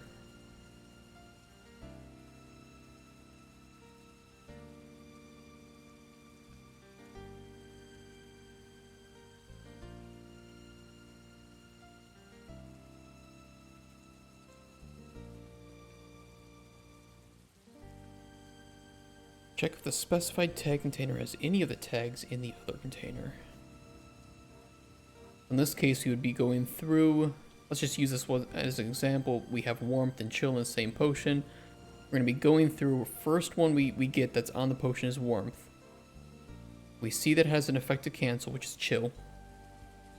We then go through all the other effects and we see, okay, yes, chill has the warmth tag. Or chill has the tag here in the gameplay text for chill, that's the one to cancel. We go forward from there. Now we need to check tier. Current effect, break.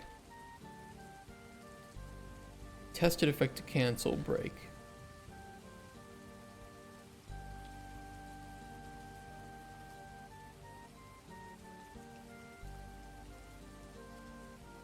Effect indices to remove.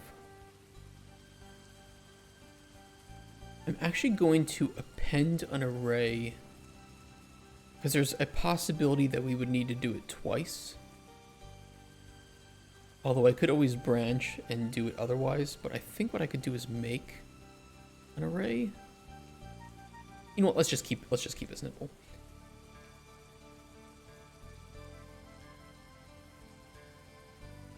If the effect tiers are equal,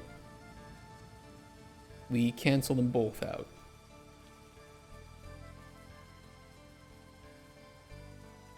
Which means for effect indices to remove, we will add unique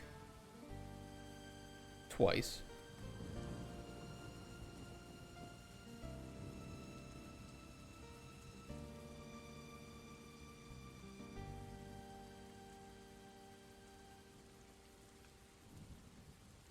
With the current effect index and the tested effect to cancel.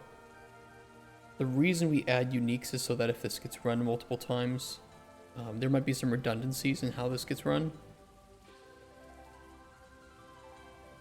But that's fine because we're adding unique, so if it detects the same index as needing to be removed, it is what it is.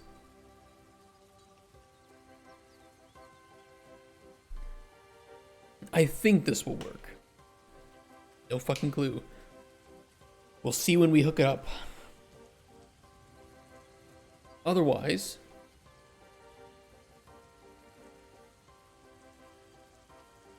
what we want to add is a select node here.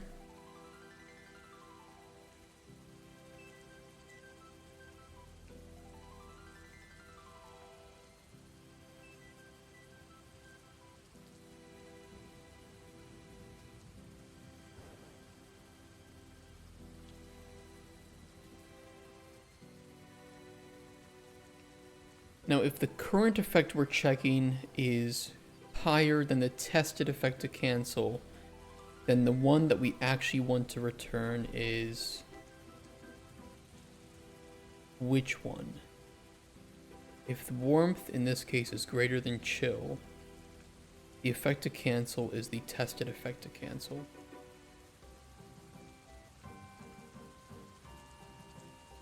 Otherwise, if it's lesser, we remove the previous effect.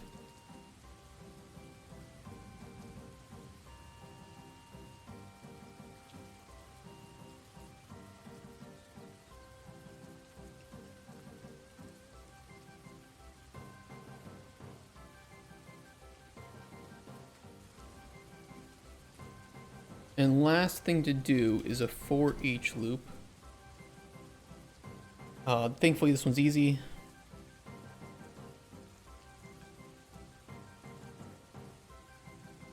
I'm just going to promote this to local ocean effects.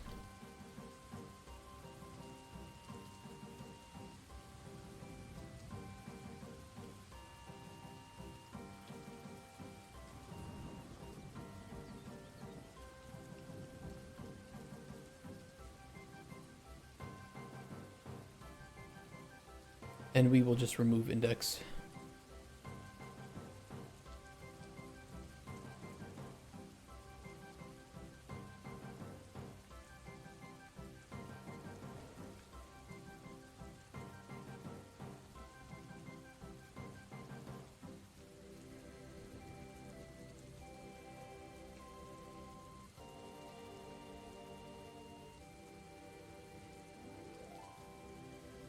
And finally, return node update effects equals local potion effects.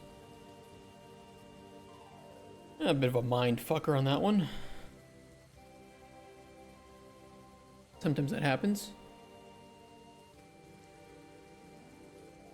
And lastly, we can update this.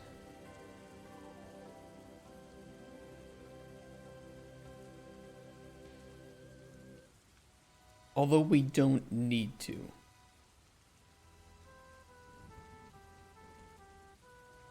In fact, we don't want to. The only thing we should remove is the adding to potion effects. Skipping this. And I'll just put a note here. Skipped due to previous section which takes into account conflicting effects.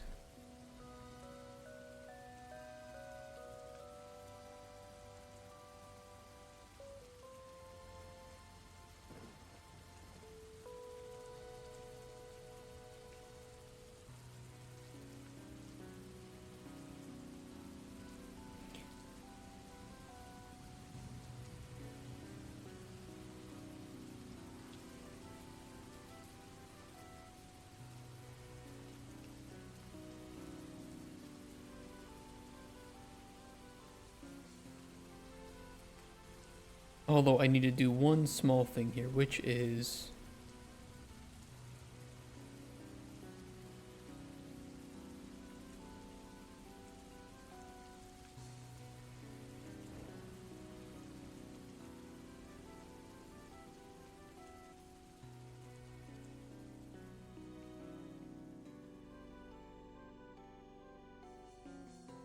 I won't make this like look pretty until I know that it's working.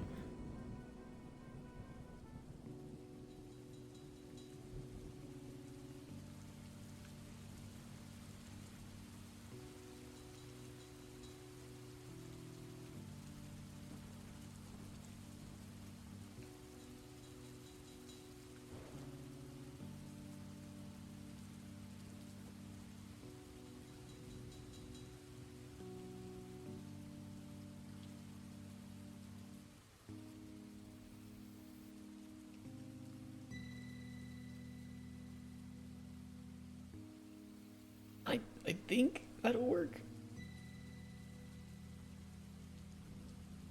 It will either work or we just fucked up everything. That's what I have to say.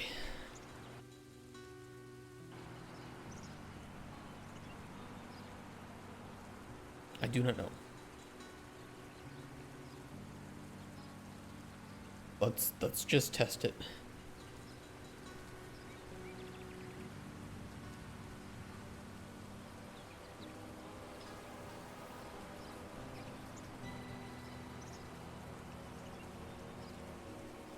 It's red. It should not be red.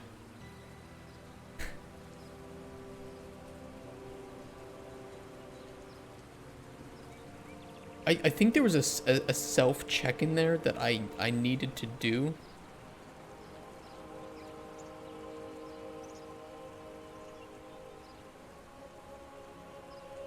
Let's see. Let me do something.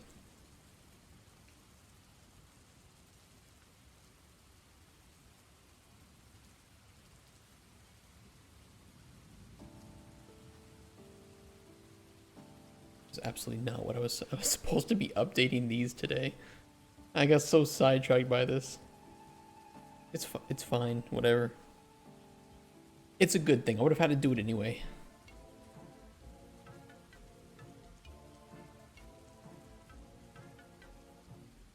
We know that it's returning, it's removing it from the potion effects. It shouldn't be.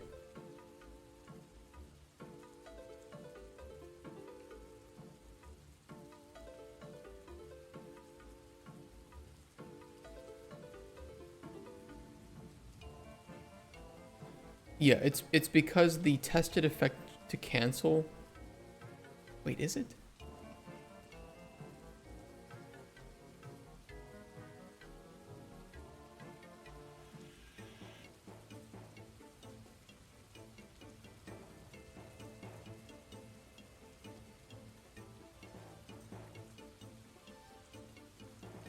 Hey, my plot armor. Good to see you.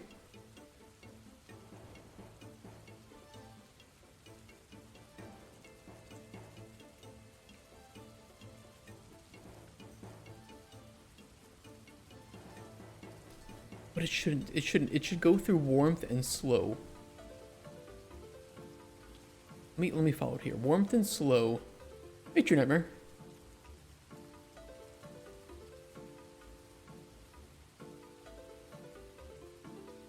Effects to cancel is not empty. That should be true.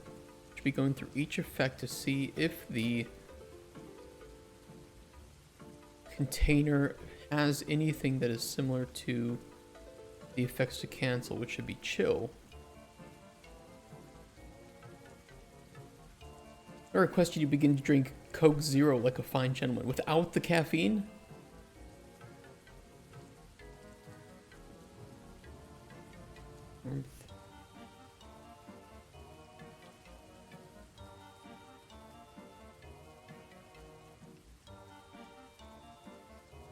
Coke Zero has caffeine. How about 5-hour energy? I like my caffeine. Coke Zero doesn't have caffeine. Diet Coke has... Yeah, Coke Zero has no caffeine. I mean, I don't know where you live.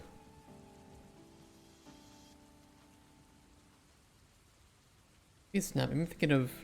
It's whatever the golden Coke can is. Caffeine... free Coke. This can. Oh, they just call it caffeine free now.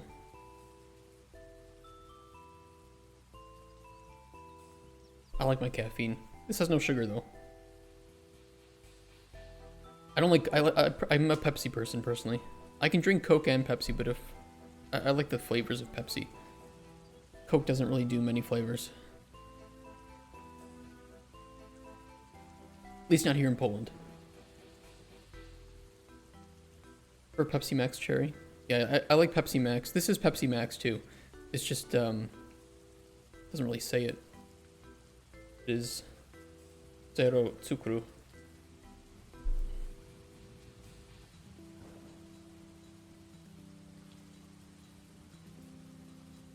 Trying to get off of it. How are you doing? I'm doing fine. Wonder why this isn't working.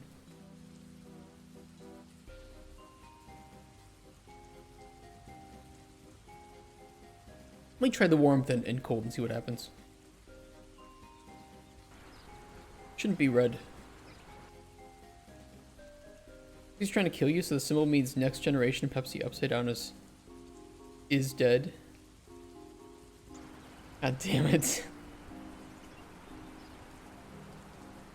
I believe you.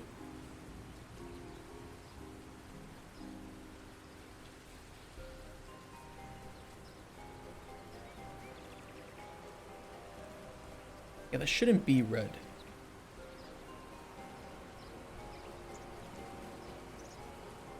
I need chill 1.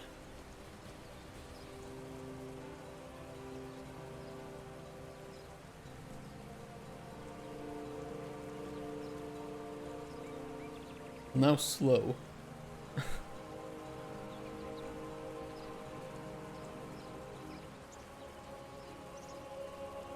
Yeah, something is very messed up there.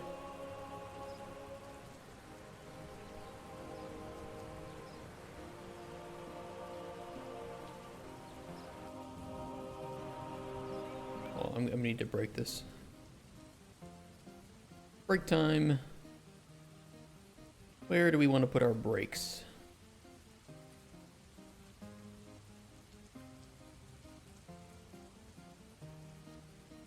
Issue? Oh, just something shouldn't be red. Warm, slow, chill. That's correct. Let's go through this.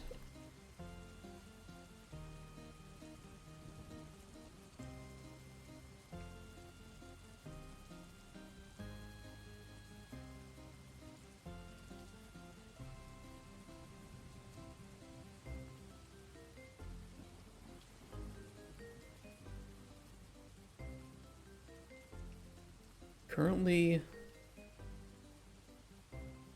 nothing. Slow should be skipped. Now we're testing chill. Now this is correct. And it should determine, yes. False, the effect indices to remove should be equal to the tested effect to cancel.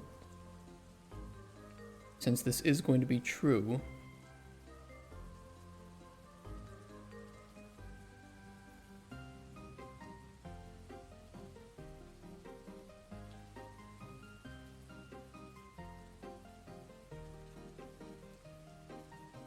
indices to remove.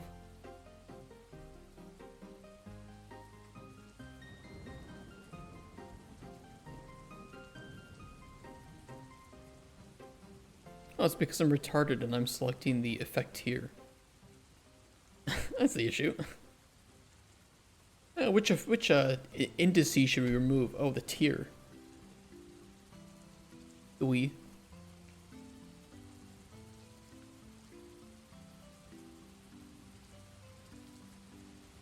That was weird. It should at least fix one of the problems. But I believe there were two problems. Let's first check to see if problem number 1 was fixed.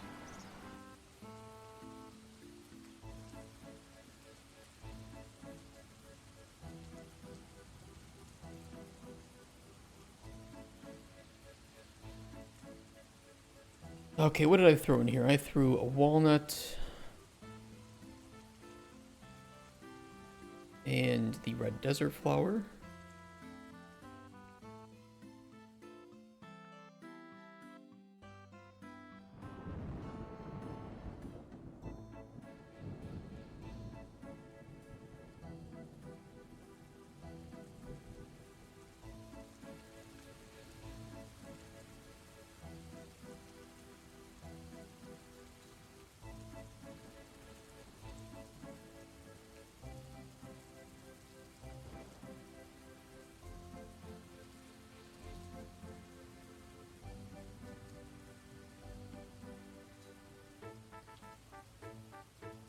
Yeah, that looks fine.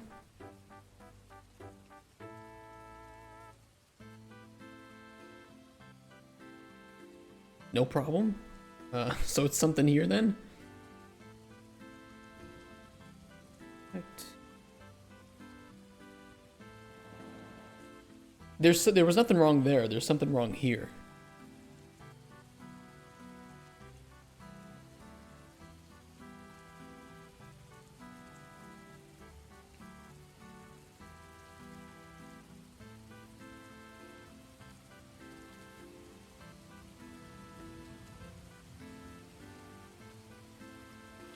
Actual effect tiers, current effect ID index.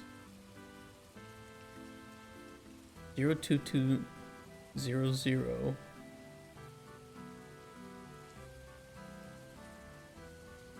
To play Hunt the Boolean? Yeah, pretty much. It's like, what's the one thing that I messed up here? I mean, really what it should be doing is taking the effect that we build. Unless we're not skipping it, and it's possible that we're not skipping it.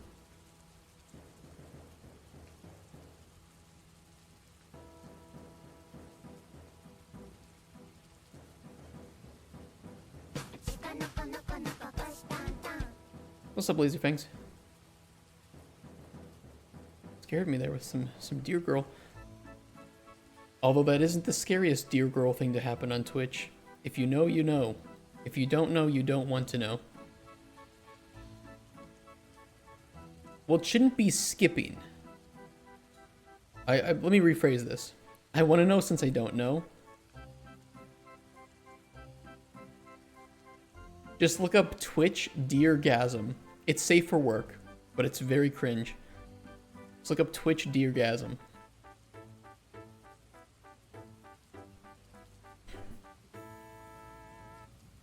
Yeah. Like I said, if you know, you know. If you don't know, you don't want to know. It was super cringy. It's the cringe. Look, I've seen The Office how many times? I love season 1. I love Scott's Tots. Nothing on The Office compares to watching that. I'm sorry, those are just the facts of how I feel, okay? Won't go broke. Cringier things on okay, man, yeah, if you go to furry conventions, yeah, I'm sure you do see much scarier things. What it should be doing is it should be looking for whether or not the built potion is in this array, which it should be. It's warmth and slow, and for some reason it's returning false for that first effect, and I don't know why.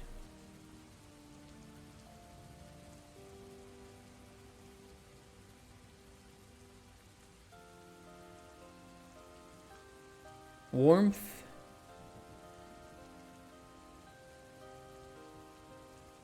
tier 2.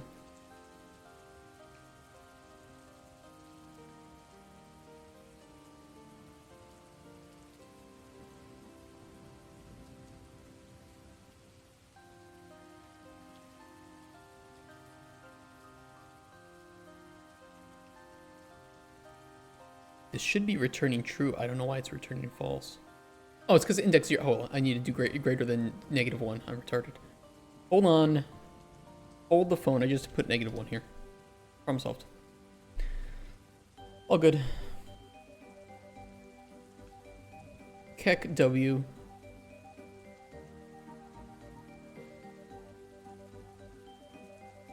Where did I sneak that other... There it is.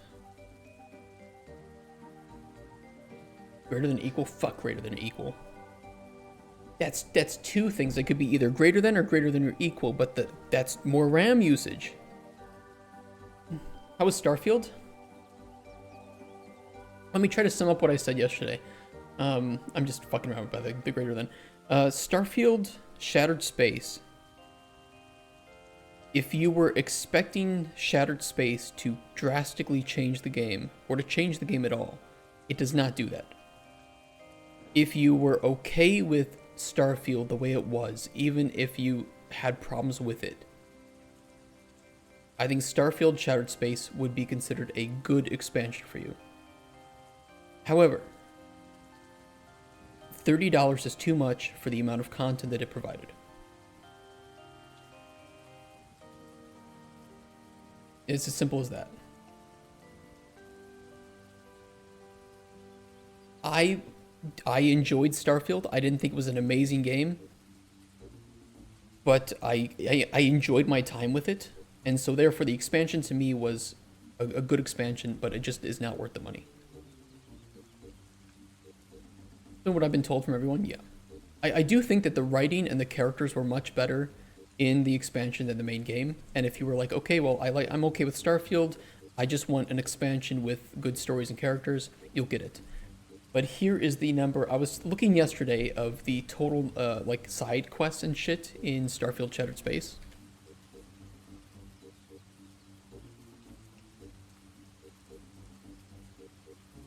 Let me see if I found it. Here are the side quests. This is it.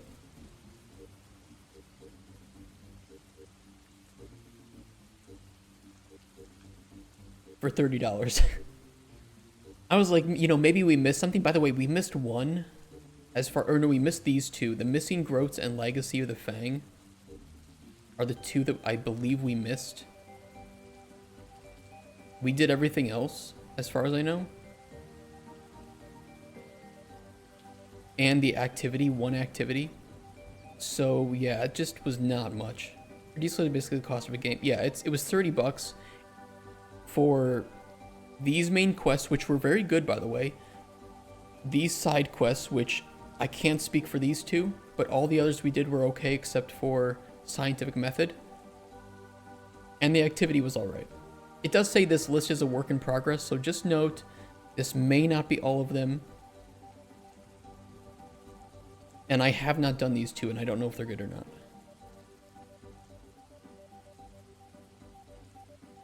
So yeah, it just did not seem like much. He did get married. Well, you can get married in the main game. So that wasn't anything new that was added.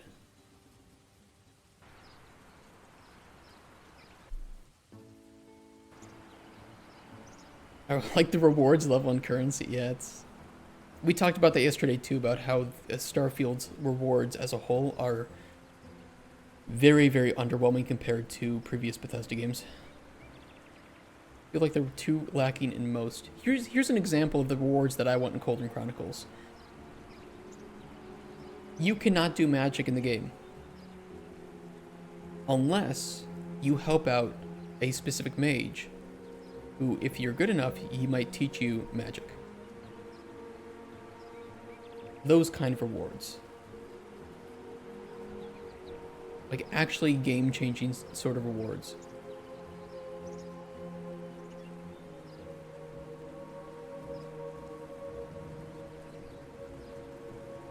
That's correct.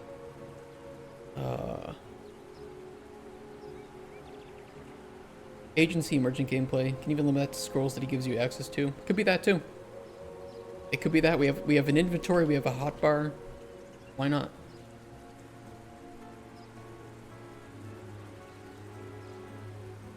But I feel like then at least players can say, oh, I didn't help this character because I didn't like him. Or I didn't, you know, I gave him the wrong potion. What happens if you give him the right potion? I learned fucking magic in a game that I didn't expect to learn magic in because you're an alchemist. You know, it's only like something simple, like maybe a simple fireball. But now that has changed the game. Now you don't need to have potions with immolation on them. Sorry about the conflicting music, by the way.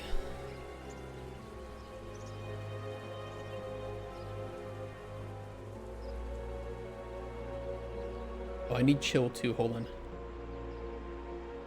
Remove that.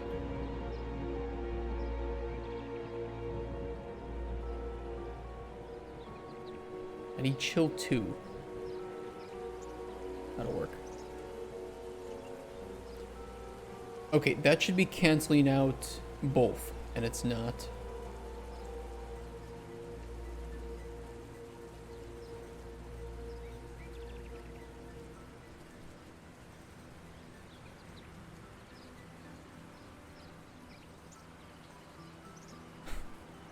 Yeah, there's something fucked up here.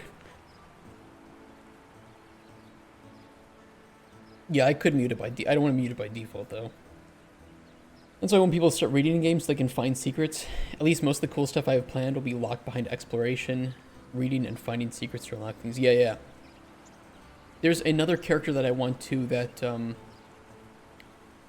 I think I pitched it as a woman who was getting eaten by a fungus.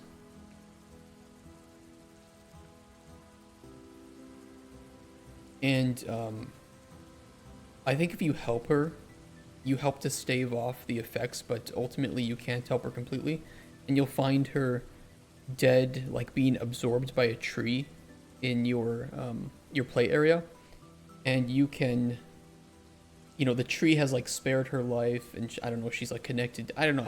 I was kind of like drunk when I pitched it, but either way, you know, you can talk to her to get like small hints about some of the characters that you meet, because she can like sense their life force and shit. And so this is kind of like a Mimir type character, if you know the new God of War series. There's like this wise sage who can kind of tell you a bit more, give you some hints, nothing too game breaking. And I feel like that's a cool reward of a character that is actively changing the way that you play by you helping that person.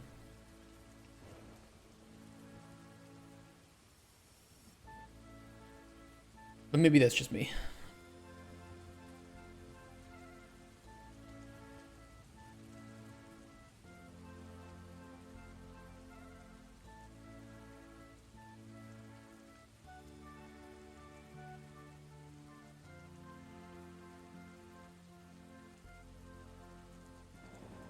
Okay, I know this is going to... I'm just going to return here because I want to see it with my own eyes.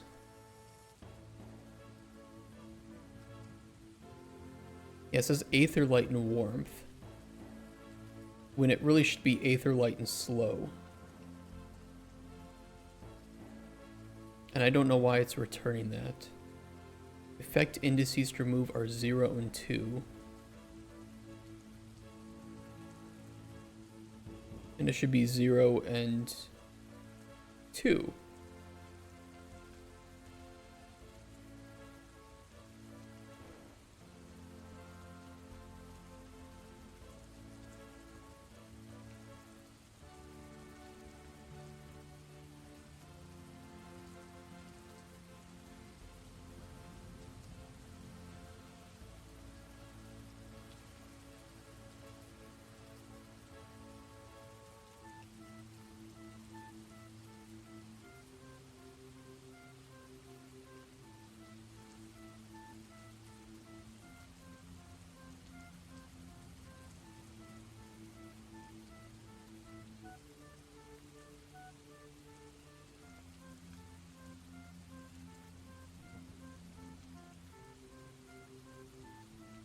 I know why. I know, wait, but how do I fix it?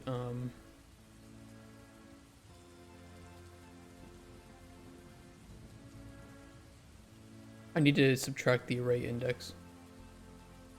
That's it.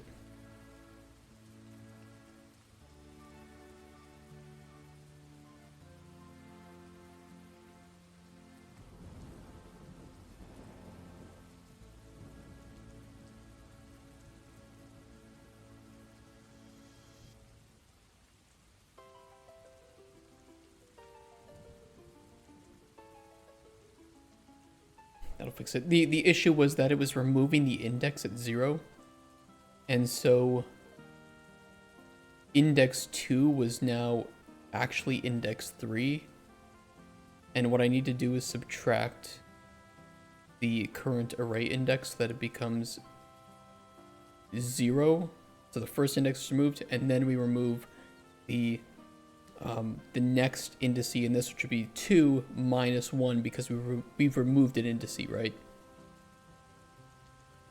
That's what we got to do. Now, would that ever fuck up?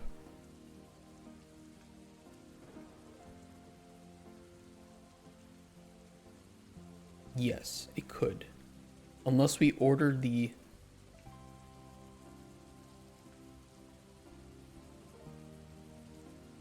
I change the order. Sort integer array.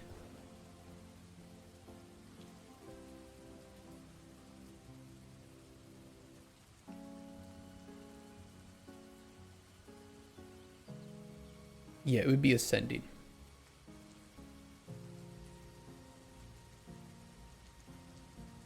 Just to make sure. Just to be safe.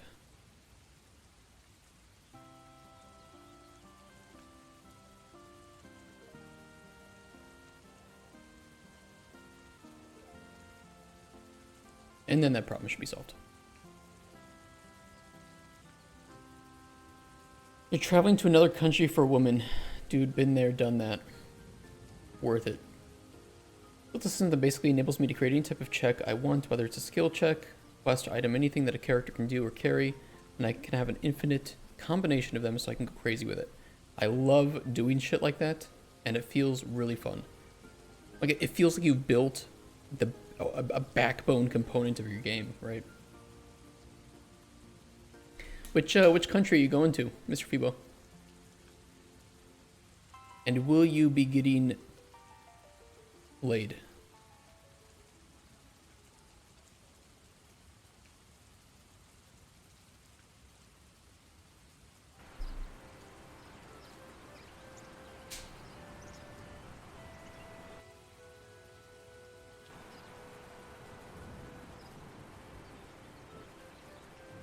You're probably like me, Dramox, where you add something like that and you cheerfully show people like, okay, you can have like requirements and stuff, but it's an array. You can have as many requirements as you want.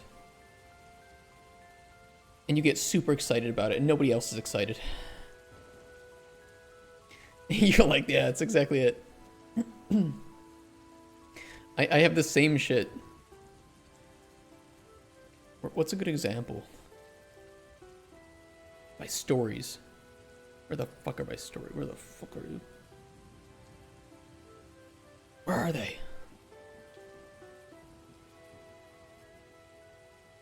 It's like, okay, you have encounters, right? You can have potion outcomes, but you can have as many outcomes as you want. Spawning conditions, easy, as many as you want, and they all have to be true. But with conditional operators, nice, and you can have whatever requirements. I love doing shit like that. That's like the backbone of all my work. When I saw this game, it's like third-person Skyrim. Dev team worked on BG3 beforehand to mix the best parts of both. It just needs a story. Which one?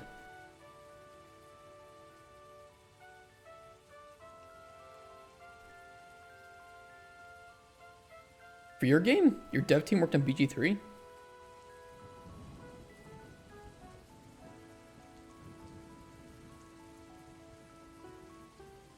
Oh, clarify these things for me, because I'm retarded.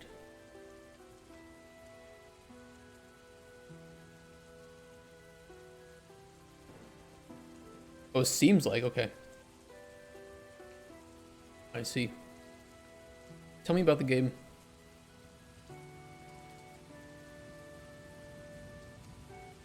Warmth and slow, let's get chill. Can I get chill? I want enough to do chill 3 if we can, and then do chill 2. Where's chill 2? Chill 2. That should cancel out the warmth and the chill. Perfect.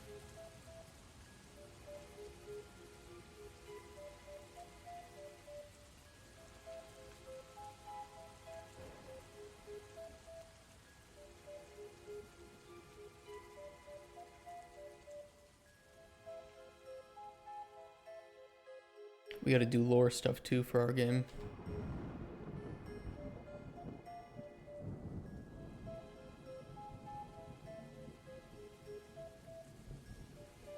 There's chill 3.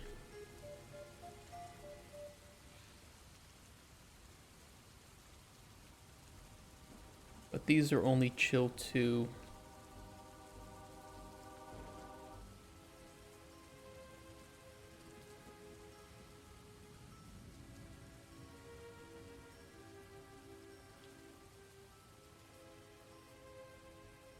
Do I not have anything with chill 3 on it? Oh, there we go. Mystical Thistle has it. Yeah, and that would cancel out the warmth. Okay, so that is accurate.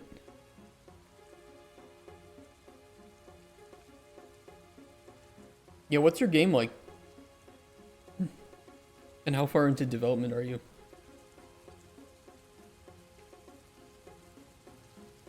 Sounds like you're doing some story-driven stuff as well, like we are.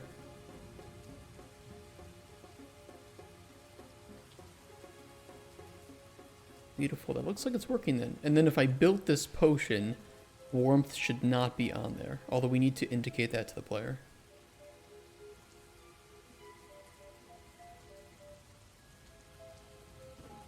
And that is correct. Warmth is not on here.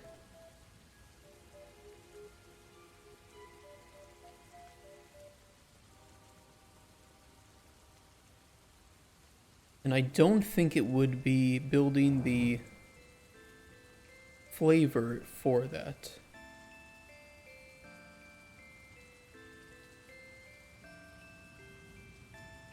Is there a way that I can test that?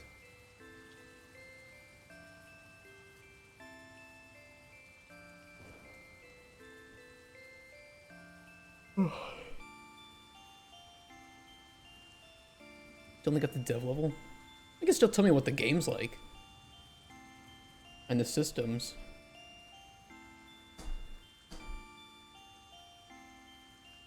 Working on it for 2.5 years now. Starting from scratch, zero programming knowledge, engine knowledge. Most of the systems that I want built, but now I'm refactoring them as I got more experience, bring them to the level I envisioned. Start adding in the more complex systems now that I can tackle with them. Nice work. Systems are the key, aren't they? At least for us, it sounds like. It also didn't reset the flavor, which is weird. Gotta fix that.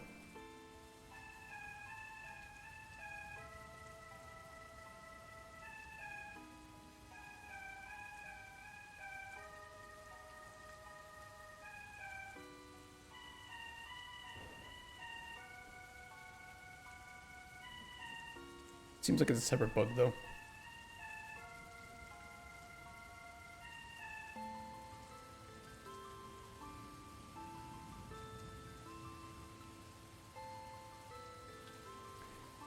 Why is that not resetting the flavor? You know what? I bet it is. It's because there's probably invalid structure errors that I need to fix that I don't want to fix. Make your own quest and dialogue systems.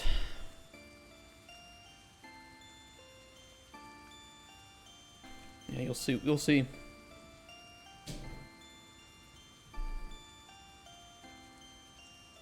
There's an issue with Unreal where if you change a structure For some reason, it can cause invalid structure errors because it doesn't properly update those structures. I don't know why, don't ask me.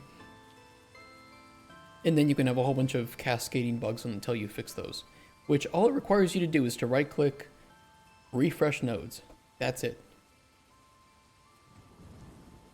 It's really fucking obnoxious. Not even a rebuild. A rebuild will not fix it. And they will actually prevent you from packaging your game.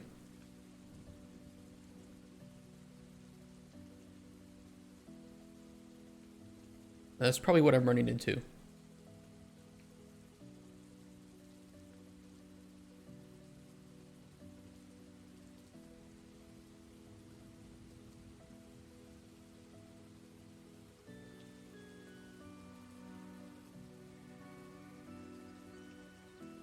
Yeah, I try to limit structure edits too.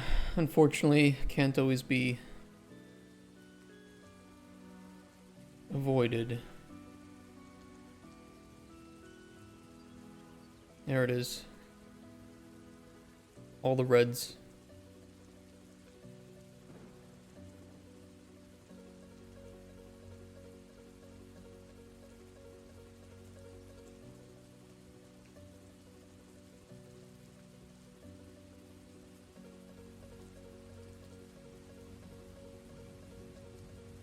Really stupid, and I hate it, but it happens.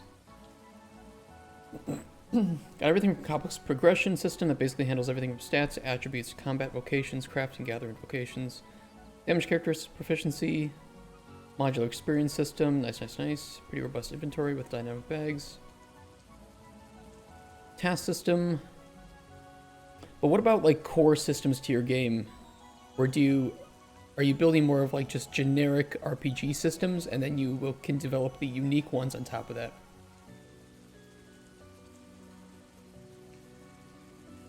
Making everything in Unity too, that's pretty crazy.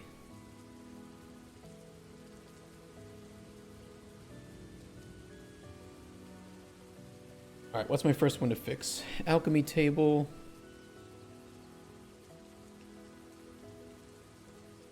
Update potion brew. I just go like this. Refresh nodes.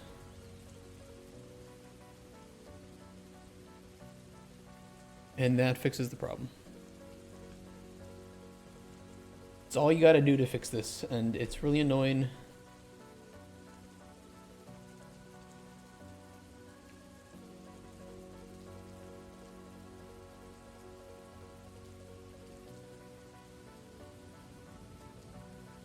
Build info panel.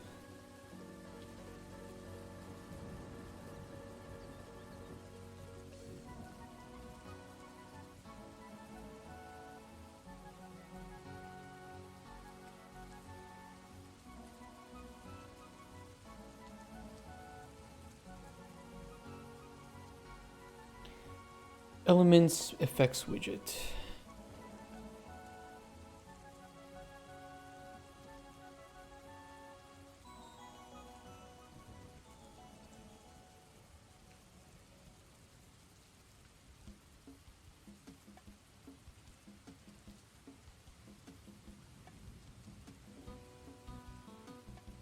Alright, that one's solved. Barter confirmation.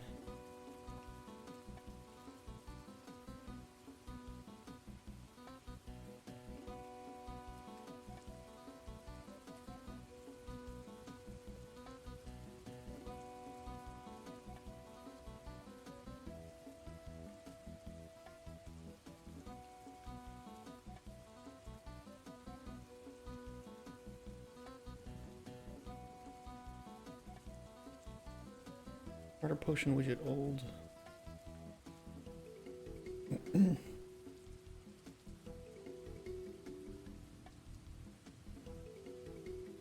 I want to have generic ones down to a T first, then we'll see what unique ones I will make. Give me a second. Sorry, if I make any at all, I mostly want to focus on really achieving true or as close to true player agency and emergent gameplay.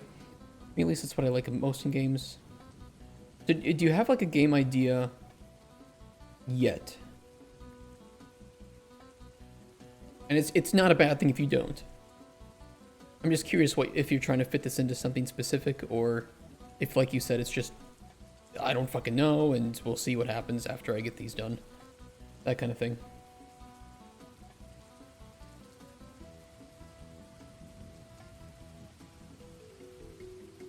Because I'm curious if you have like a gameplay loop in your idea, or make your own adventure.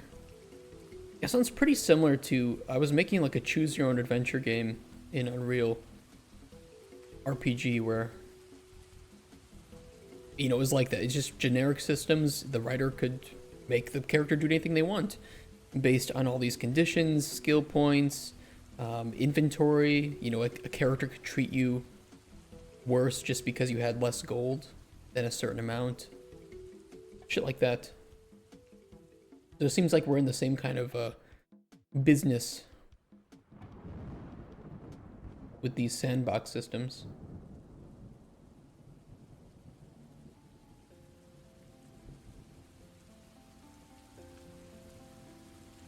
Yeah, refresh these.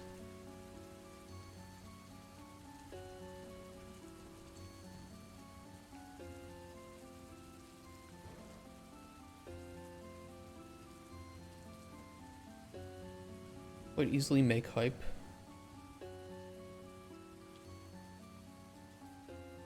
It really depends, you know, sandboxes.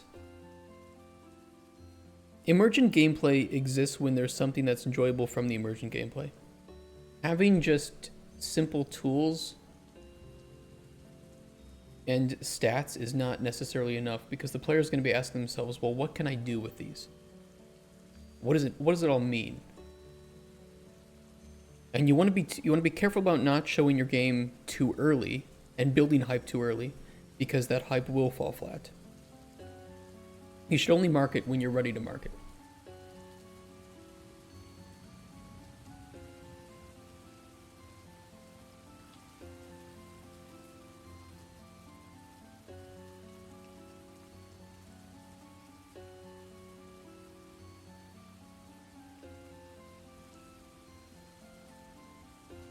The game I want to make is in the same realm as yours. What do you mean the same realm? Well, it's not about potion crafting? Tackle storytelling differently, as in you are not the main character in the story, you were just someone within the world. So it sounds like Cauldron. Sounds like what I'm doing too. Probably why we get along so well with this. And you can do whatever you want. You can go and tackle the main storyline, or you can not care and go and build yourself a life, craft, gather, build. It's gonna be a lot of work. That's gonna be a lot of work. It sounds like you want to build a role-playing game. So not anything like Baldur's Gate, actually, but more of old-school role-playing game. You choose the role that you want.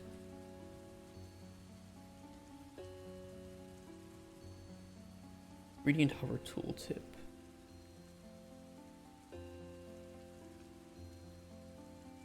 Oh, FPS adventure in a fantasy world where NPC's life matters. People are liking that stuff like that. People are definitely enjoying having some agency. Oops, not that.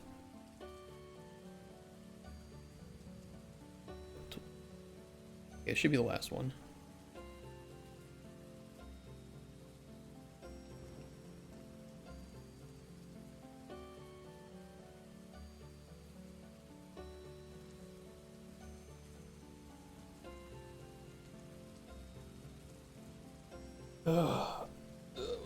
Deeper, deeper, and deeper with these NPCs, but holy shit. The deeper you make your systems, the more reactivity that you want from like NPCs. It is a shit ton of work. Hundreds of thousands of dollars worth of work when you need to add a writer and factor that in.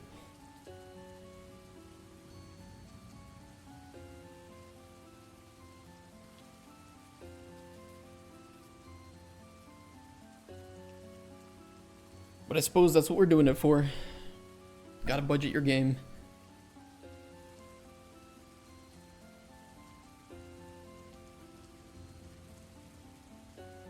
Also implement multiplayer co-op. Man, you better be designing your systems to account for that then, because that is a lot to tackle for your first game. Not saying you can't do it, but Just note that is a lot to factor in. The design of your game changes completely when there's multiplayer involved. I know you said later, I'm just saying, that's still a lot.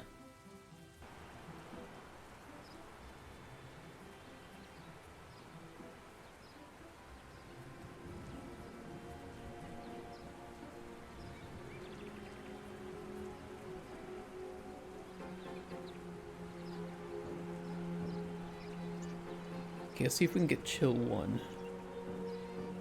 Let's chill 2. Yeah, that's fine, that'll work.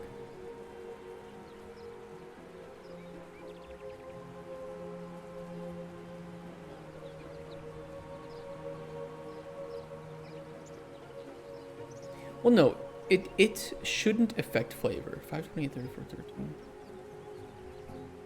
Because you're still putting it in, it's just the effects are getting nullified, so that's okay, we don't need to fix that. Warmth 2, slow 2 is what should be on this potion.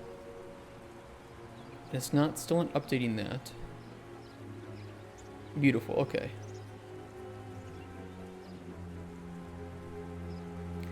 However, why is this not getting updated?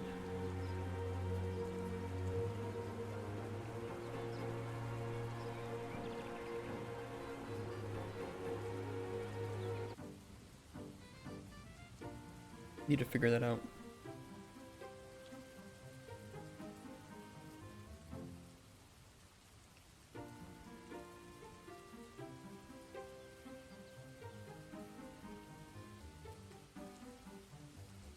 Well, first, the game is what I want players to focus on, but there be light things like they can interact with it in the world, find a play or fish, explore caves with light combat or limited access to magic, none of those being the core focus. That sounds pretty similar to what we're trying to do too, yeah. The multiplayer is in what most people think, like MMO. I want it to be a build your own adventure, but you, your friends, people to have fun. I don't care too much about people cheating and crap like that. But PvP is not even a focus. No, I get what you mean, yeah. Multiplayer programmer, I hope you have considered booked requirement for a multiplayer game like we talked about before. Online game is normally 4 times the work of a single player game. Yeah, it's true. MMOs are a lot. MMOs are a lot. Security, handshaking, persistence, and both, you know, peer-to-peer and via dedicated server, we'll have to think about replication and what happens if there's something, you know, if there's any physics, replicating physics. Drop in, drop out, disconnections. There's a lot of shit. A lot of shit that goes into it.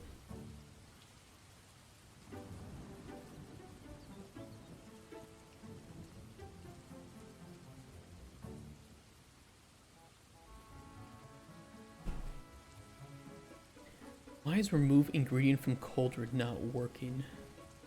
To reset the potion.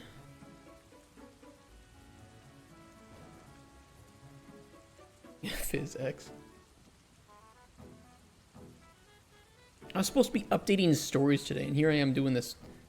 Whatever. Whatever, we'll do it. We'll continue with those next week.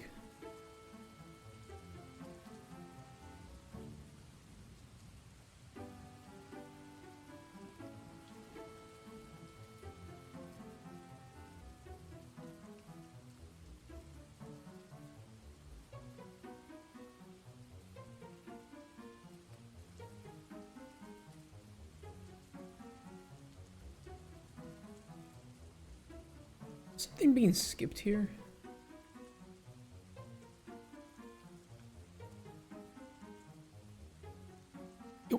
It wasn't even a bug. I was just thinking, what should happen if both like fear and calm existed on a potion that you gave an NPC? I was like, okay, well, we're gonna need to update, we're gonna need to refactor these functions in order to accommodate for the change in how the narrative is handled. Not a big deal, kind of annoying. I was like, okay, well, should they exist on the same potion in the first place? Should poison and cure poison exist on a potion in tandem? Probably not unless one is higher tier than the other, in which case we should cancel out the lower tier. So, you know, it led me down this rabbit hole. And here we are. We're in this room.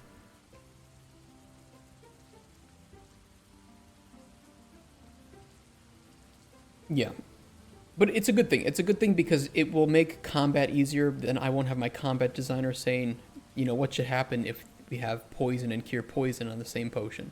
Because now it won't ever happen.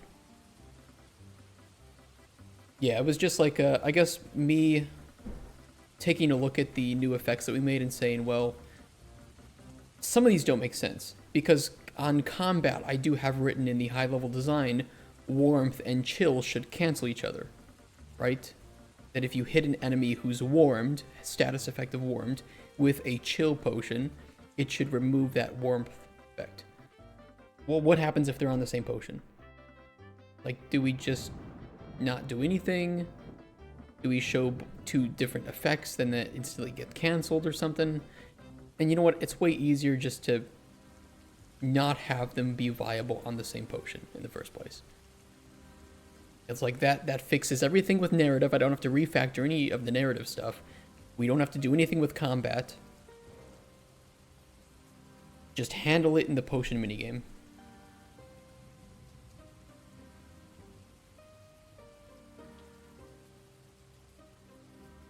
Right now, though, I want to know why removing an ingredient from the cauldron does not properly update the potion display, or the flavor display. When it overpowered, use the D&D method regardless of how many advantages you have. If you have disadvantage in any one method, they all get cancelled out. Right now we have it to where the higher tier effect cancels out the lower tier effect that it can cancel out. If they are the same tier, they both get cancelled out. I don't want it to be that hardcore. I don't want to be cure poison level 1 cancels out. It would just be that poison level 4 cancels out cure poison level 1. It's supposed to be a casual game. Casual to mid-core. Always got to keep that in mind. Who is your audience? Who is this built for? And that's where I usually see junior designers struggle a lot, is that they always forget who their audience is.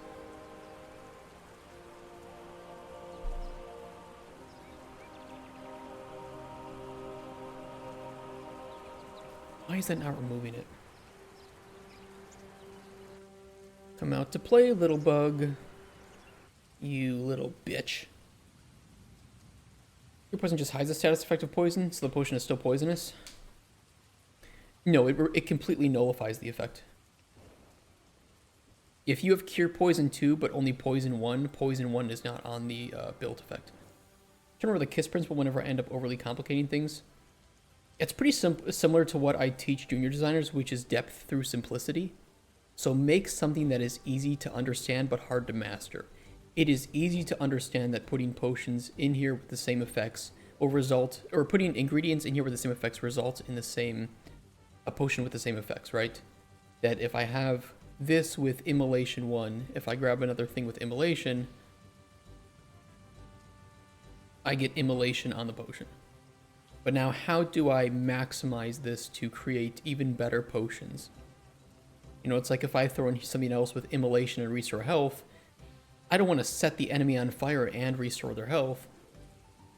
So how can I remove that, you know? Yeah, complex is not what creates fun. Complex is not necessarily fun. You're right, complexity is just a factor of a system. Personally, I try to create systems that are easy to understand and hard to master. Depth through simplicity. Create something that is deep, but easy to get into. And I think potion making, from my personal feelings, is easy to get into, but it's going to be hard to master.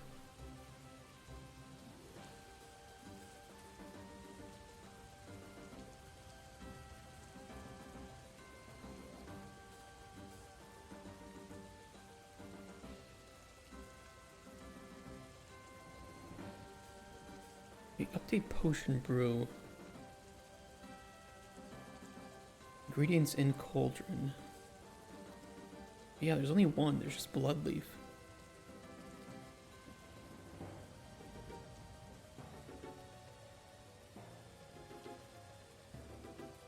Why can I not add a breakpoint to this? Oh, because it's a macro. Well, I can add it to here.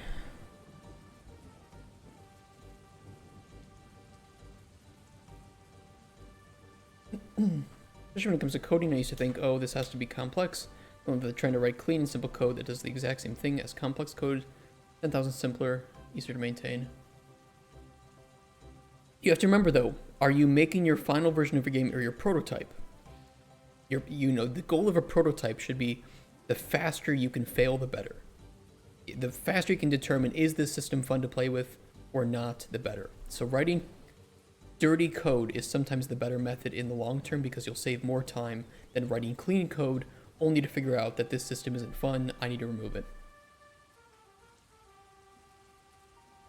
So the Sims game should be easy to slap rooms together and call your house a day, but you should also allow people to be like, oh, the windows should be this high on the wall. Agree. And Sims building is really easy to get into, but it's there's a lot of depth to making it your house look really good. Depth through simplicity. Easy to learn, hard to master. And some of the best strategy games, you'll think, oh, Paradox strategy game, super in-depth. Well, some of the best strategy games in existence are the ones that only take 5 to 10 minutes to learn. Tabletop board games, especially tabletop strategy games, are the best examples of that. Write it dirty as first, then play test system. Change stuff that doesn't seem right, and in the end, when it's ready, I go clean it up. Yep. I would recommend, though, if for a game that's your size, make a first playable and separate your project for first playable from your vertical slice. Rebuild everything from scratch in a proper, clean environment with your right foundation. Your mom's good at building them? That's pretty cool.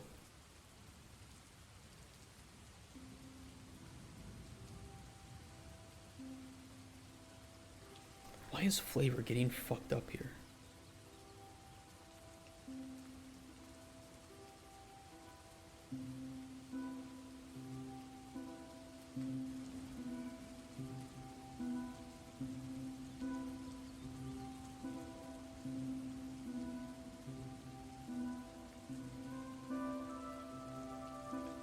It's not even updating.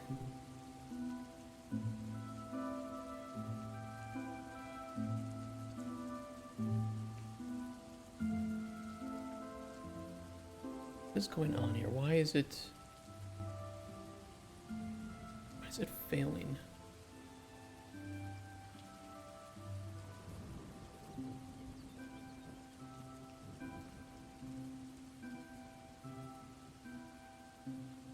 Zero, 18, 30, 33. As long as those are accurate, it should be okay.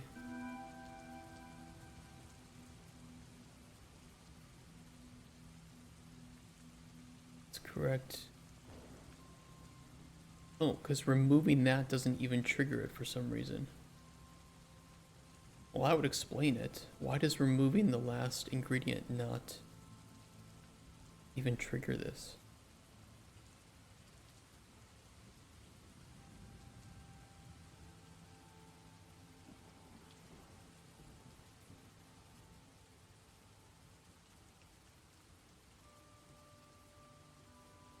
Oh, because we used to clean the flavor widget here, but because I overhauled it, I either deleted or temporary. Okay, I see why.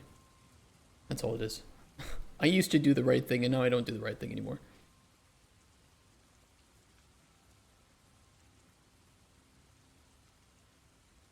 I might have temporarily deleted it to prevent a bug. And never hooked it back up.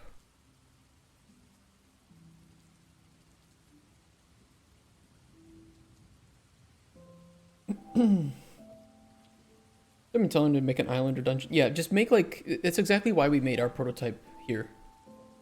Is like, this map is not going to be in the final game. But it exists as a good visual benchmark and a good playground for us to just throw things into. And be like, okay, is it fun to actually walk around and explore? Is it fun to go into caves? Is it fun to eventually go into dungeons?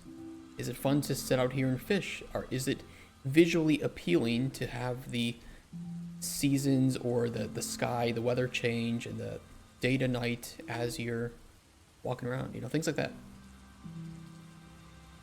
Tutorial Island.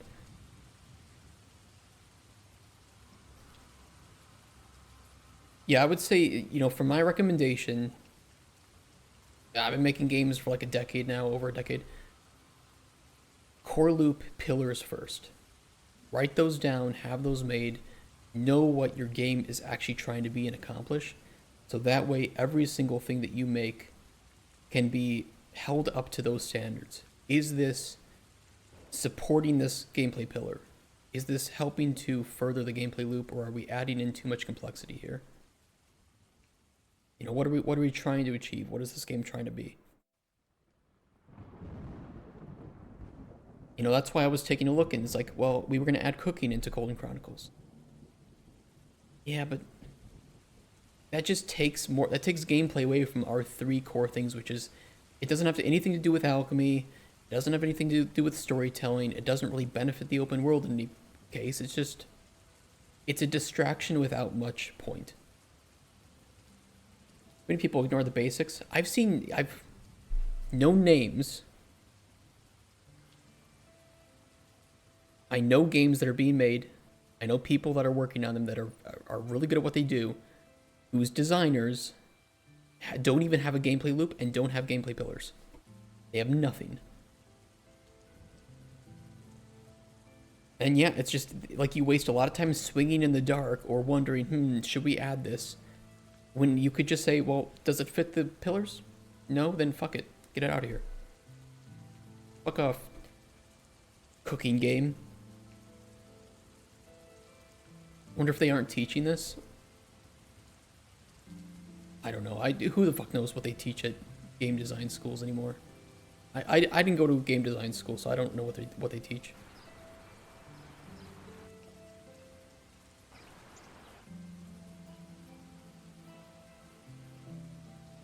Just got the environment modular building assets that I like for the art style I would go for, so I'll be ready for some world building. But I still need to find character models, which is a bit harder. Yeah, good character models is hard.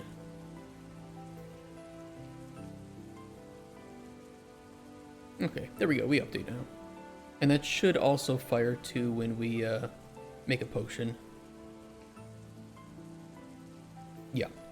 Okay, oh, that's fixed, bug fixed. Went to university for computer games technologies. What did they teach?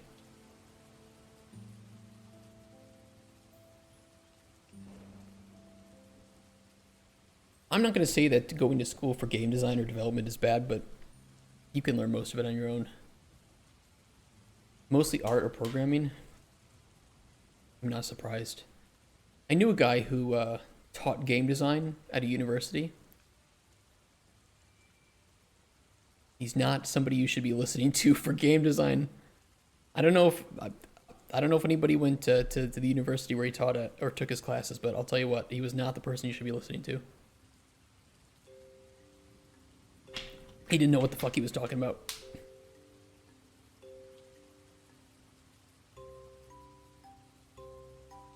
Alright, let me fix these up. Let's add in a comment. What does this do?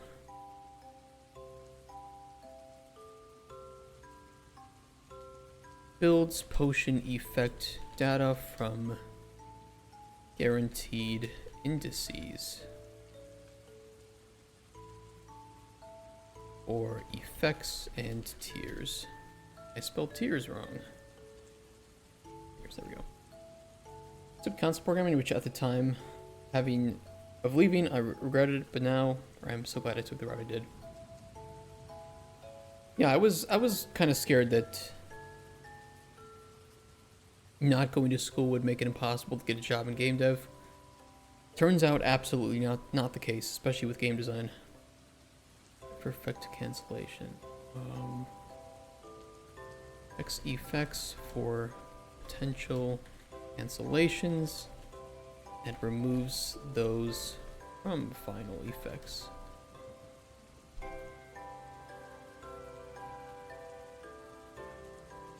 And the good thing is, those directly go into which potion you make, which then of course gets saved. So that will update everything regarding the story. We do not have to touch story at all to make this work. Yeah, PS4 dev kits. That's pretty cool. Those are expensive. Console dev kits are not cheap. Although I think with Nintendo Switch, you don't need a... No, you do need a Switch dev kit. Yeah, you can't turn any Switch into a dev kit.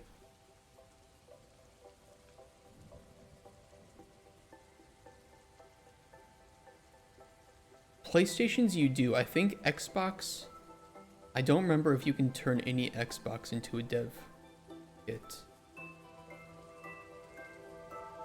I'd have to check with my QA friend.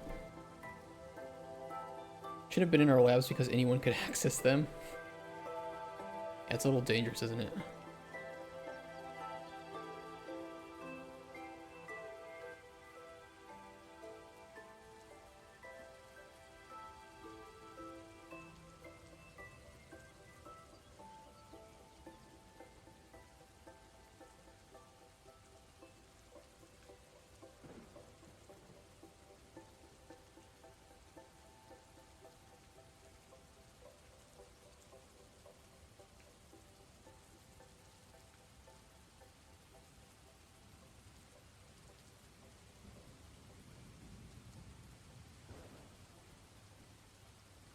There's a little bit of space there, but that's fine.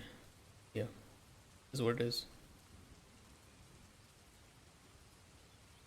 Gotta do what we gotta do.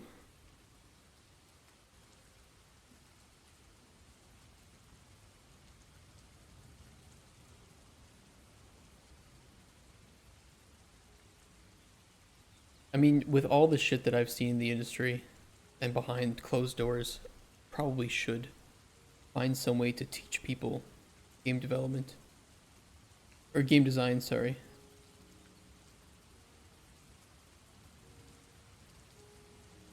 Just the juniors I've run into who feel lost because they, you know, are put under... They're working with like a lead who doesn't know what the fuck they're doing. I don't know, maybe it's probably here in Poland because it's a whole topic, but let's just say developers who are good enough to make more money in other countries work for studios in other countries here in Poland. It's a sad reality. It's like most game dev studios, they use English, and if a game dev over here is good at what they do and they know English, they can work in just about any country remotely. So there's a lot of studios here in Poland that are just lacking really, really good individuals who are okay with working for a bit less, even if the benefits are good. And I see a lot of junior designers here who need the assistance. We just need somebody to learn from. Somebody to drill those basics in and give them a pathway to learning game design and, you know, learning technical design, especially because technical design is probably the most useful skill you can have as a game designer. Nobody's going to hire you if they can hire somebody who can do the same thing as you but also work an engine. Poland is cool. I do like Poland. I'm not trying to shit on Poland or the game dev scene, but it's just the fact that cost of living is lower, so wages are lower, and you are right next to Germany and a short fly away from UK or from France or from Spain, where you will make more money. Because they use the euro or pounds.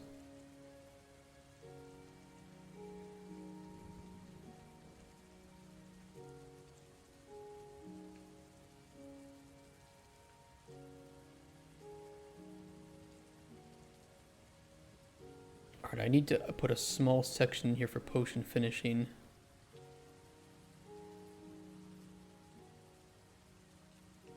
Ooh. Finish, cancel, editable, construct. Fill potion icons.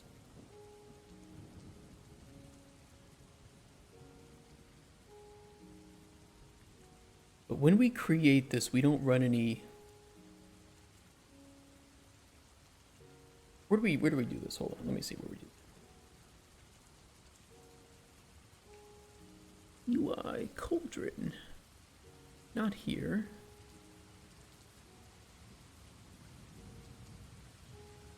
Brew button. Load potion finisher.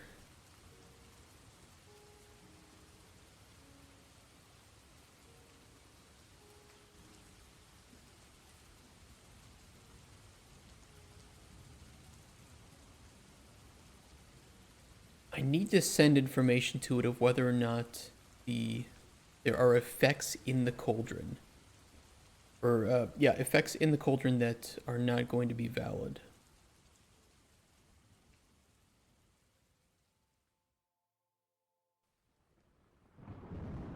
New function. New function time. More money, but at the same time, the cost of living is a bit higher as well. Yeah, that's true. But what you could do is live in Poland and work, work remotely. And there are a lot of programmers that do that, make a lot of money. But I'll tell you what, game designers in Poland get paid poo-poo. Big poo-poo.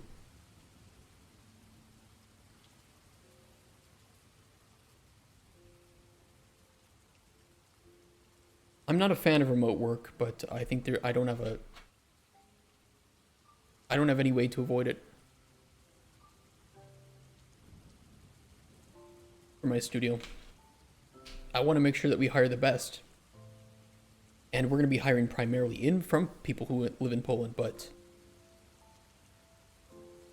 you know, they could live anywhere.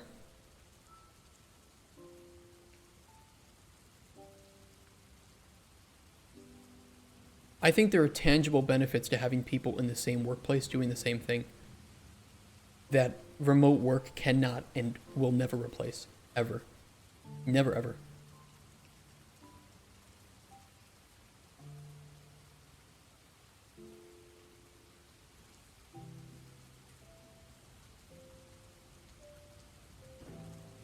What am I doing? New function.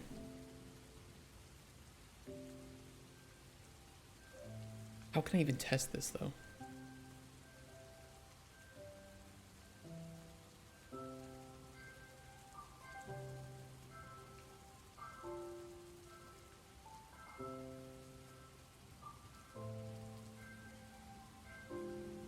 We basically just use that as a pop-up. If I want to start passing it information of whether or not there are...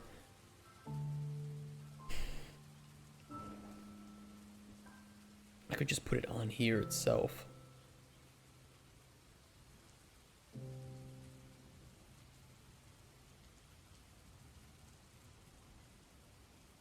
It's dirty, but it could work. No, for regular IT work, I agree. I don't see the benefit. But work that requires creativity, yeah, that's what I'm specifically going to be speaking about.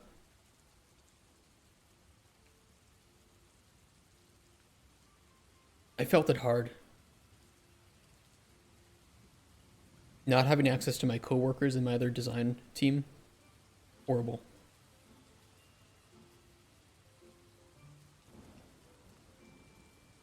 But distractions do not necessarily equal, and especially for creatives, in the short term might lower productivity, but in the long term can prevent issues or create a higher quality product. Hate the open office plan. Yeah, I could understand that. I don't like being distracted with like loud noises, especially when trying to focus.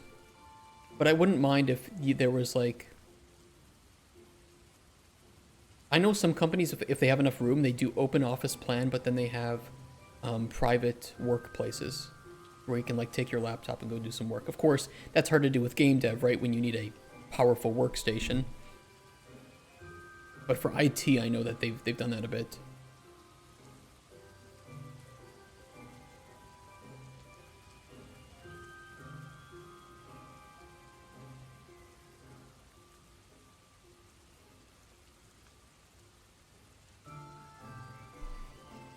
Check for canceled effects.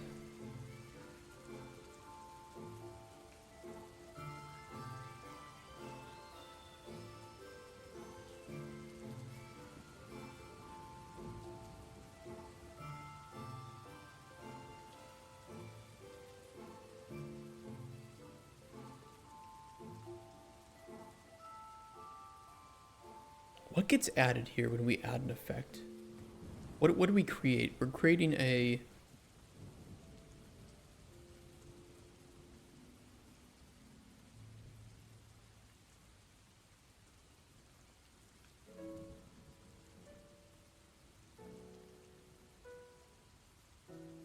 It's a stupid way of doing it, but it's fine.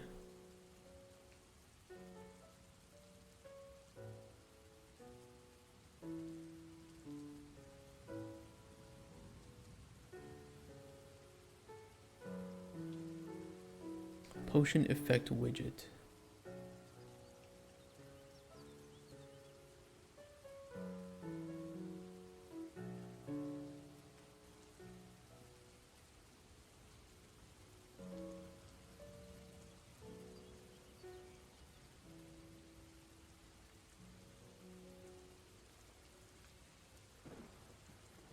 Let's not talk about this.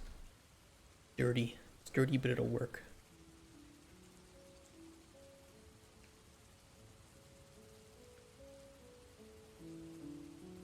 And where's the potion effects widget?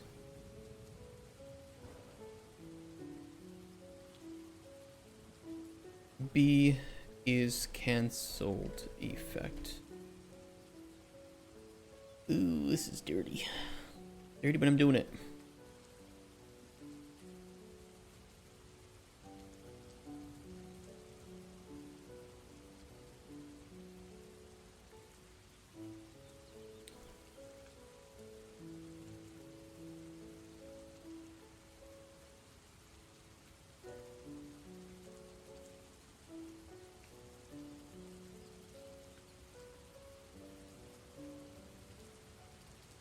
Not the effect, it's T effect name, current potion effect widget. You.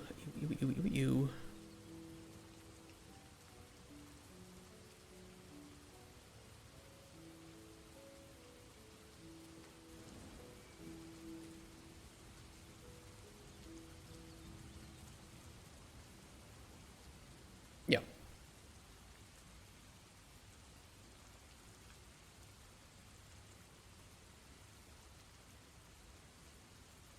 I think I mentioned it before, Dramulks, but I don't know if you were here. Because the concept, or the comment topic of remote work was brought up, and I mentioned that one of the things that was very, very beneficial to me as a designer, especially when I was working as a lead, was being able to go to lunch with my colleagues. You know, this was a place for us to, I could talk, and oddly enough, I was, the people that went to lunch were me, the lead programmer, and the lead, or the head of the art department. So like some big hitters here. And yeah, it was great because I could just talk like, hey, I was thinking of doing this. And they're like, well, we do that, we'll have to do this, or we can't do that because this is how this is set up. And that was really great for me to determine kind of the estimated cost or time to implement something. That's another thing that junior designers have a tough time estimating, is the amount of time it would take to implement their ideas. But that's something you can only really fix with experience.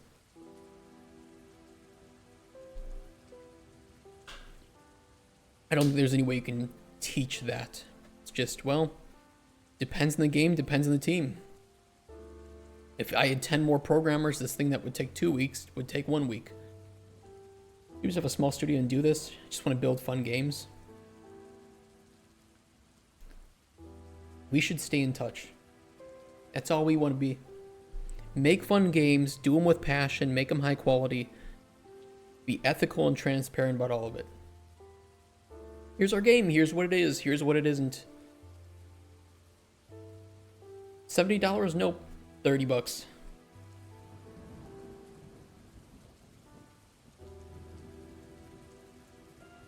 Time to do something is learned. Yeah, it's just, and it just depends. It's like, oh well, now it's like you worked on a 20-person indie team before, now you're working on a 200-person AAA game.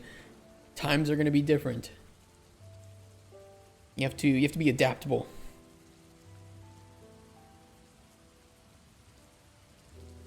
So I don't think it's ever something you can master. It's more just something that you determine what your team can handle.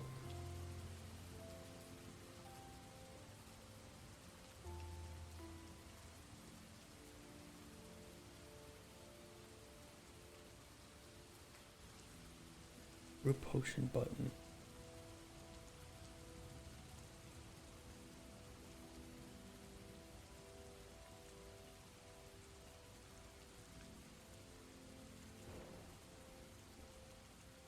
Shouldn't be here. What am I doing?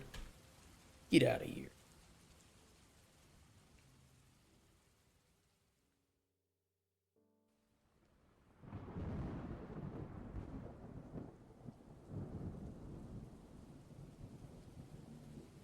Well, before I was willing to say I don't know the time cost, but I estimate, and that works quite well. Yeah, I mean, I don't think you'll ever know the time cost until you sit down and plan something. But you can, I think as a designer, it is your responsibility to deliver a design that is reasonable, that won't require you to go back to the drawing board because you designed some perfect system that's going to take 3 months to develop, but you have 2 weeks. You know, obviously that's not going to work. So you have to be, okay, we have 2 weeks to develop this. What's a system that I feel we can reasonably develop in 2 weeks? Take that to the producer, take that to the leads, sit down, plan it, cut some things, trim it down. I'm treating this as a hobby because I'm having fun just building the base for the game I want to play. Yeah, I agree, good. When I started, it was always under the required time. I always make sure there is a time. Oh, I see what you mean. Yeah. Yep, better safe than sorry. And that's where it's like if you're teaching juniors, you're going to have to tell them, well, your idea is great. Your idea is wonderful. It's amazing. I would fucking love to play your design. If we had the 3 months to make your design. Unfortunately for you, we have 3 weeks to make your design.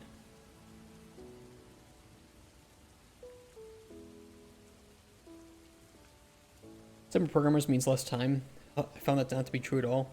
What I meant is just that it's a exponential decrease, right?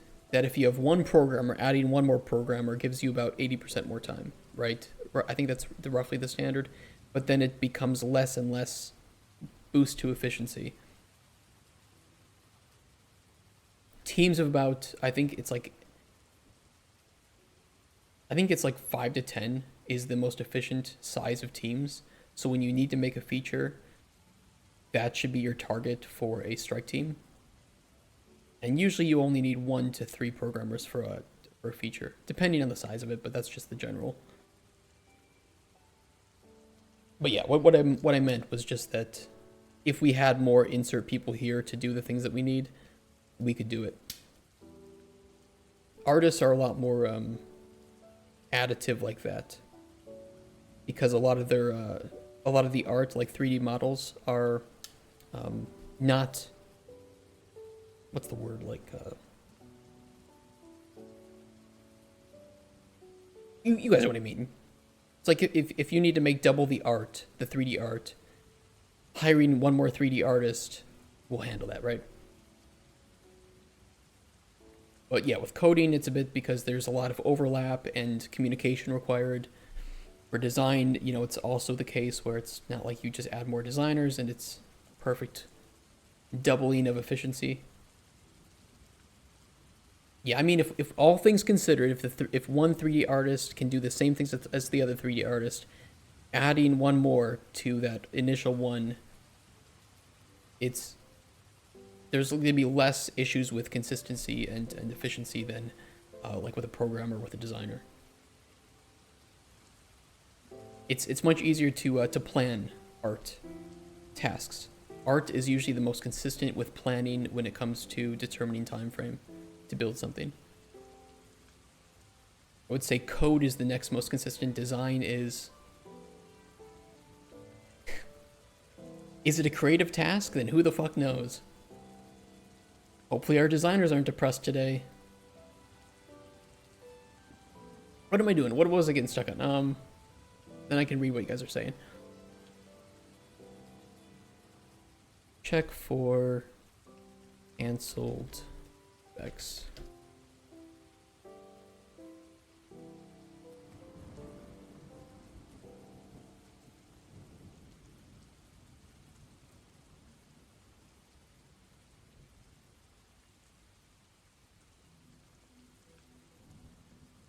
Do cancel effects exist? Is everyone in the game industry depressed? I'm not depressed. I get really fucking frustrated. I can get really angry. The only time I get depressed is when somebody stands in my way. I'm gonna be honest.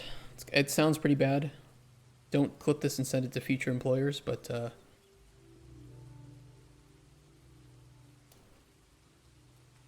I get depressed if somebody is forcing me to go against my own personal values, or if somebody stands in my way of doing something that's better for the players.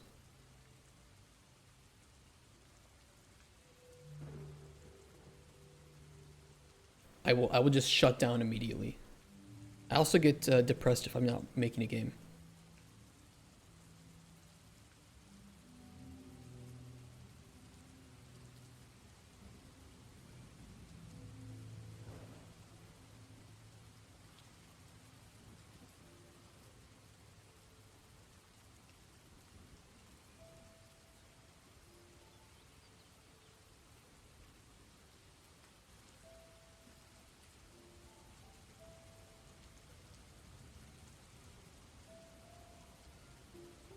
I get depressed too if I'm doing the same thing for a too long period of time. Or it doesn't make me depressed. I guess I just get bored. It's not depressed, it's just boredom. Very different things. I haven't worked in team programming. I don't know how I would work with more programmers. That is a worry. I'm at a point where I can design, prototype, and implement a system pretty fast now, but at the same time, I would need to get used to working in a team. It is very different too. Working in a team is very different from working solo, especially if you're a designer. You know how things work in your brain, but the point of a designer is to communicate how those things should work for other people to understand. If you can't do that, you won't be a good designer.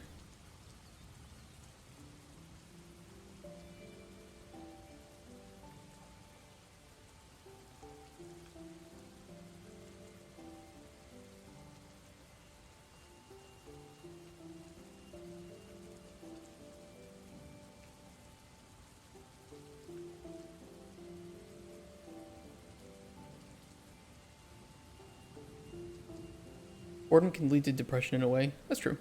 You're right.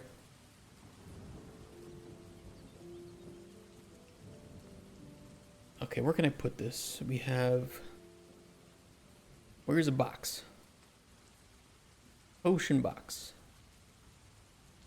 I'm going to make a new box. Just a canvas box. I think. Yeah, I'll do a vertical box.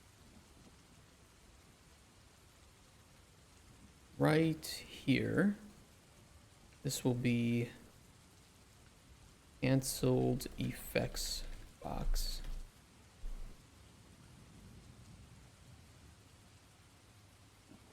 Make that a variable. Default is collapsed.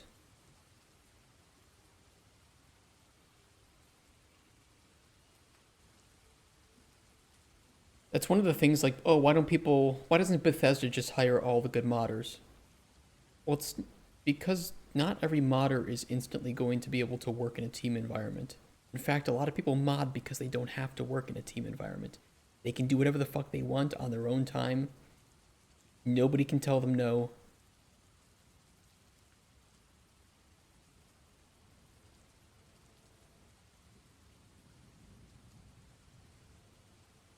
And a lot of people work better in that environment.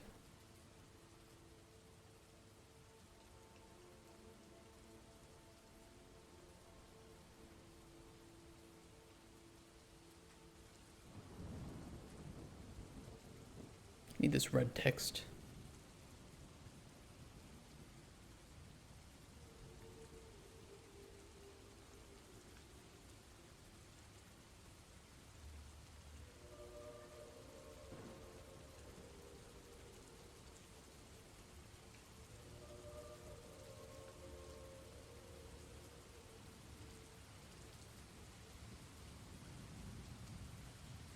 I have 8 on the bottom. Yeah, I don't have the bottom. I'll just put padding on this top of 5 and bottom of 5. Okay, what do we want to say? I could build this dynamically. I think for now,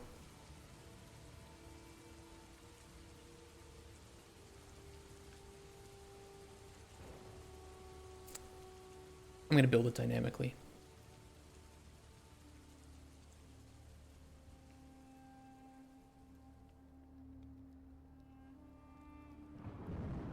If we know which effects are going to be canceled, we can just build this. Just say exactly which ones are going to be canceled. We could even have the finishing potion show you an info panel for the potion that you're going to have when it's finished. Could do that.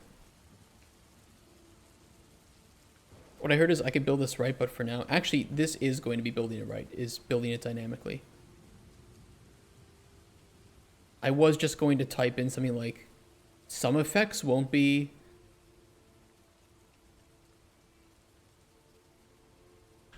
on there. And it's like, well, players are going to complain. Which effects? I'll just show them. I know which ones are going to be there because I have it right here, so fuck it. Fuck it.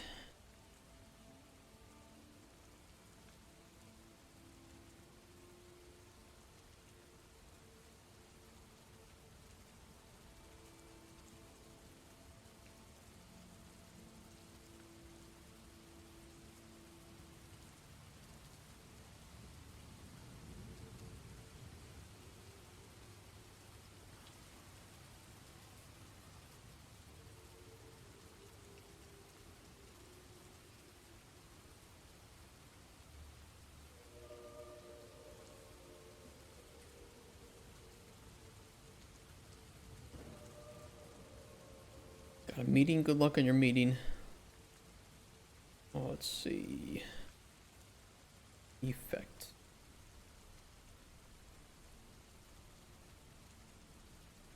Beautiful.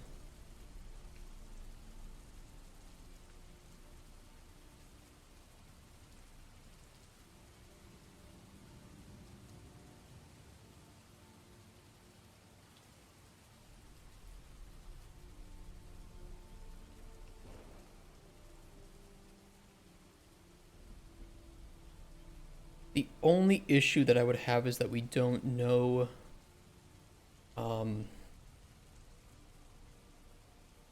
we don't detect conflicts here, like which one and why.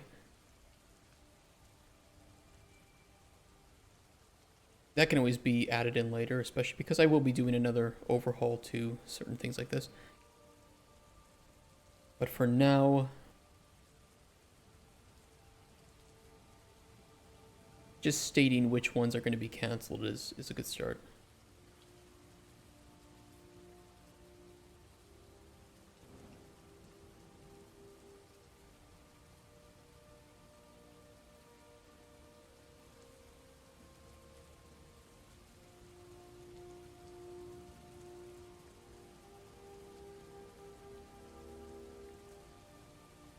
In which case, just fuck adding unique. Break this. Get string. Able.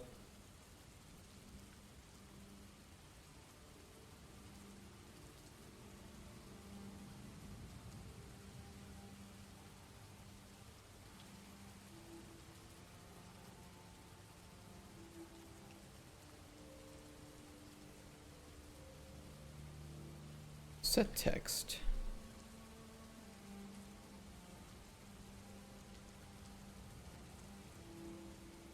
Current.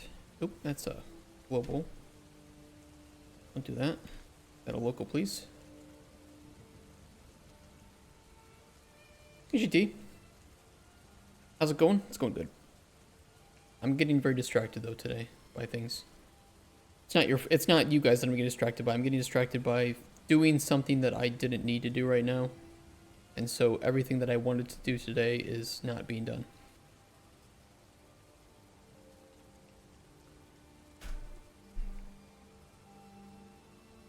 It is still something important though, so it's not like it was something that it was just a unknown known, if we want to get specific. I didn't know I would need to do it, but I know how to do it.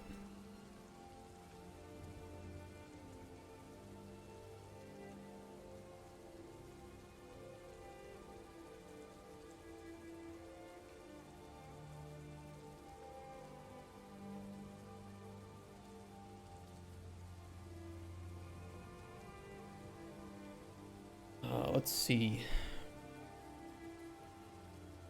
Effect name. We could do tier 2 Roman.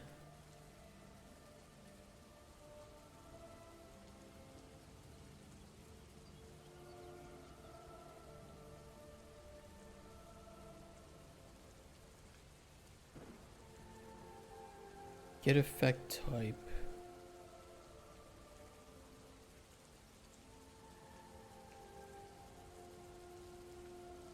That would mean we have to build it with a rich text. I mean, I could do that, I guess. I don't want to do that, though. I don't want to do that.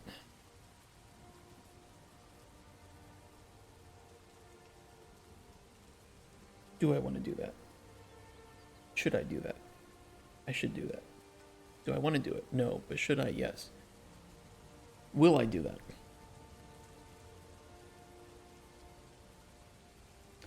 How hard will it be to do that?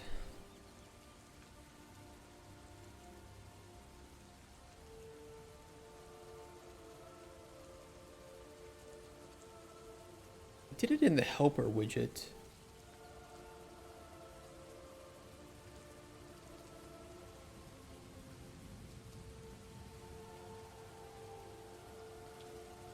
Which rich text did I use for this?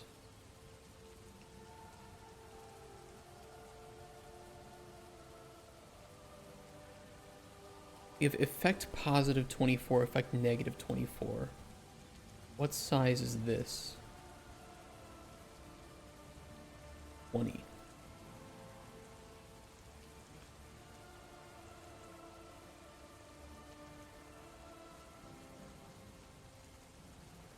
Duplicate. Effect positive 20.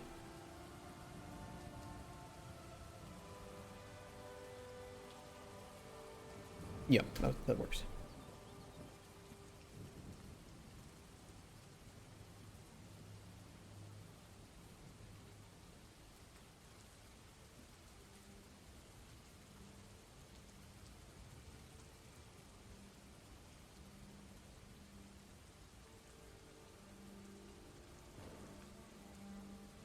Okay, then we'll change this over to a rich text. Not that.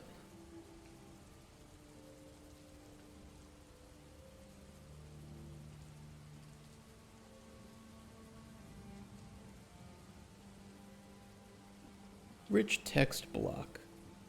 It's so rich. T cancelled effect.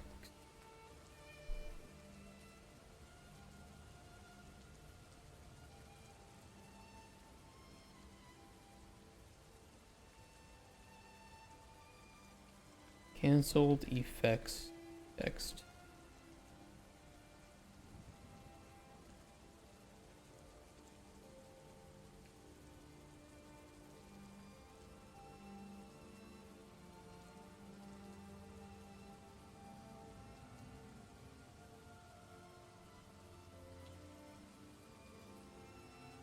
Duplicate. We're going to do italic red 20. And I need that beautiful red color that I had before.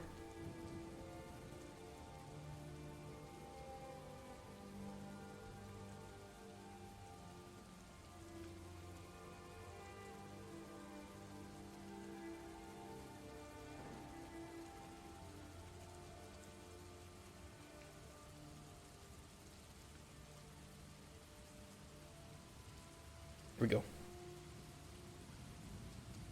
I think it was regular italic, not bold italic.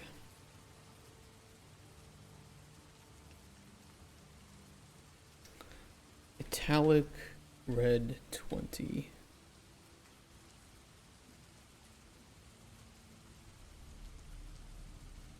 Super. It's so rich, but how much does it cost? You can use the widget reflector to determine how much it costs.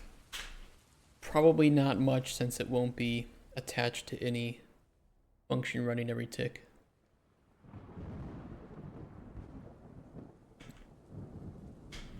So a little bit. It's a rich text block, but a cheap... It's a rich, cheap text block.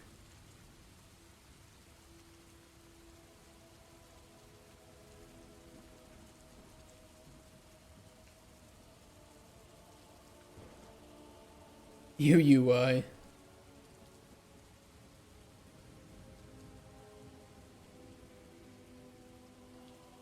Turn it Roman. How you doing, August?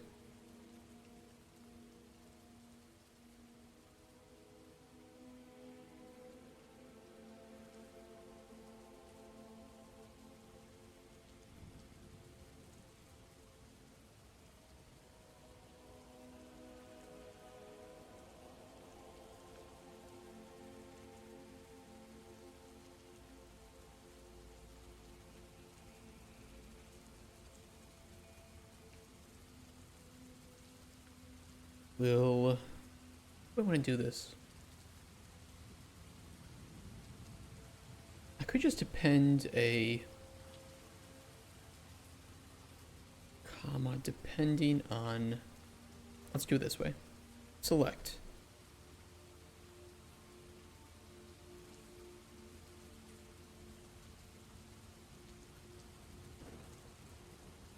Learning state tree. Yummy.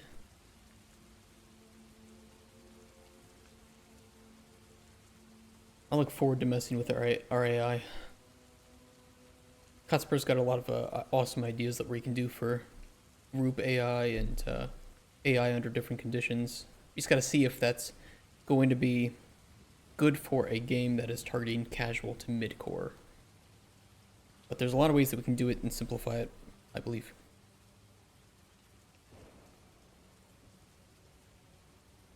So I want to list it like effect 1, effect 2, effect 3 are, won't be on final potion due to conflicting effects.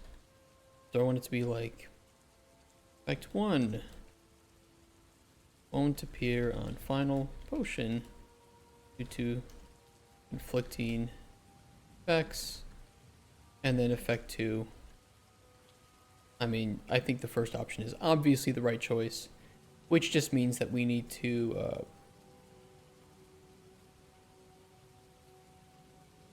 determine if this is the final loop.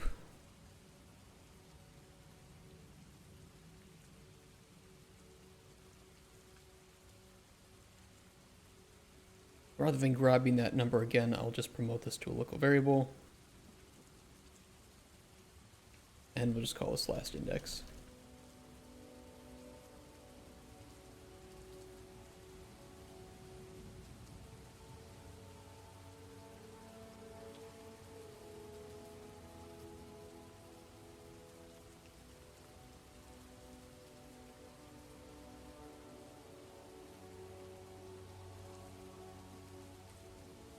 There's any battles this week, and it's getting pretty nuts.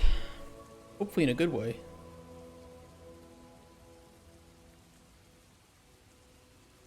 I can't fucking wait until we have enemies in my game here. I've been spending so much time developing all these sandbox systems, and it's finally going to pay off.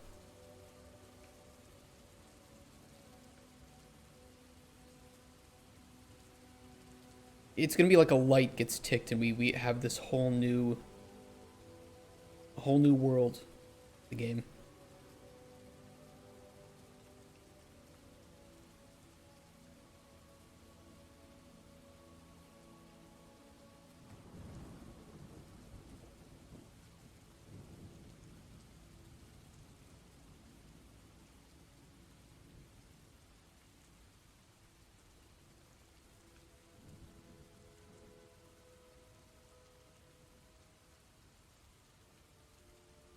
not appear on the final potion due to conflicts in effects.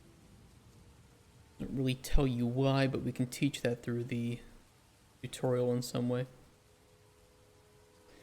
Favorite trees are interesting. I like the EQS system, but never had a reason to expand on it. We use that. We use EQS.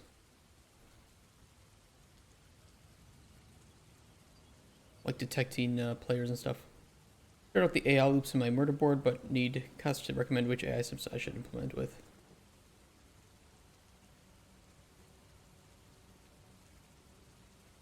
He was here earlier, but I think he's gone now.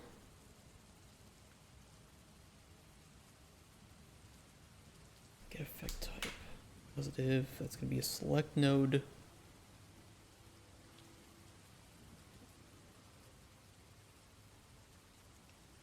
And we need to then wrap that, so we need to do a build, or just an append in this case. God, all meetings are done for today, right? Waiting on a meeting to fire volunteers. Can you fire volunteers? Is that how volunteering works?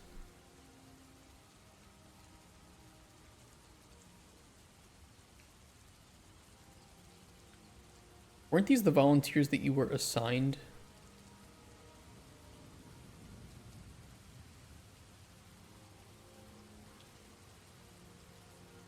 Nah, I need to move all. I need to move all this down. Hold on.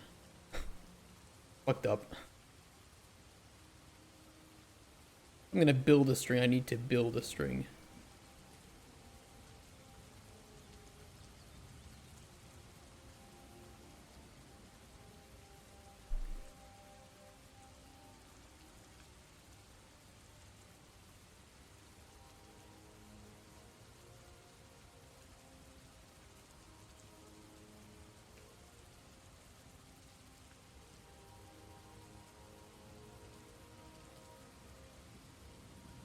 Yeah, let me reconfigure that.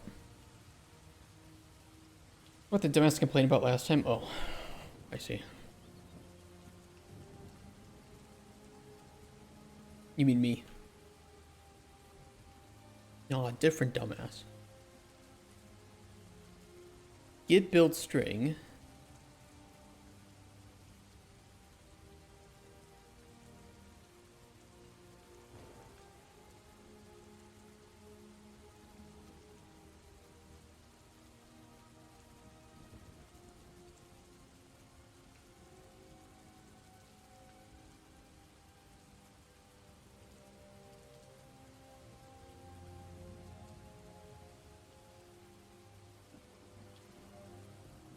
Append to it.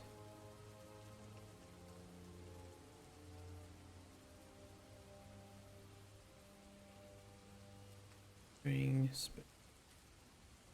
numeral. It works faster, me promise.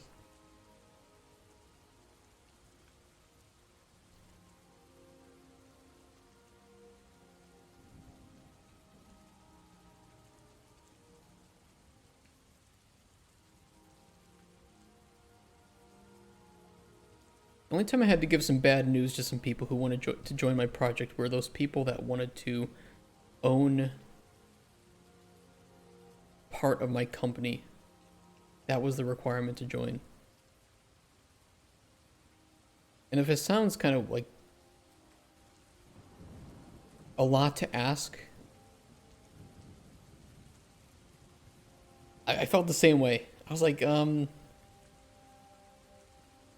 we don't have a game. We don't have nothing. I mean, they were good. They were like AAA developers, right? They wanted assurances, and I believe them on this. I do believe that what they wanted was just to make sure that there were not going to be any issues with being cut out of the project or whatever.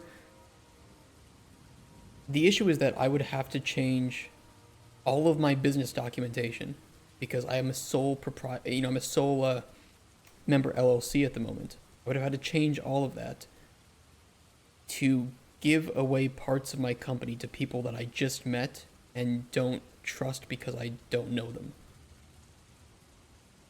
They were perfectly nice people. There weren't any red flags. It was just, can we not just make the game first and then, determine this?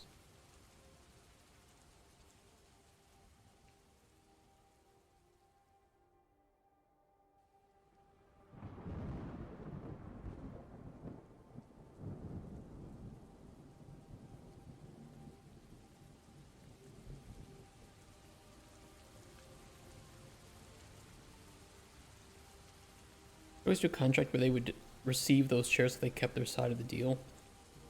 They wanted it up front. I talked to them at length about this, and it was not that I was unwilling to do this. The issue is just that number one, there's no value to the company right now. Like, we don't have a game. There's no fucking value here. And I wanted to focus on making the game first before we jump down that rabbit hole.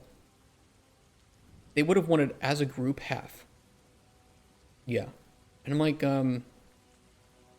no.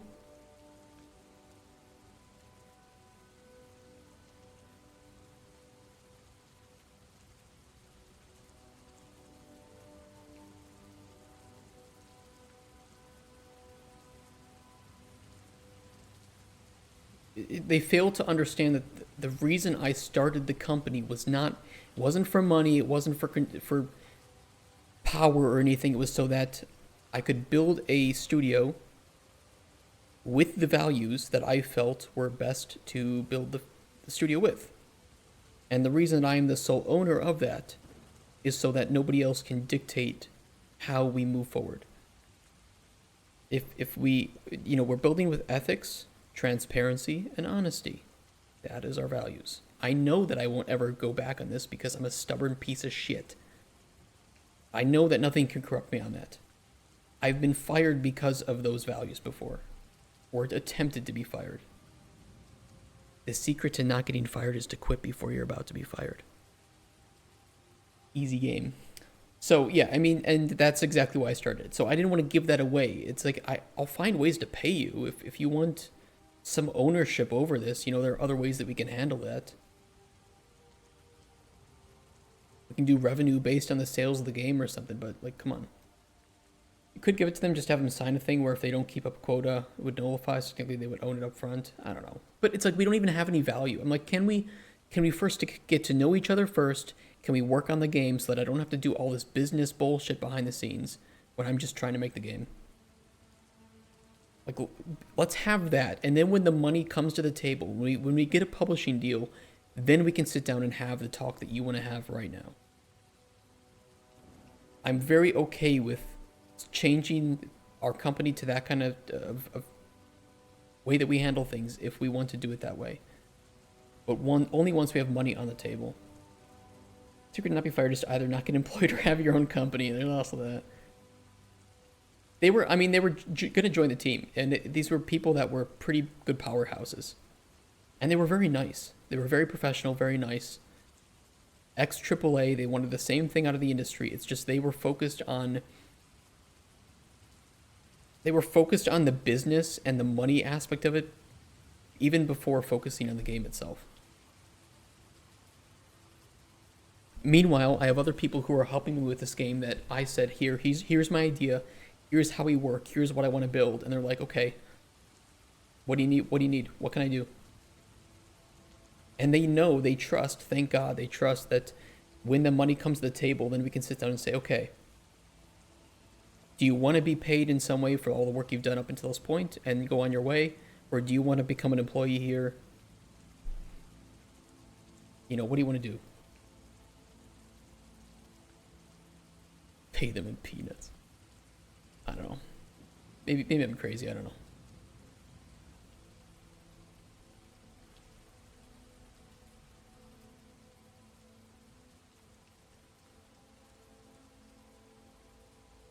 What's this called? Back to -20.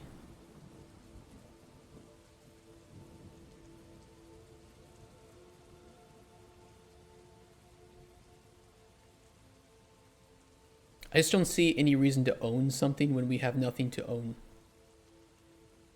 We have no game. What do you want? You want peanuts? We have no money as a studio. There's nothing for you to own. You can sell your shares and you will get nothing because they're... And that's the thing. It's like, what if they wanted to leave and I gave them shares? Now I would have to buy them out of whatever we would get as an initial estimate or company worth. And you can technically have your company worth something based on hours put into building a product before that product is released. So we would have to go get a company valuation first. And because of that, then they would own shares that I would have to buy them out of if I wanted to regain full control of my own fucking company that I started. And I get that they wanted to have some ownership as like security, but it's just like, I don't know, that scares me. They sold to someone else, that means random people now own part of your company. I think we could prevent that in some way. We have them sign a thing where if they leave before you're done, the default shares. I think I could have, I just don't think they would have signed it. But I don't know.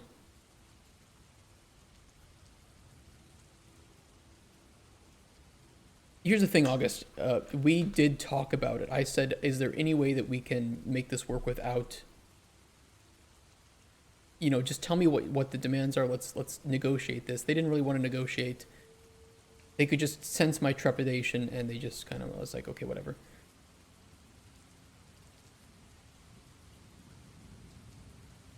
I think they would have if they were reasonable.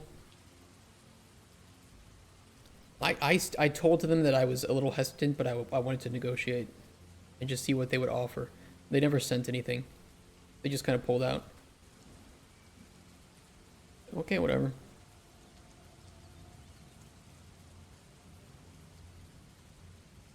I think they could tell you didn't really... I think they could tell you really didn't know what to do about the situation, which is fair. Yeah, I didn't... I said I'm not... Well, I specifically said I'm not against this, but I don't know you. I don't trust you. I don't go into business agreements with people that I don't fucking know. And I certainly don't make I don't spend all this time building up something just to immediately give parts of it away to people that I don't know anything about. Cotsbird I've known for years. I've known for at least 5 years.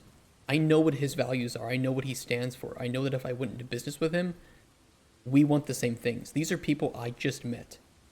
And they were demanding this.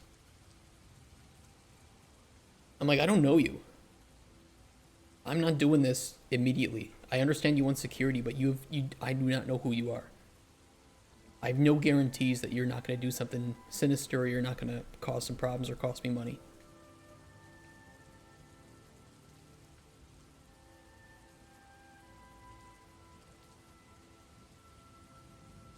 And I didn't want to I don't want to spend time to change my entire company and spend my money to change my company's model from a single member LLC while my trademark was still being, you know, considered, which would have had to update that bullshit.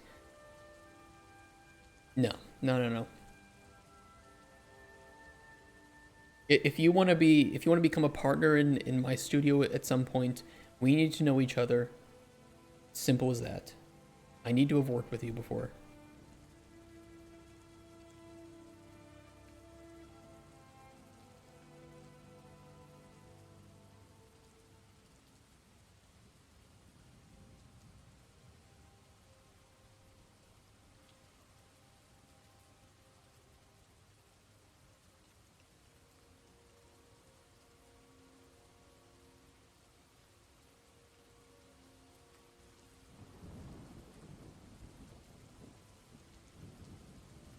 Well, you're right. No matter how good of a friend, you don't know what's going to happen. But these people I wasn't even friends with. I mean, they just reached out to me. We started talking. They liked what we were trying to do. They sat down. You know, it's like, okay, yeah, we want to do the same thing. But I still don't know who the fuck you even are. You know, we haven't had any conflicts so far, so I don't know if you're an asshole in conflicts. Do I want somebody owning,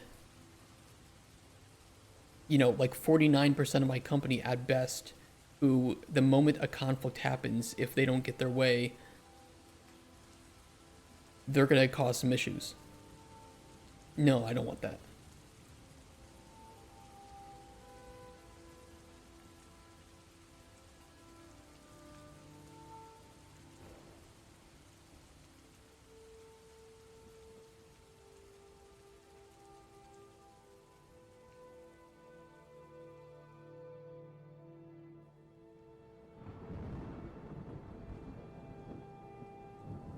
Yeah.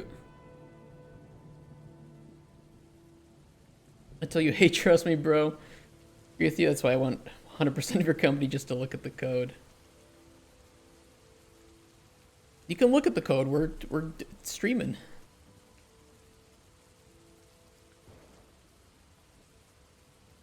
Which is something publishers are also going to have to learn to accept. Yeah, we live stream development. If you don't like that, you don't have to support us. I will find somebody else to make money with. Goodbye. Give me the company. Yeah, it's a... Companies are just traded on words. I think that's okay. I'm getting really...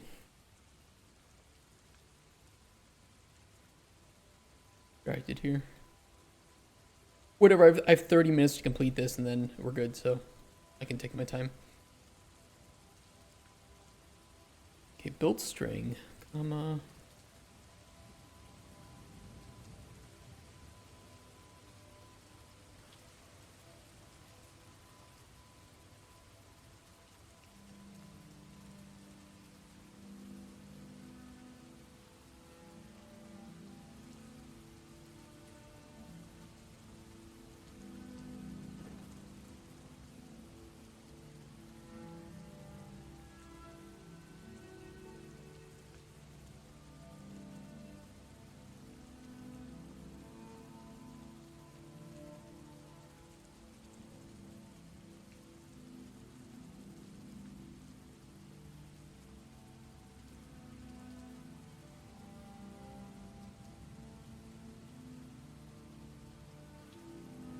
I wonder if anyone would actually attempt to hold this up in court somewhere. I don't know. Technically, if you give game ideas to a developer, there is some places where you would have reason to say that they owe you money because your ideas are in the game.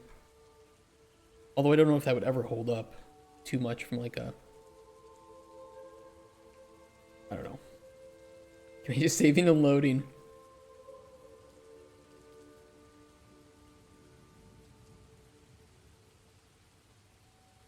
Doing. I have like 20% of my brain thinking about what I'm doing and the other 80% is reading chat right now.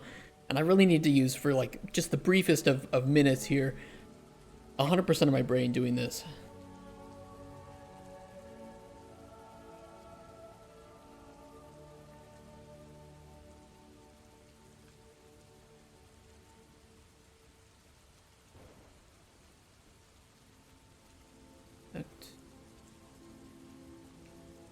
Name space tier, that's good.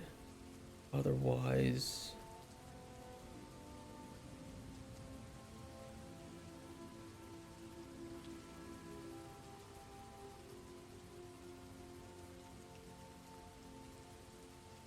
no, it's not your fault, guys. Don't worry.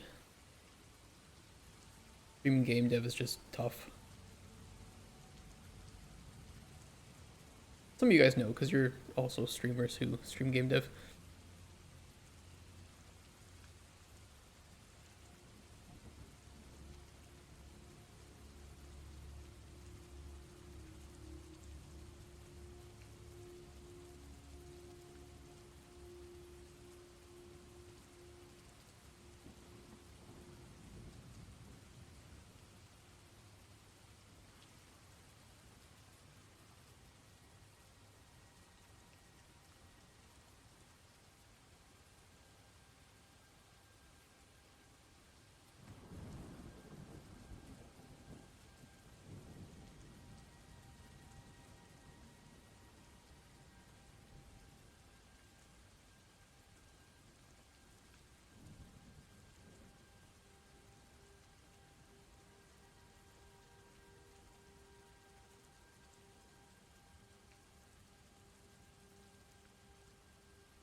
that way.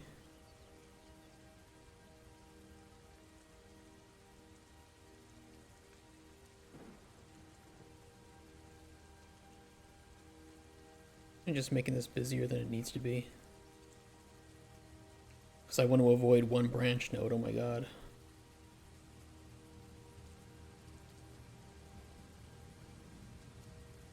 I have an obsession with select nodes. That shows.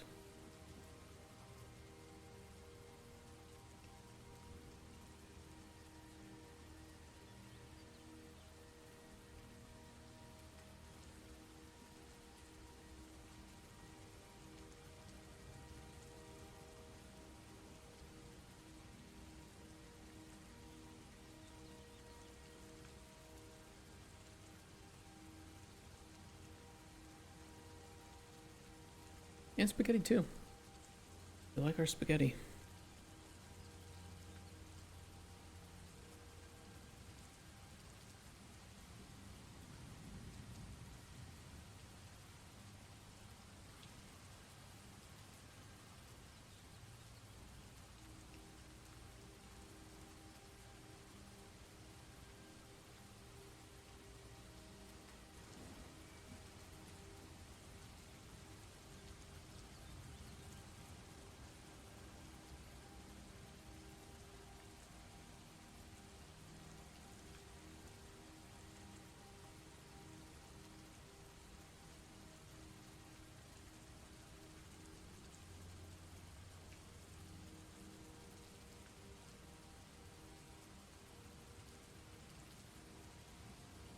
Okay, now we're good. I think it's ugly, but it's good.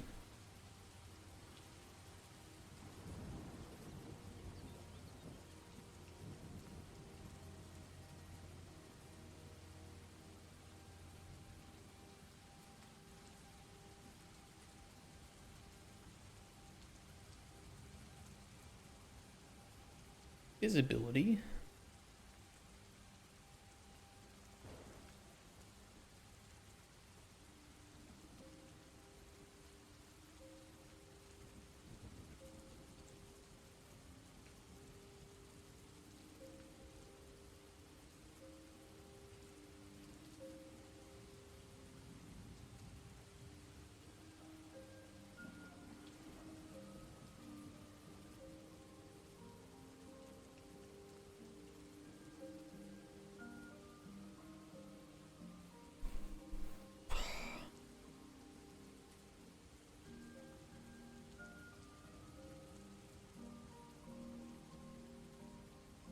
Spaghetti.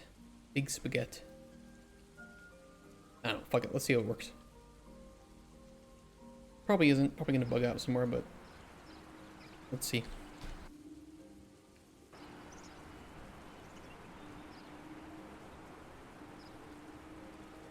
Oop, let me double click that.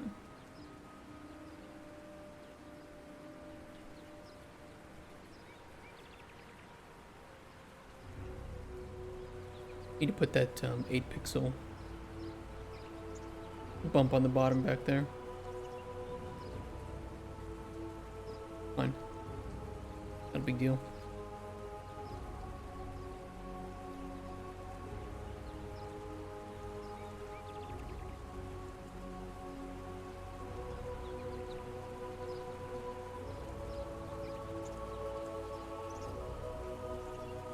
Weird, pressing cancel doesn't let me do an E anymore. Bug.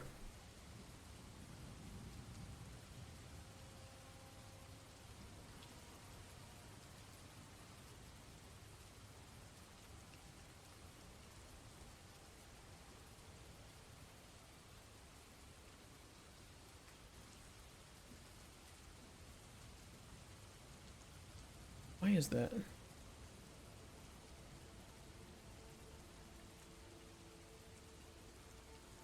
We remove from parent, but we don't ever give input back.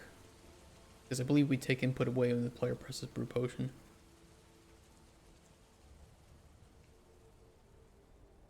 We remove the alchemy input context mapping, I believe. And we don't give it back.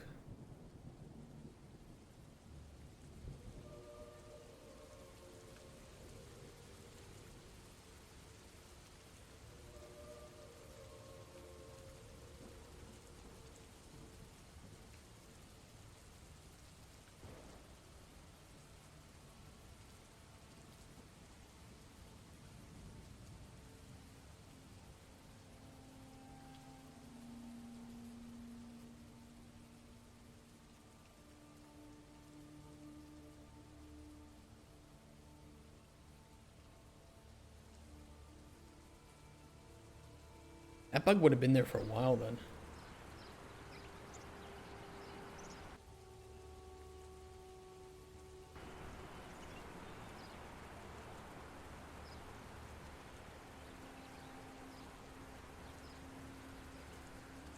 Poison.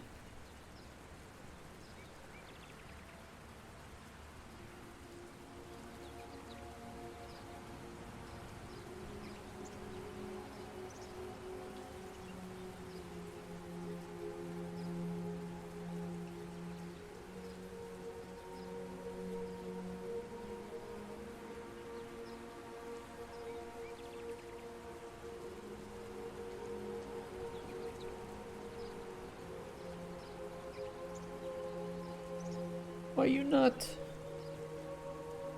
you not visible?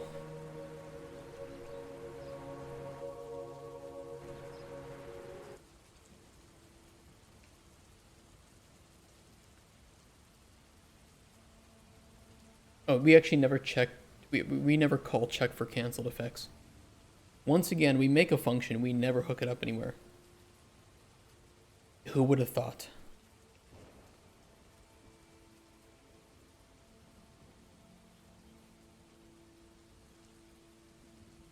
I know, it's never happened before.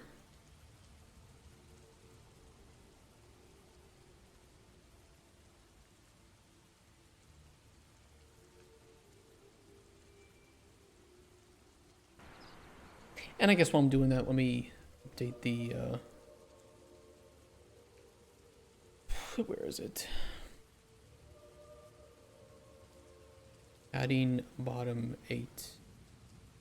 We hide this one. This one should have 8 on the bottom. Remove the top.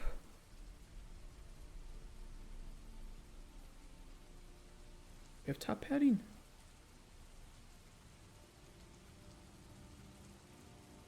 No.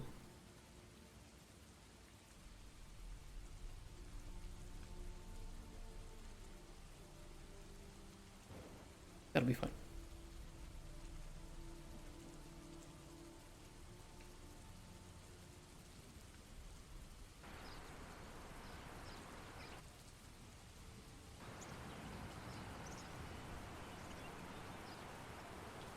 Okay, cow dung.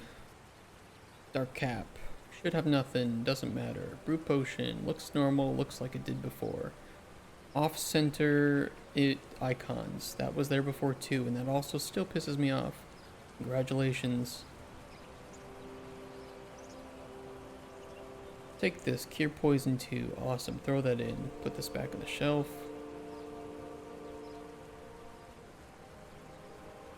Cure poison 2. Beautiful. No issues. Where's poison? Poison, spider heart, poison 2, send to alchemy. Emerald ore, poison 1. Should tell me poison is cancelled out. Cancelled effects text, wonderful. We didn't tell it to set the string to equal that. Classic mistake. We just set the visibility of the box. Good thing is I can break point here and we can still check what the built string is.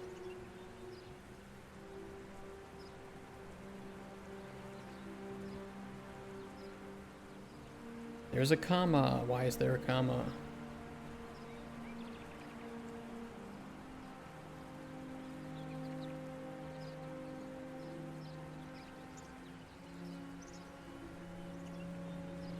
Why is there a comma?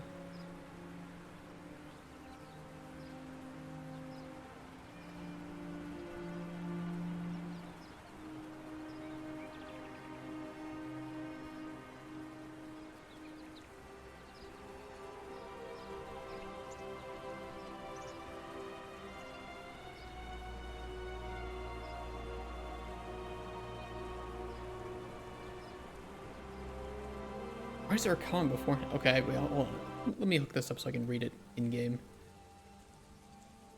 It's set text.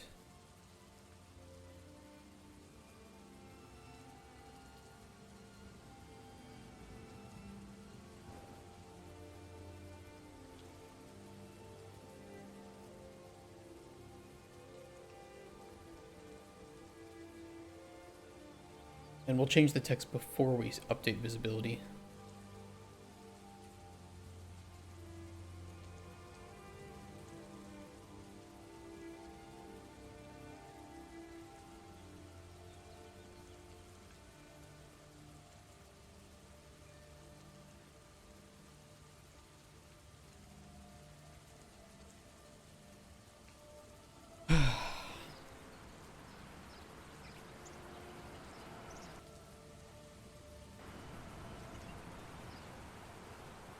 We'll get back to fixing the story stuff up on Monday. That was the intention for today, but we didn't get to that.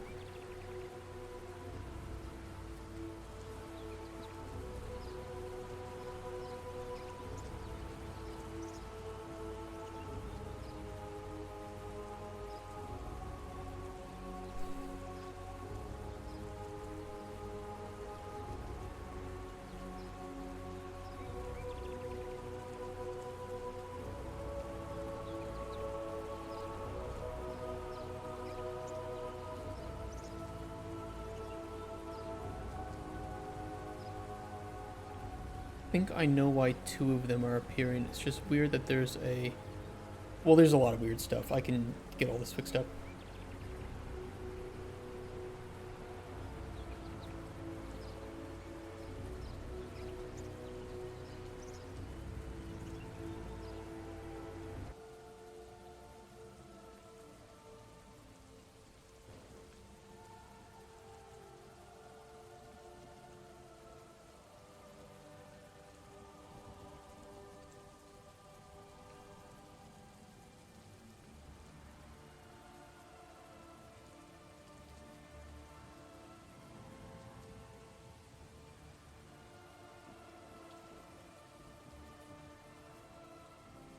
As then, if it's not valid, the current index is not going to be equal to 0. I need to remove invalid.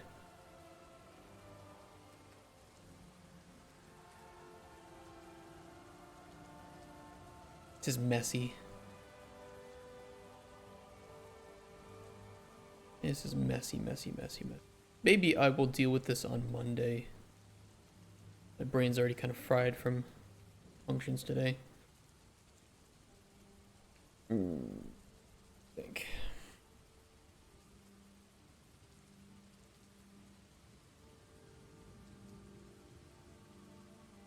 Is there any quick way?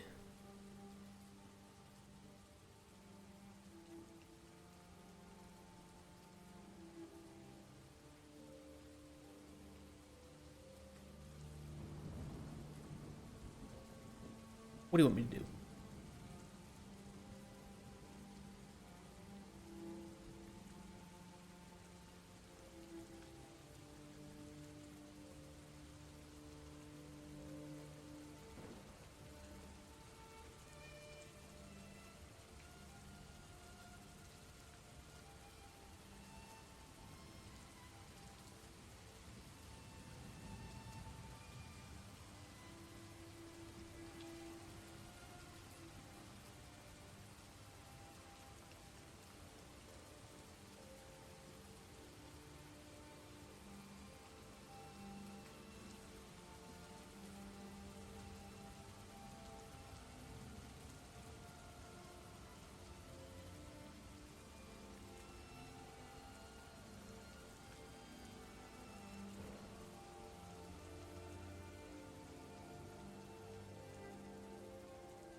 I think there's still an issue going on, but that will at least hopefully resolve some of this.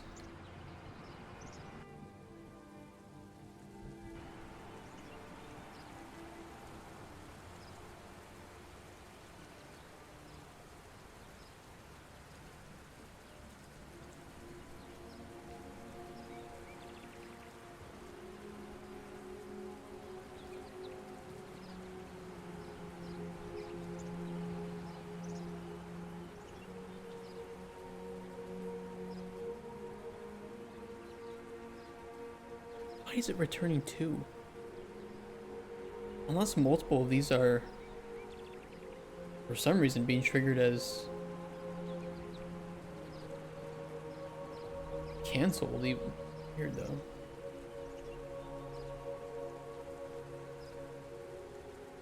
Valid. That validation check did not return if they were pending kill or not.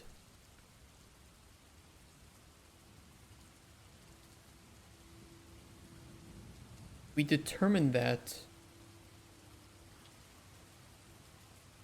a couple weeks ago. Maybe it was a parent check?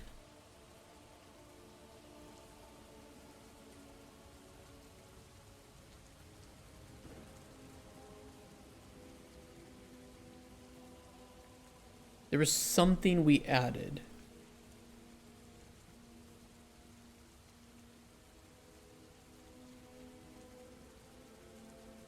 Shit, I don't remember. I don't remember if it was like we got the parent and then if the parent wasn't valid or something. We do remove from parents, so technically speaking, doing this check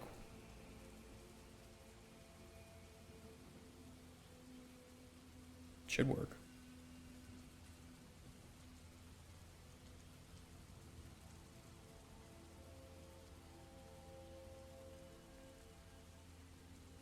Then I have to work on the default coloring. For some reason it's not wrapping properly.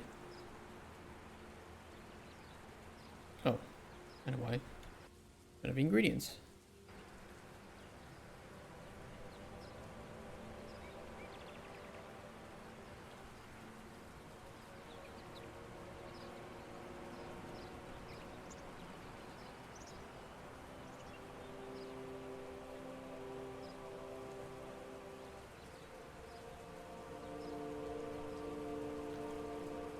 Okay. Definitely helping here. Yeah. Is canceled effect false? False. True. My question is, why is it building this wrong? Where is it getting that motherfucking...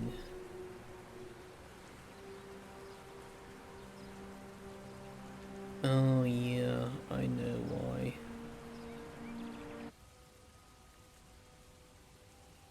I know why.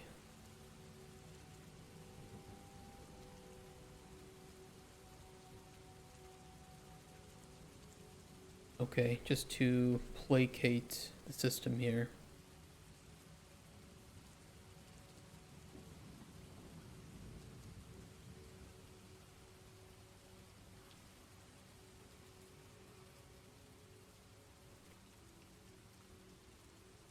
This is so stupid. Timer up? What timer? Who's timing me? The fuck are doing it?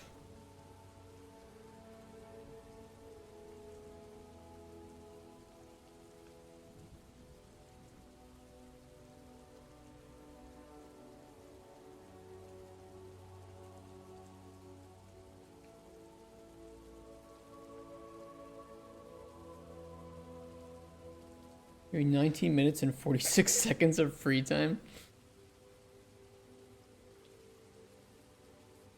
Because, yeah, not current index. I just made this so dirty. I should just redo this, but I want to get it done by today, and I'm just kind of like putting patches on top of shitty stuff.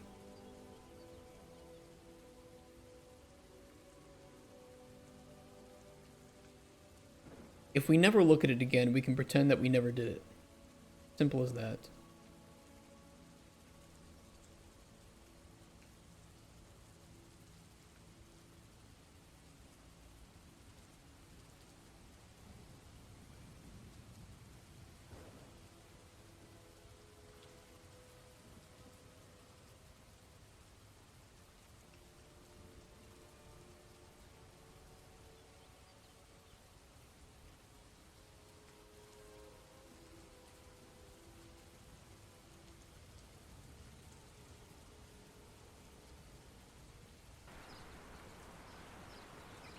Or I will just come back on Monday and say, hey guys, I thought about it over the weekend. I'm just going to fix this up. Because it was bothering me all, and that's what's going to happen. It's going to, if I don't do it properly, I'm going to get bothered by it all weekend. I might even just say, guys, I fixed this over the weekend. Here's what I did. I couldn't sleep. I was rolling around in bed, sweating, dying.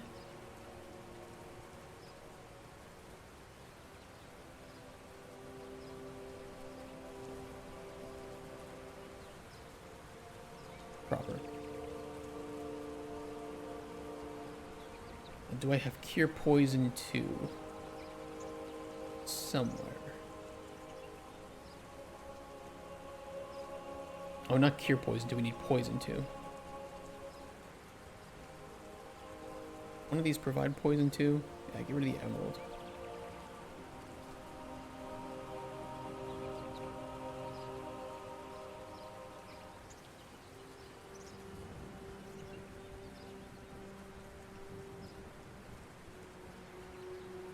It's ugly and it works. I just need to fix the two minor things.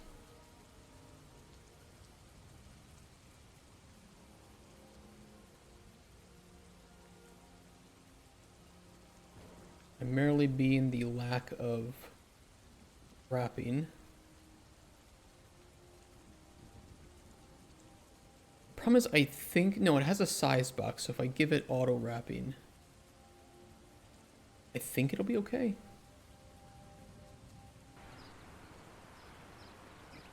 I'd still like for it to be red.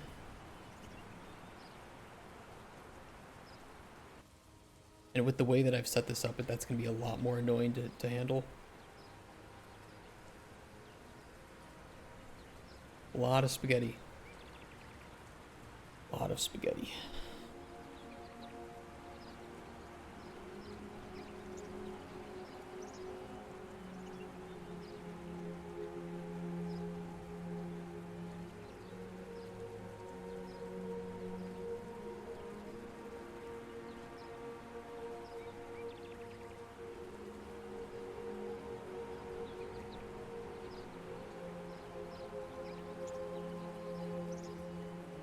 Or I could, it will be a lot less spaghetti if the only thing I make red is this. If I just ignore the fact that the commas aren't red, it will be a million times more simple. So, you know what? That's what I'm going to do. Fuck the commas. You heard it here first.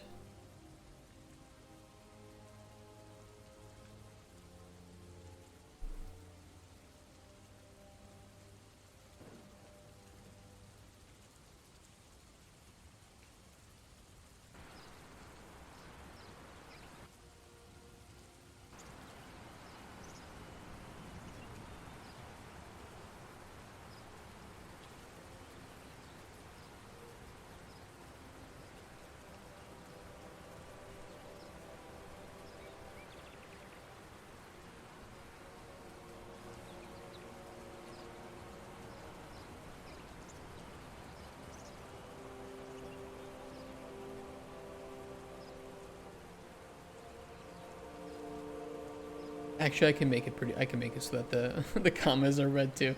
Actually, that is really easy to do. Let's see. If I move this, beautiful doesn't show. Is there any way that I can get chill and warmth in here? I can get immolation, which cancels chill. But I don't think I have anything with immolation and chill on it.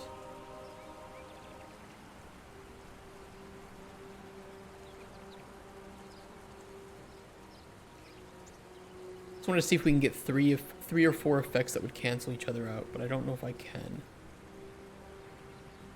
That'll be our final test today. Can we make a potion with... I don't even know if it could work, because it would have to be... It wouldn't have to be the same tier. It would have to be chill, if warmth, and immolation all at tier 1. Or, you know, the same tier, essentially, which I think tier 1 would be the easiest to try and achieve.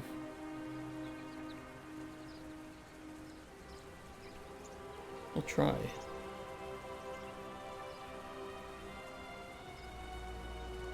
"100% I need something with immolation and warmth at the same time."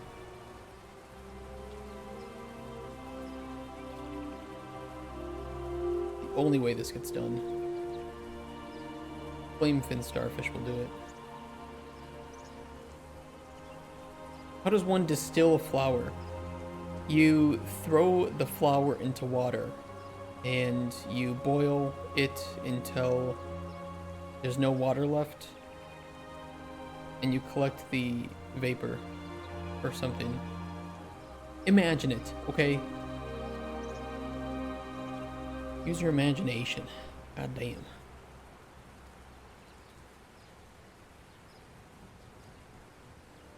How you doing, Fritz?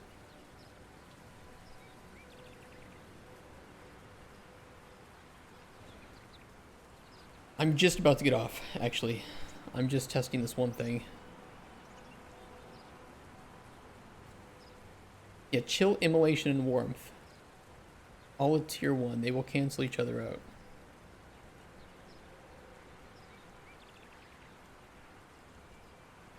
It does work. If I brew it, we should just have the bulwark. What a waste. At least when I get home from work, I'm used to that already. Sorry. I might do some more evening streams. I've been wondering, you know, I'll just talk to you guys while I'm finishing up here because I'm done for today. I have this weird part of me that I feel really guilty when I'm not developing games on stream. The issue is, playing games is really helpful for us, and it is also fun. And it does kind of go along with our goal of grabbing more gamers into our stream. Because most of you guys are game devs, let's face it. And I love you guys here. But I would like some more gamers in here too, so that we have a good mix of people that I can convert over to like a Steam page if we have it right. I need some people here who are, this is a game that they would want to play, not just a development stream that they would want to watch.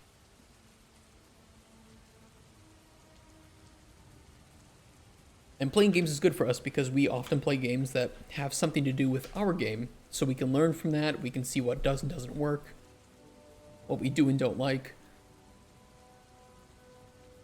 But I don't like that it chews into our time to develop. I don't know how to handle that. So we either do like more game streams on the weekends, but I don't like to work weekends, I like my free time. Or we break up days into like half-day development, half-day gaming. Which we can do, but sometimes the things that I'm developing will take all day to develop and finish. And I can't predict.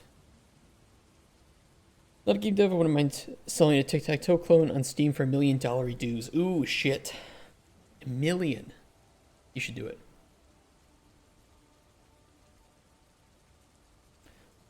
So yeah, I don't know, like, November, we have 7 days of development time. Do weekends or halves, I don't know. Yeah, I would stream from home, but the thing is my setup at home sucks ass. From like a streaming standpoint, PC's much better. Yeah, I don't know, maybe it's being here and playing games. I gotta think about it some more.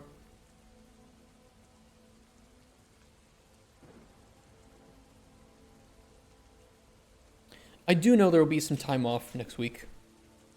There will be like one day off, 1 or 2 days. But I have to confirm that with somebody, because I'm planning to meet up with them. We'll see. We can talk about it tomorrow.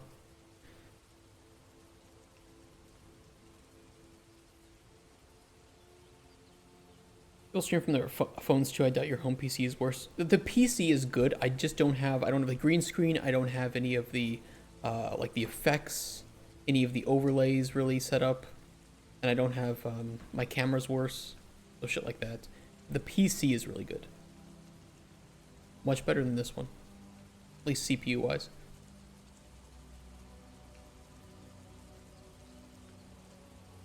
I don't know. I don't know, we'll see. The thing is, I play games on the weekends, but streaming playing games on the weekends is still work for me.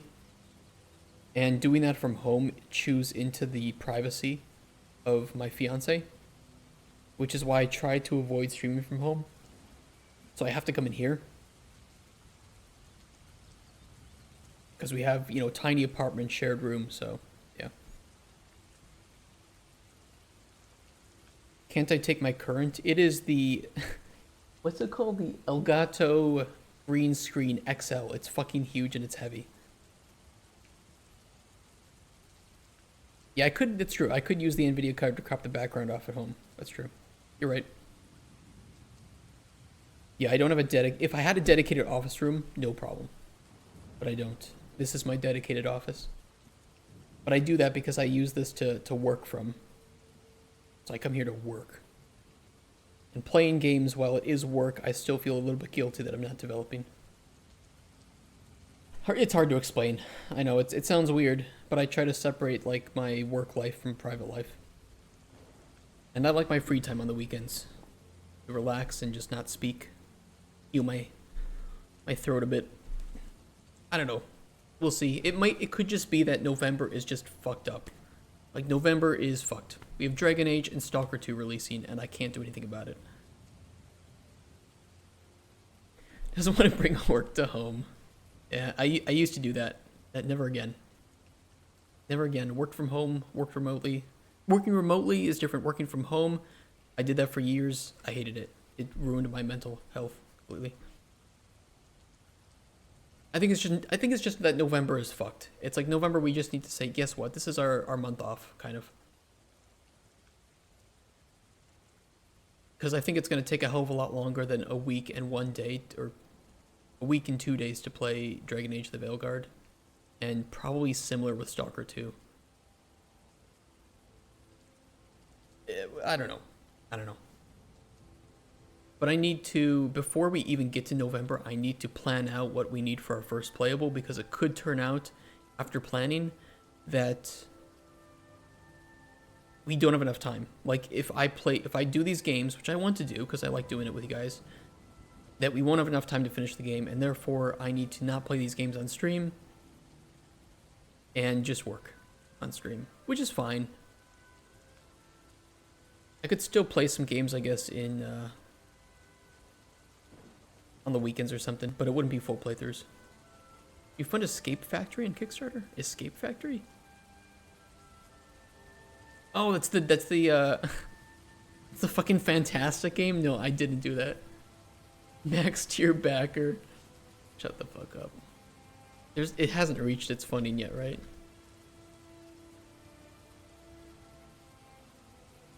There's no way it has. 22 days, come on, please, humanity. Humanity, just come together and understand that you're being fucked. Let these people die. Let the studio die. In Minecraft. I don't know what they thought. Yeah, let's use the same company name that scammed everybody to make a new game and say that we're different. Why didn't they just make a new company?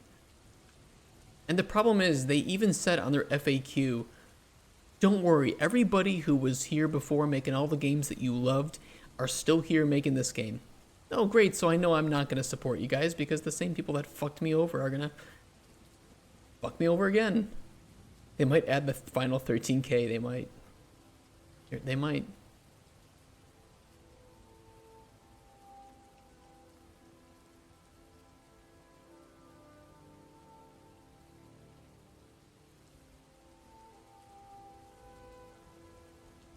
Stop giving this person money.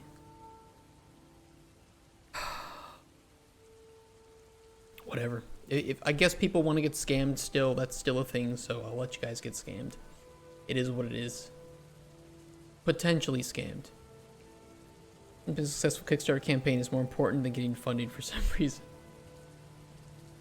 So your new favorite game got funded.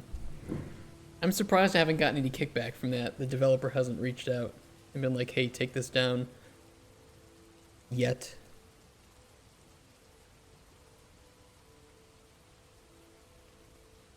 I don't think a lot of people have seen the video though. Only 80 views. Guess we'll see.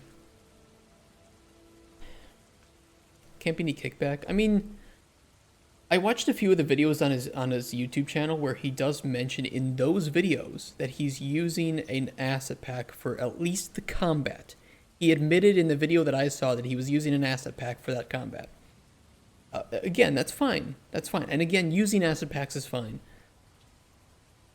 What I said in the video specifically was that... What I said in the Kickstarter video, I did use the word scam. What I said in the individual standalone video was I said deceptive. And I think that is more accurate here. It's deceptive. So he's using an asset pack for everything plus for the combat? Yes. Yes. And all the characters that I could tell. I didn't verify everything, but I verified the vast majority of things in there that are all asset packs. There were nothing that I saw except for the overlay of the dialogue. And apparently there was a demo, by the way. Apparently there was a demo. It's not available anymore. So I can't verify that. But if he can show me that there's actually gameplay behind here, I can at least say, well, I don't think it's that impressive of a game, but it's not a scam. But from what I see, it looks very deceptive. It is a game that is built with asset packs. You can spend $3,000 to $5,000 to buy the exact same things he has. You know, set up some camera rigs to fly through the cameras or bring the first-person character in and record some gameplay of that. And you're good. And then you make Kickstarter, you run away with $110,000. Will I go to jail if I do this? No. Nope. With Kickstarter, you can take the money, you can run, you can never deliver the product. It's all yours.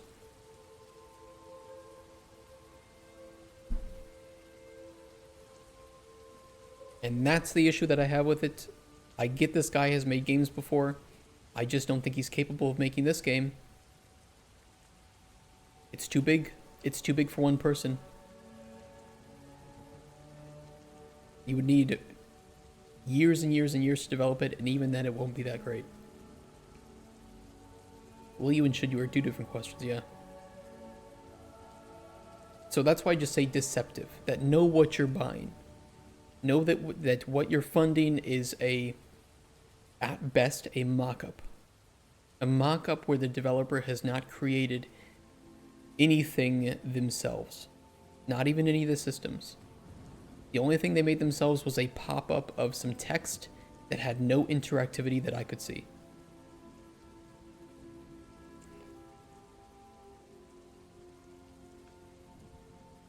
And you know, maybe I'm wrong. Maybe I'm wrong. Maybe the demo is great. Maybe it showed interactivity. I didn't see any interactivity that was handmade in that video, so yeah.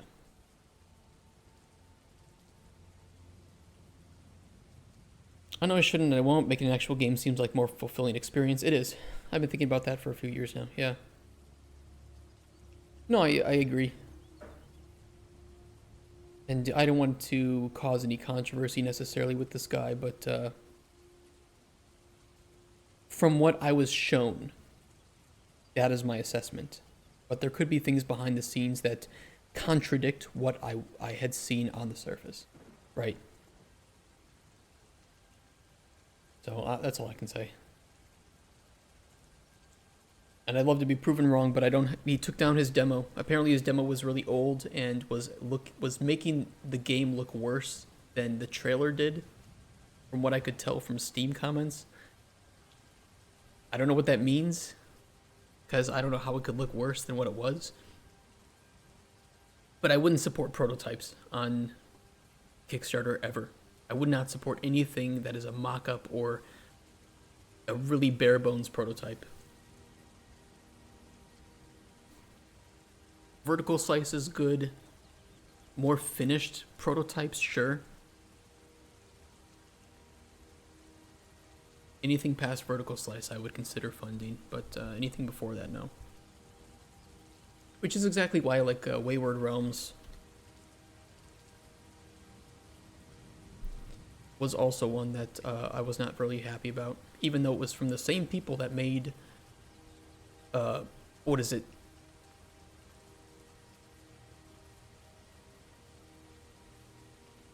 What's it called? Daggerfall. Daggerfall. Same developers as Daggerfall, but what I saw here was much, much less than a vertical slice. Or an ambitious game. A very ambitious game. 500,000 square kilometers, with thousands of realistically scaled cities, towns, and labyrinthine dungeons to explore.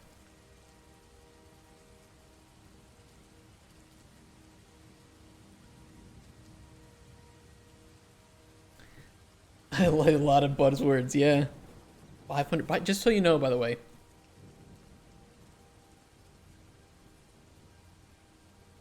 Oops, square.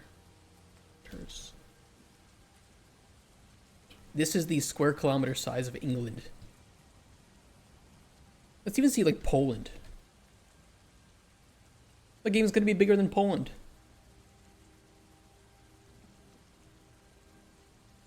Like, what? Yeah, the moment I read this, and it even gets worse, too. It's like, okay, you're in a no traditional main quest. You have complete freedom to choose their own path, join factions. It's like, okay, so you have no main story. You just have procedurally generated world, procedurally generated quests. So your game basically has nothing unique to it. And it's going to be more massive than entire countries.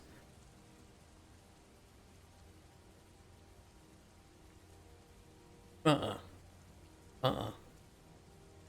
you send the Kickstarter? Yeah, I'll post it in chat. You just read this. Read this. Anybody who knows game development reads this, and this is like the scariest shit ever. And that they would need hundreds of millions of dollars to make it the way they want to make this. Unless it's so procedurally generated, soulless bullshit that there's just nothing actually of interest to it. A YouTuber commented on Fantastic's new venture and said they had the perfect opportunity to make a restart by actually stepping back for a bit, fixing their existing game, claiming to be a new and better version of themselves by releasing another small-scale asset flip. Doesn't instill much confidence, yeah.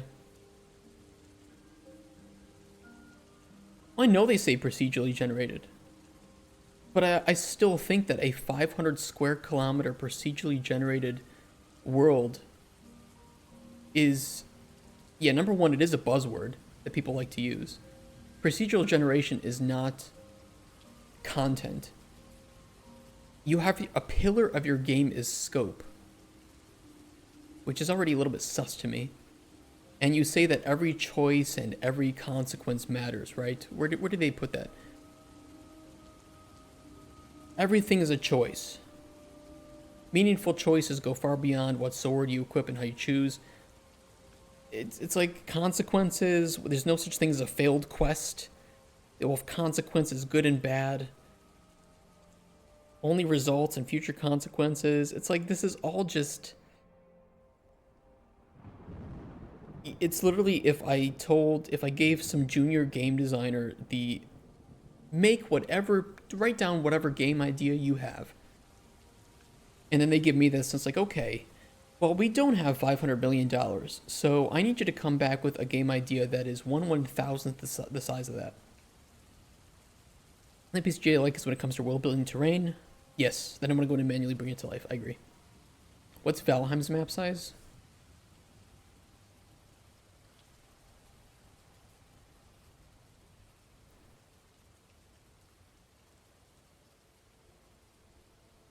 ...314 square kilometers. So this is over 1,000 times the size. There are failed quests. If you failed to do the task, the consequence is it failed. Yeah, it's just, it doesn't mean anything. And then you watch the gameplay of this, and it... I'll show you guys. We'll go through it again. I love to do this. Not loading. God.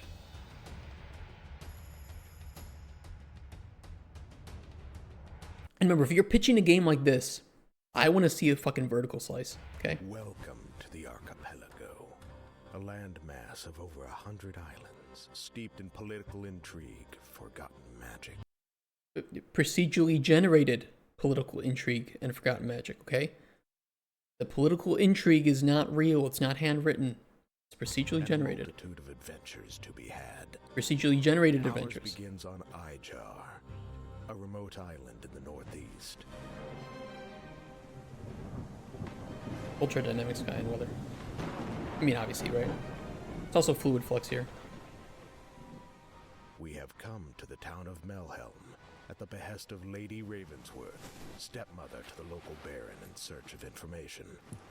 Rumors have been circulating of strange occurrences around the tomb of Lord. It's all made up. It's like you give me this lore, but you've already told me that none of it is real. Godsend, a former rival to the baron who met his end at our own hands. Why is it 25 FPS? Because it hasn't been. I mean, that's kind of normal, right? Although I would it's normal that a prototype is not going to be very well optimized, but still, if I'm showing it to Kickstarter, I would want to optimize that. Sent to seek out Niles, because players don't know that. Informant for the Order of Saint Latra. But it seems the door is locked. There must be another way in.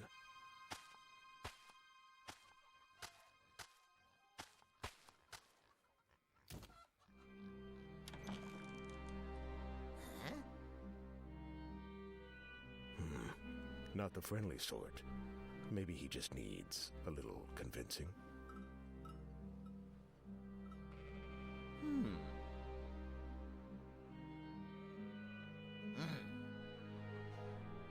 Excellent. We have the information we need. Now let's just think of that and then remember that it's procedurally generated. And what actual consequences is that gonna have, right? What is that really gonna change about the story or the character for you? be on our way. We have our goal, but there will be some obstacles in the way. Oh yeah, It's okay, up let's to see us combat. How we wish to achieve it. Combat.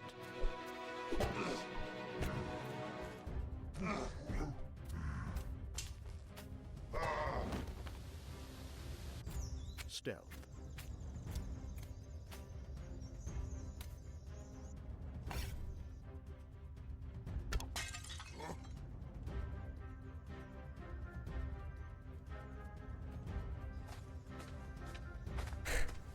I just don't know how to put it. It's so basic. Magic.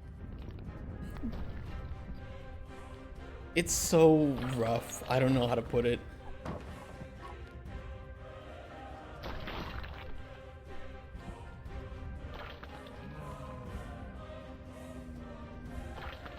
And the combat just looks Or using our wits and knowledge.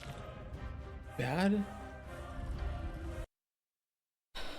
It's bad to me. There's no impact. That's a good one to put it. There's no impact.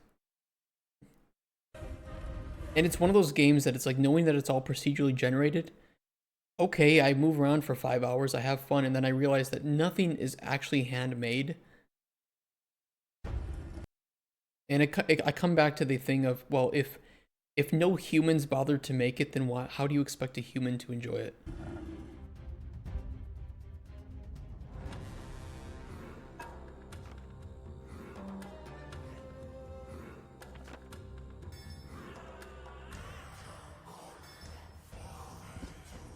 Some of the puzzle stuff is not bad either. I'm not going to complain about that. Of course. Sometimes that might not be enough. And yeah, it's a lot of these are asset packs too. So it's like, again, you've come to Kickstarter with a prototype that is really rough. A really rough prototype for a ridiculously ambitious game. Not even ambitious game, you know, when they had the Kickstarter for Kingdom Come Deliverance, which I backed, this was an ambitious game. They got a lot of money from this, of course, right? They got over £1 million.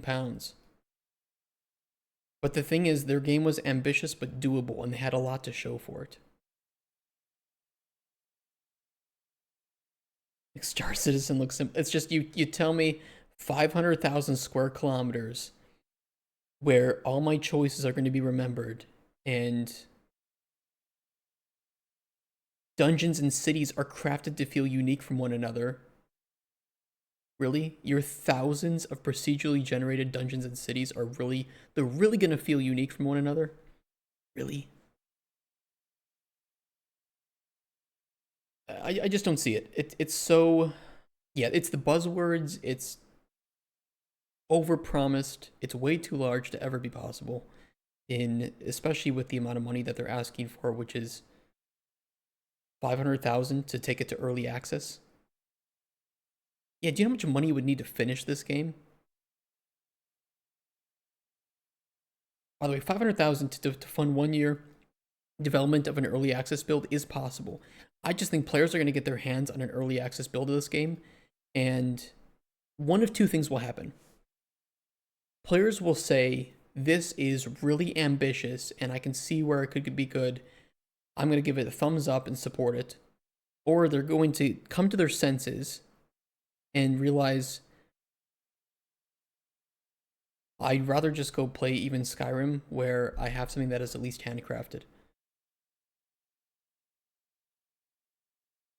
Yeah, it could be this. It could be Star Citizen, where they ask for that and then just say, we need more, we need more, we need more. And players then, after 5 to 10 years, realize that the game is never going to be finished and never going to be anything unique, and this is going to end up in headlines everywhere about yet another massive Kickstarter idea that just didn't go anywhere. 500,000 is mostly just C, so they are technically correct, and as we all know, that's the best kind of correct. Maybe. I think what they're doing is they use their names and they dropped the name of Daggerfall to get a lot of people to support an idea that underneath the surface is a nightmare to develop.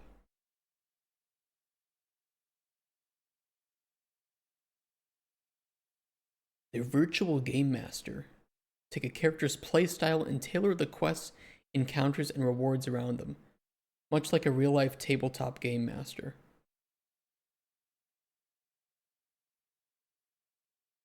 Brought to life using the latest in machine learning technology, the VGM is meant to tailor a player's gameplay experience to their strengths and weaknesses, as well as their preferences and choices. In charge of creating new quests for the player to encounter.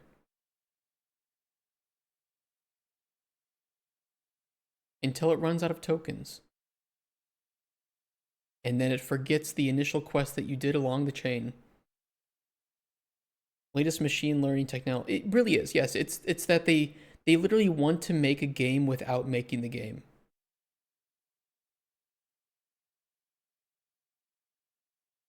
They want to let AI handle everything. And like I said, why should I, a human, bother playing a game that humans couldn't be bothered to actually create? It is an AI-generated world. I don't want to exist in an AI-generated world where after a certain number of tokens, it's going to forget things that it already developed.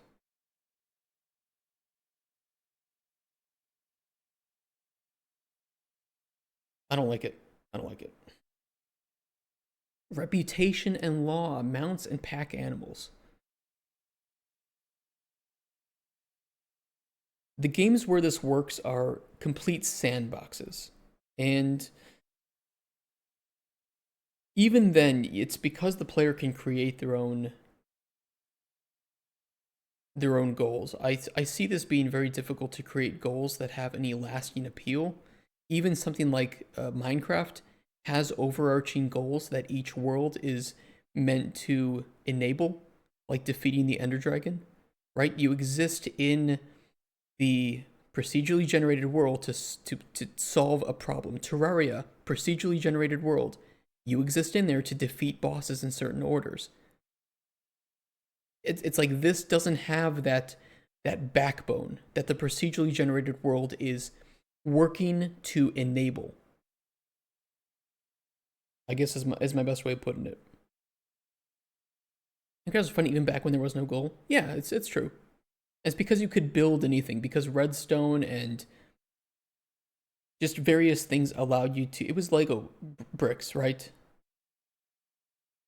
I think this game will be fun up until you realize that nothing you do is really matters that much, and it doesn't lead anywhere. And you know it's never going to be as deep as it needs to be. This will be a very interesting case to watch as it goes forward, if it goes forward. I think I would feel rather disheartened as a game developer if I realized that this would be a successful way forward. Especially if it's massively successful. If this is generating a shit ton of money and all it is are assets tied together with procedural content generation and machine learning technology to develop all of the quests and things.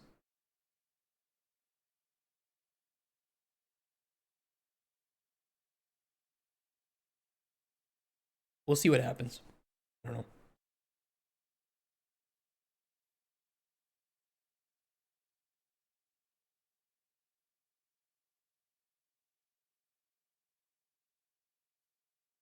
It says that it will include a prologue chapter set on the starting island of Ijar, which is approximately 140 square kilometers in size.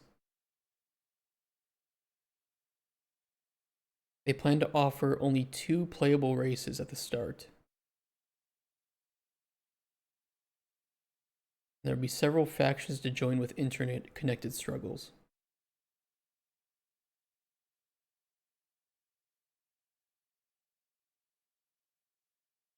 They say there will be vast quantities of lore to dive into and learn about Ijar and the world beyond.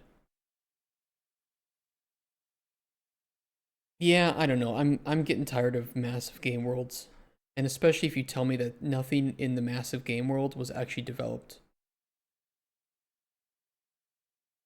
I don't even know if it's AI written lore. I don't know what to think of it. That's kind of, I mean, that's what it sounds like. They haven't. I would love to see if there's actually a usage of the word hand in here. They said handcrafted quests we plan to offer. The VGM is also in charge of creating new quests for the player.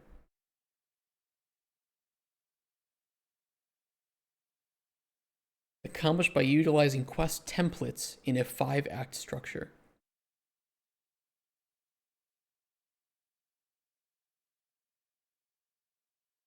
I don't know. This is Wayward Realms.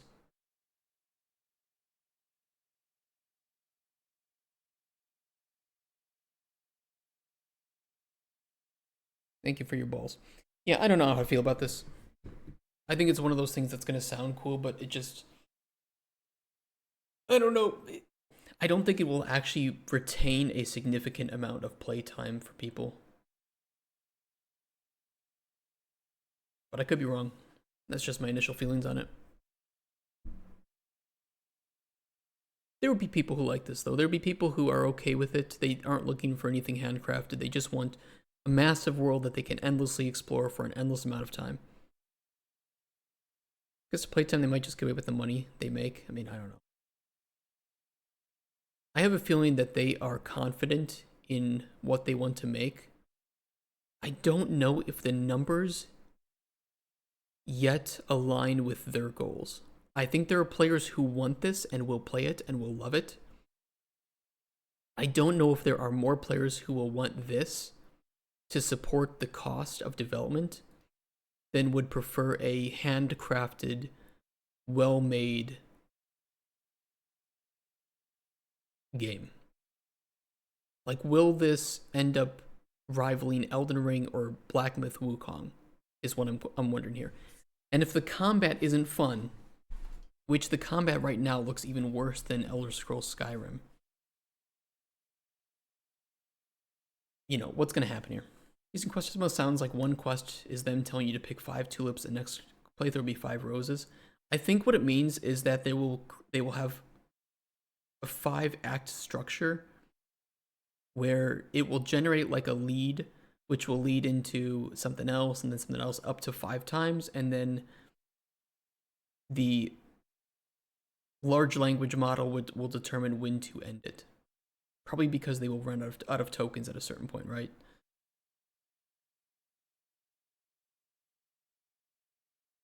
It's just an LLM running on the player's machine. I need to see how this works, because if they're just going to ask you, hey, insert your ChatGPT token, wonderful. Now it's censored too, so I won't get anything like edgy or mature in my open world RPG. If they're going to try to run an LLM off of your local machine, then this is going to require one of the new RTX cards. I mean, they say it. They say large. They say LLM. Where is it? Large. Where did they say that? It was machine learning. They just say their virtual game master is going to be utilizing machine learning. I don't really know what they mean by that. I don't know. I don't know what to think of this. I don't know. There's too many unknowns. I wouldn't have given them money because there's too many red flags here. But I guess we'll get the early access. We'll see how it works. Each one will have a pool of acts to pick from. But it's just like machine learning technology that takes into, tailors the player's gameplay experience. Yeah, this existed. It was called Left 4 Dead 2 Game Master. This existed. Left 4 Dead 2 Game Master AI. Whatever they called it. The director. Game director AI. AI director. This existed. It just dynamic system for game dramatics, pacing, and difficulty. So it's nothing new. But it is going to have a pool. Yeah, it's going to have a pool of content that it will recycle. It 100% will recycle it. I don't know at what point it's going to get unenjoyable.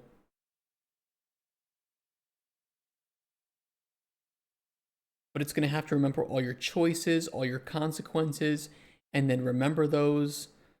And at a certain point, I think that it's like, okay, well, either the save bloat and memory is going to get so large that you're going to have to discard of old choices, or it's going to become so slow or convoluted. The world itself is ever-changing. Cities can grow, deteriorate, or be entirely destroyed by war.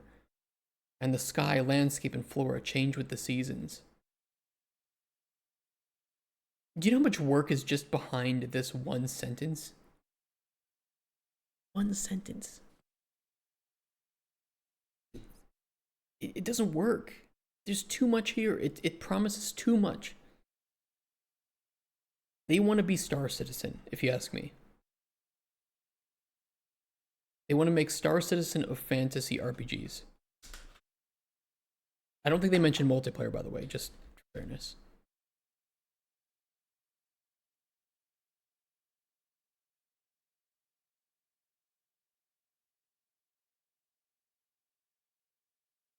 Oh, at 2 million, they'll add multiplayer co-op. Good luck. Good luck.